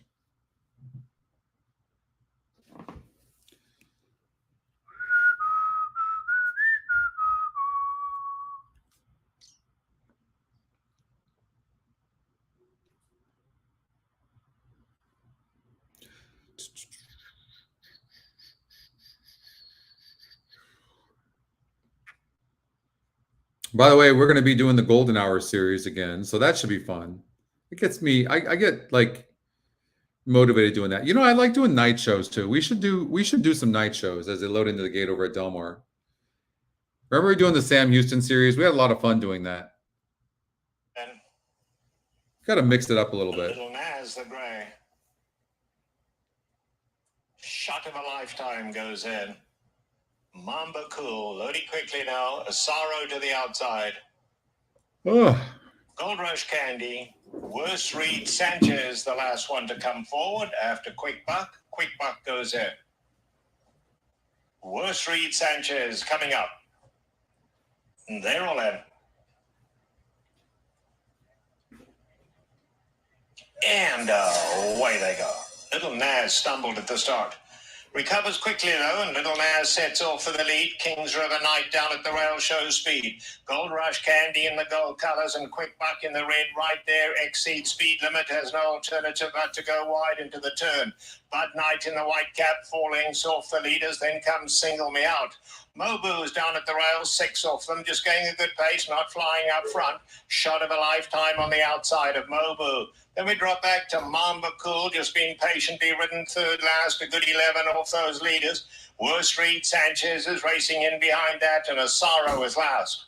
Strung out, they head to the half-mile pole. Gold Rush Candy is the leader. Exceeds speed limits, taken second. Little Naz the grey. On the far side, Bud Knight now improving. Bud Knight in the white cap goes to put pressure on the leaders. Quick Buck is in the red. King's River Knight travelling well enough in 6, just 3 off the leaders. Then back to Shot of a Lifetime, Single Me Out behind Me too, damn. Here's Mobu, now got 6 lengths to make up. We come back to Mambo Cool, who's starting to pick it up, and then Worst Reed Sanchez. They've taken much closer order now. Gold Rush Candy down at the rail. Hey, Rob. Limit right there. Now King's River Knight comes with a big run, and King's River Knight in the red on the outside comes looking for the lead. Wow. Naz is battling on. Mobu is in with Pratt the got a chance good as trip. well. On the outside, Worst Reed Sanchez. They come for home. He's so King's good. River Knight. Mobu comes to take him on. Mamba Cool, late run, white blinkers. Mamba Cool finishing stoutly. King's River Knight keeping him at bay. King's River Knight won it. Mobu will be second. Mambo Cool third, and Worst Reed Sanchez finished fourth. Well, the 2 did win. So moving on. We're moving on out. All right.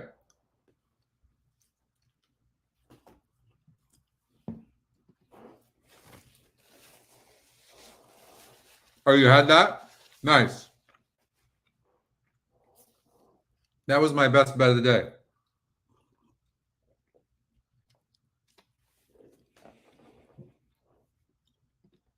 Big 5 at Saratoga. We'll do it for 120. We'll do it quickly. Let me do my magic while I eat.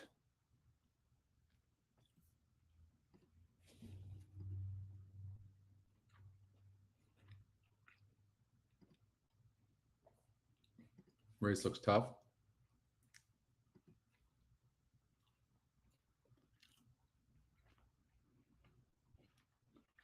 The system says the horse is 1 to 5.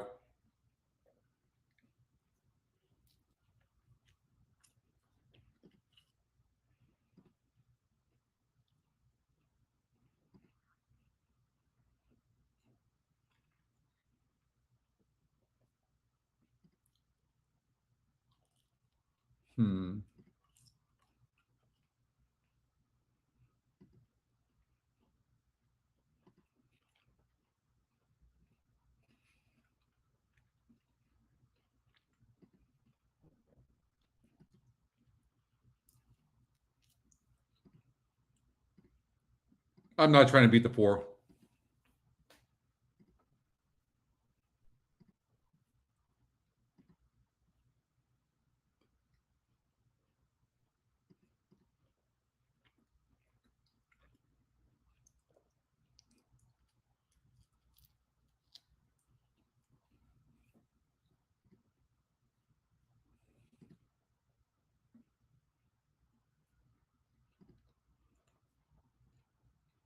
That's what I would do.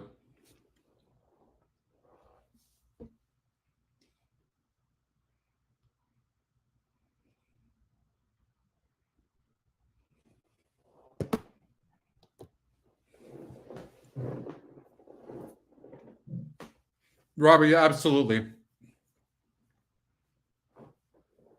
In fact, I think I did one time.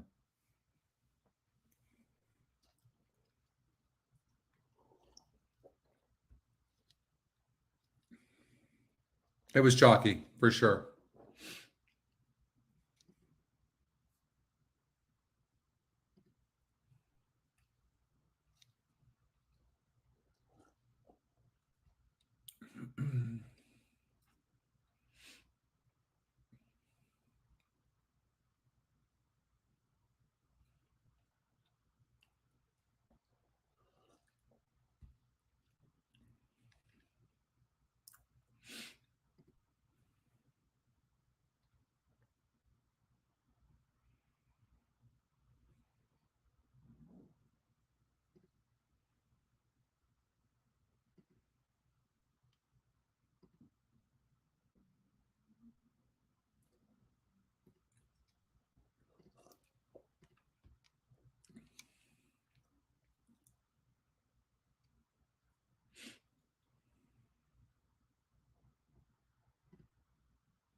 Analyze it, broke well. There goes Monition. There goes Ocean Atlantique. And on the outside, it is Eyes on Target heading into the clubhouse turn. Ocean Atlantique has the lead here. Ocean 3 was Atlantique disqualified. Monition Yep. is running in second. Eyes on Target is next in third. Widest of all there is Never Explain, who is running in fourth. And then it is Analyze It next in fifth, followed by Clear Vision in sixth. Graded on the Curve is next in seventh, followed by Sanctuary City, and Lorenz is the trailer in ninth. The quarter went in 24 and 3/5 seconds. Ocean Atlantique is the leader here, with Eyes on Target on the outside in second. Monition saving ground down towards the rail in third. Then comes Never Explain next in fourth. And in between horses is Analyze It. The half mile in 49 seconds. After Analyze It is Clear Vision in sixth, followed by Sanctuary City, Graded on a Curve, and Lorenz continues the trail. They get into the far turn now. Ocean Atlantique challenged here by Eyes on Target. The two of them are right together. Never Nine's Explain feeling a lot of heat right racing now. in third as Monition. Here comes the 11. We would love to win. Alongside is Analyze It, then Graded on a Curve. 10's moving very good right now. The turn into the stretch. Here comes Eyes on Target. Monition is looking for a way through. On the far outside, it is a Never Explain as they. 9's running huge. Come on, here comes the 2. Along with Eyes on Target, and here comes Analyze It, who's kicking in late. Here comes the 4 as well. Sanctuary City. The four of them come to the wire together. Oh, God, that was a good race. That was a good race. Not good for the old ticker, but I think maybe the 4 got there. That 1, remember, I was going to leave it out. I'm like, I can't use a 1 pace number.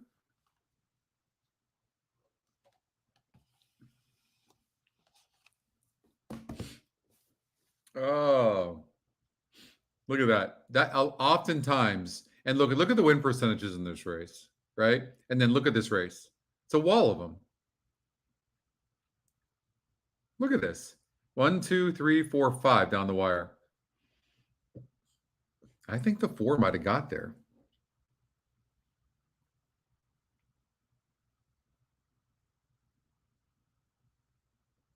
Yeah. From my eye, it's the 4.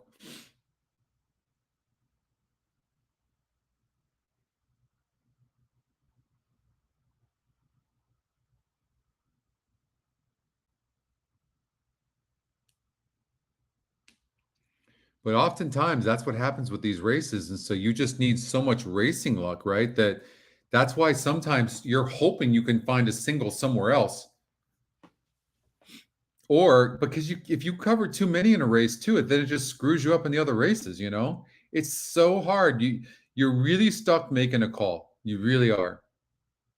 Or just getting really lucky.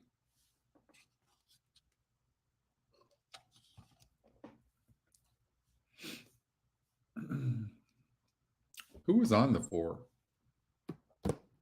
Trevor McCarthy, huh? Nice job.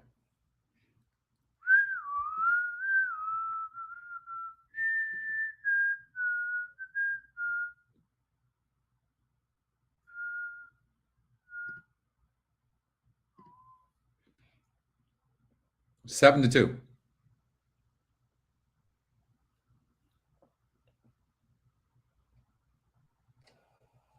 Number 4, Sanctuary City was first.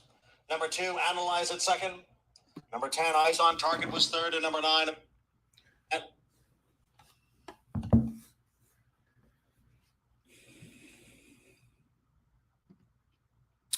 Golden Gate Fields. Janice Joplin. I've got a note on here says this horse is a runner. Never been on turf before. And I'm going to get rid of that note. And now it drops 15 points in GSR. Now, I've seen them win before, but the GSR is so money. They just don't win very often. And this horse is the favorite. The favorite. Because if you look at it on paper, it looks good. And people can't see the other things. It's still facing a 68 group.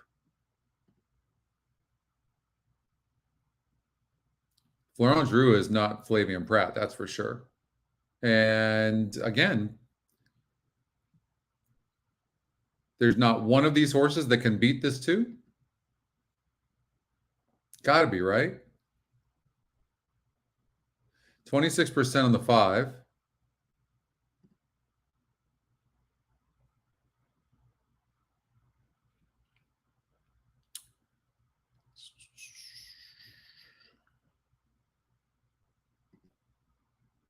To me, what we could be looking at with the 5 is that it needs the lead for its best. Maybe. No, it closed here, got second. I don't know.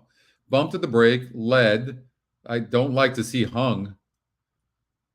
Reared in the gate and still got second. I mean, this horse is a head case. Would love to key a horse, but I don't think you can, even if win or lose, I don't think you can do that here.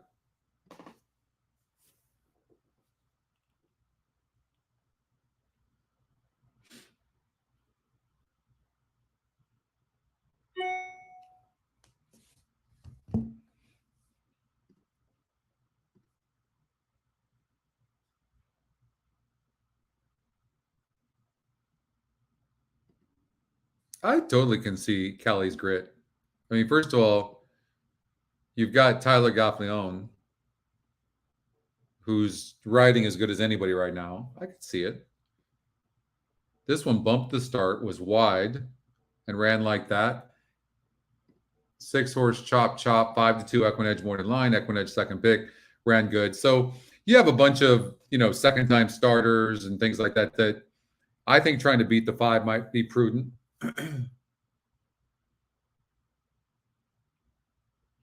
I'll be right back.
What's the Delaware one that started the first race of Delaware, right? Yeah, I didn't even realize it. Shit. But let me finish this. I'm gonna finish the show and I'll call you back in a bit. Okay, bye. Bye-bye. Okay, I am back. Dave Weaver says hello. I guess he was on with Caleb in the studio. Kentucky Downs. I like Callie's grit. I like this horse. Top EquinEdge pick. I like the win percentages minus the 5-horse. So I like the 8-4. And if you visualize how the trip is going to play out,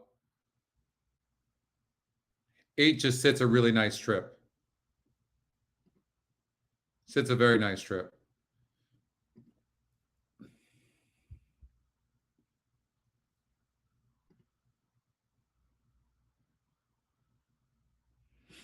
Yeah, looking forward to watching this race, though.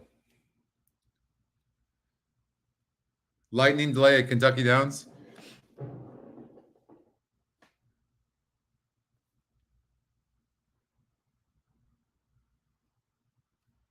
How about Golden Gate Fields? See if we can handicap this real quickly. I mean, that one horse, Gate to Wire, is. I think you're looking at the 4 and the 1. 4 and 1. As far as trip goes, 5's going to get a good trip. That'd be my long shot. So I like 1, 4, 5 over at Golden Gate Fields.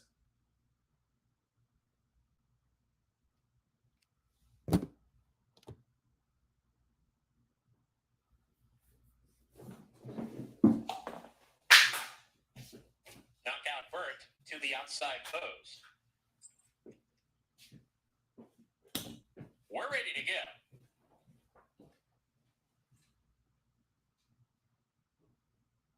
We're off and running at Golden Gate Fields, and Knockout Bert was off very slowly, well behind after that bad beginning. Stretch run off the long layoff, going to the front, establishes a clear lead from Sound Judgment into second. Color Me Money right outside of him in third. Woodbine already on a loose rein with a half mile to go. He's fourth on the fence, 2 lengths behind. A length further back to Knockout Bert, who's made up significant ground after that bad beginning to be in the second last spot. Satanta is the early trailer as they charge into the 4-turn run. It's Stretch Run on top, saying, "Come and catch me if you can," and leads the way by a length margin. Sound Judgment a lot closer now in second. Now just a half length back on the throat latch of Stretch Run as they come to the top of the stretch. Color Me Money is circling deep. Farther out, Knockout Bert trying to run a huge race on the far outside. They're down the stretch. Stretch Run approaches the furlong pole. He's still in front. He's got something left for this final furlong. Color Me Money left behind in second, and they come to the 16th pole, and it's Stretch Run with a nice stretch run today. Stretch Run at 3-1 wins it under Asiel Espinoza. He won by 3.5. Color Me Money second. Satanta from the back gets third, and then Sound. Not a bad exactor right there. Ups in the opener.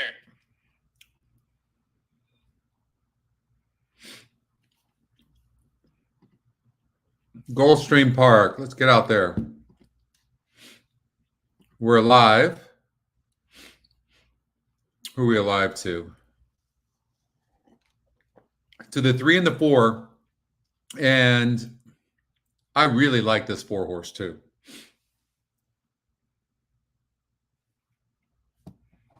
I really like this 4.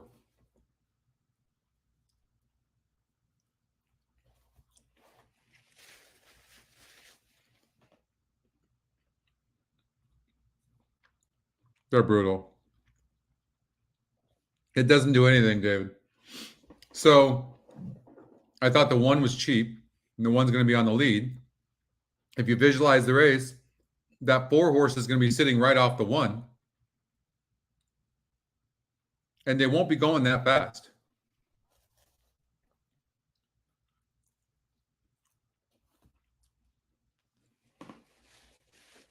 There shouldn't be anybody else to the outside of the 4.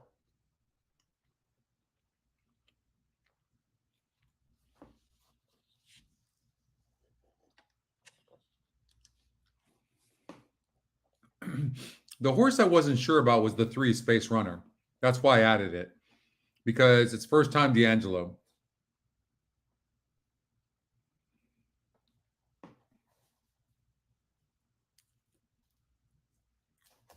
That was a nice training job.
I don't think so, Scott.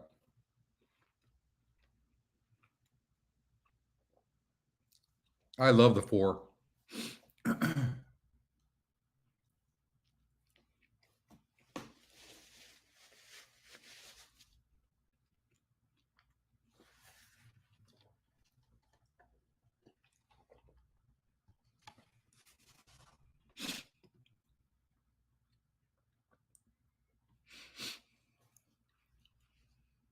Approaching the starting gate. Last chance to wager. I can understand that, Rob.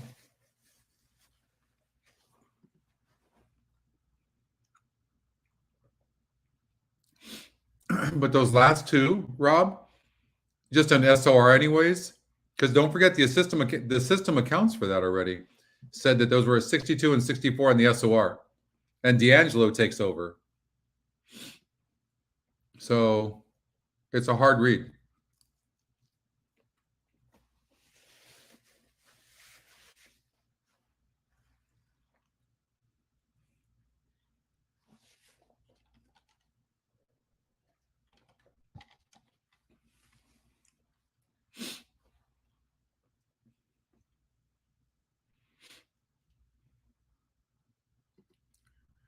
This might be the first race I bet today. I thought this, Horses are at the the gate. fact that this horse right now It's is now post time. 9 to 5. Lining up and moving in for race number 9, starting leg of the late pick 3 today. 2-1 favorite is Great Uncle. Great Uncle moving in. Run out wide. Slim, slow slider. There, Renegade. Oh, I'm not going to get it, am I? Breaking through the front of the gate, but not getting away. Great job by the gate crew there was number 1, Stat.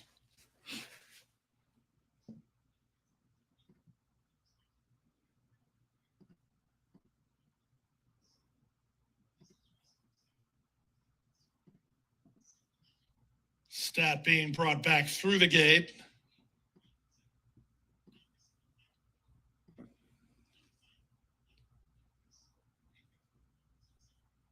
At guard, Zayas waiting for the green light from the vet.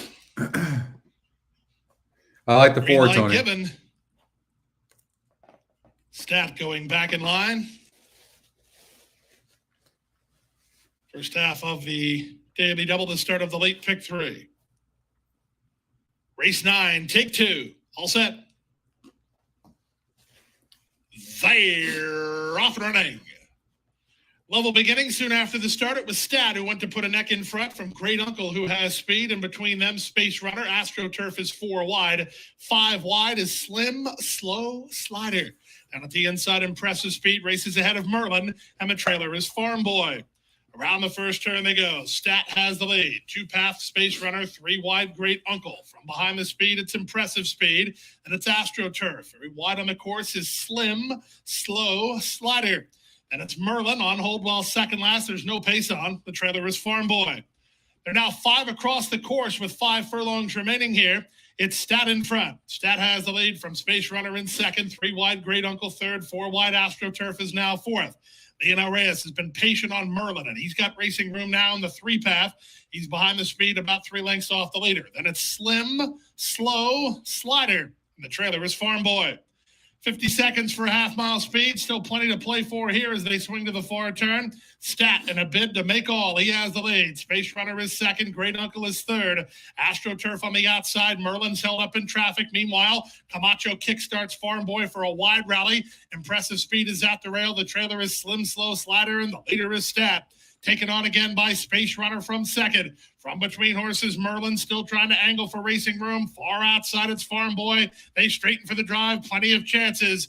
Up front, the leader is Space Runner. Over the top and Farm Boy at the rail. Stat splitting horses, Impressive Speed. There's an eighth of a mile to go, and long shot Impressive Speed Stay up 3. down the center. Farm Boy grinding home. Space Runner's in front. Space Runner has the lead. Farm Boy surges. Space Runner won it. Space Runner under Miguel D'Angelo Vasquez turned away Farm Boy with Impressive Speed third in 142 and 4. That is huge for the pick 5 we did. Big.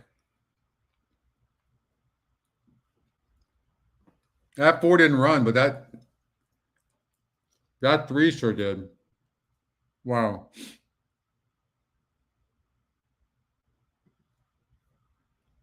I'm just glad the 3 hung on, at least for the pick 5.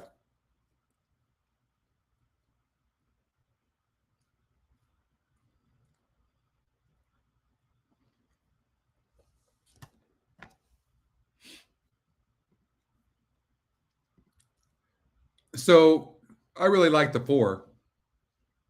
Obviously, it's the only bet I made other than the pick 5 earlier. So I only, and I used the 4, and I was going to single it, but I added the 3 because it was the only horse I couldn't read very well. The only one. I knew it was coming out of stronger races, and I knew D'Angelo just took over, and Vasquez jumped on. So I had to use the horse because I wasn't sure what the upside of this horse was.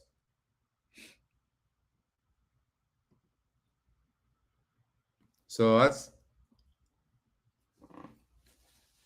at least for the late pick 5.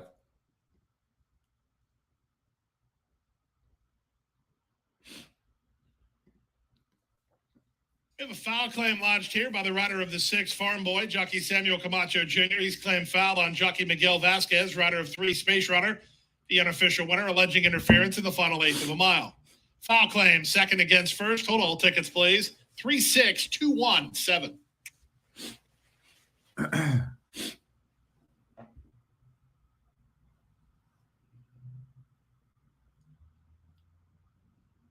I didn't see it.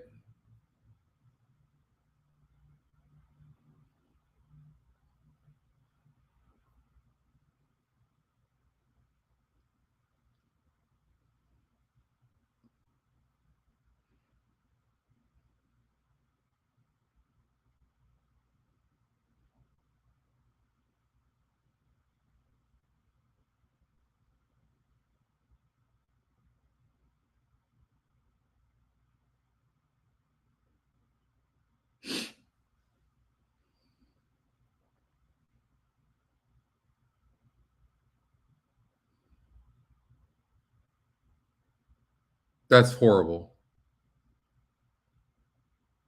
That's horrible. There's no way. Stop it.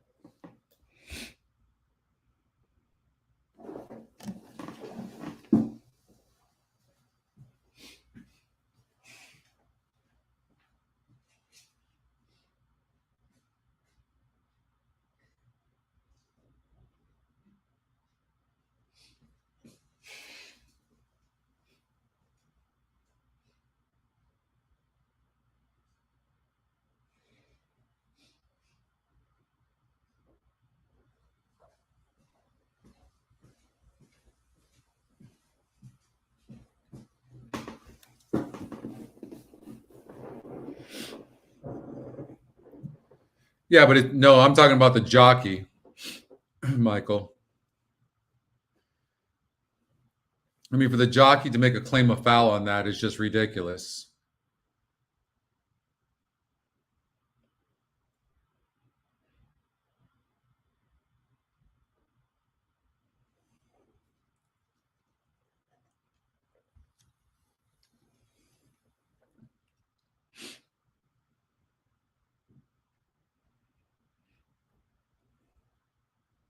I think the other thing with the Stewarts is that I mean, he's hitting him with the left hand now.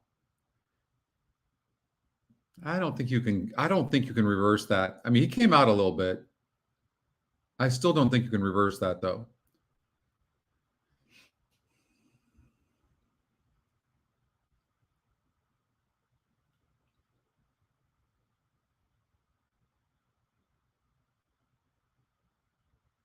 It wouldn't have changed anything.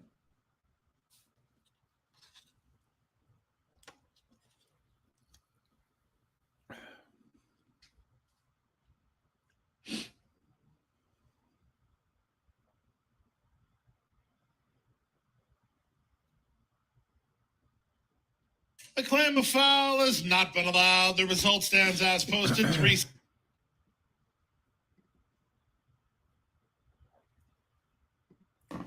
All right. Del Mar, race number 3.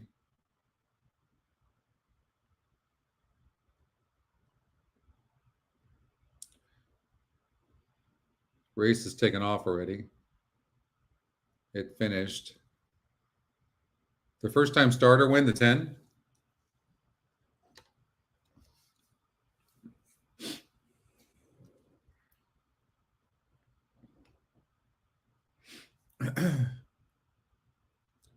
Well, that's nice.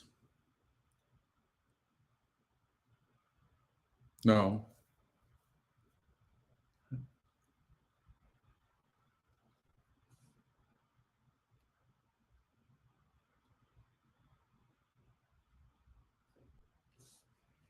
Oh, this dating site.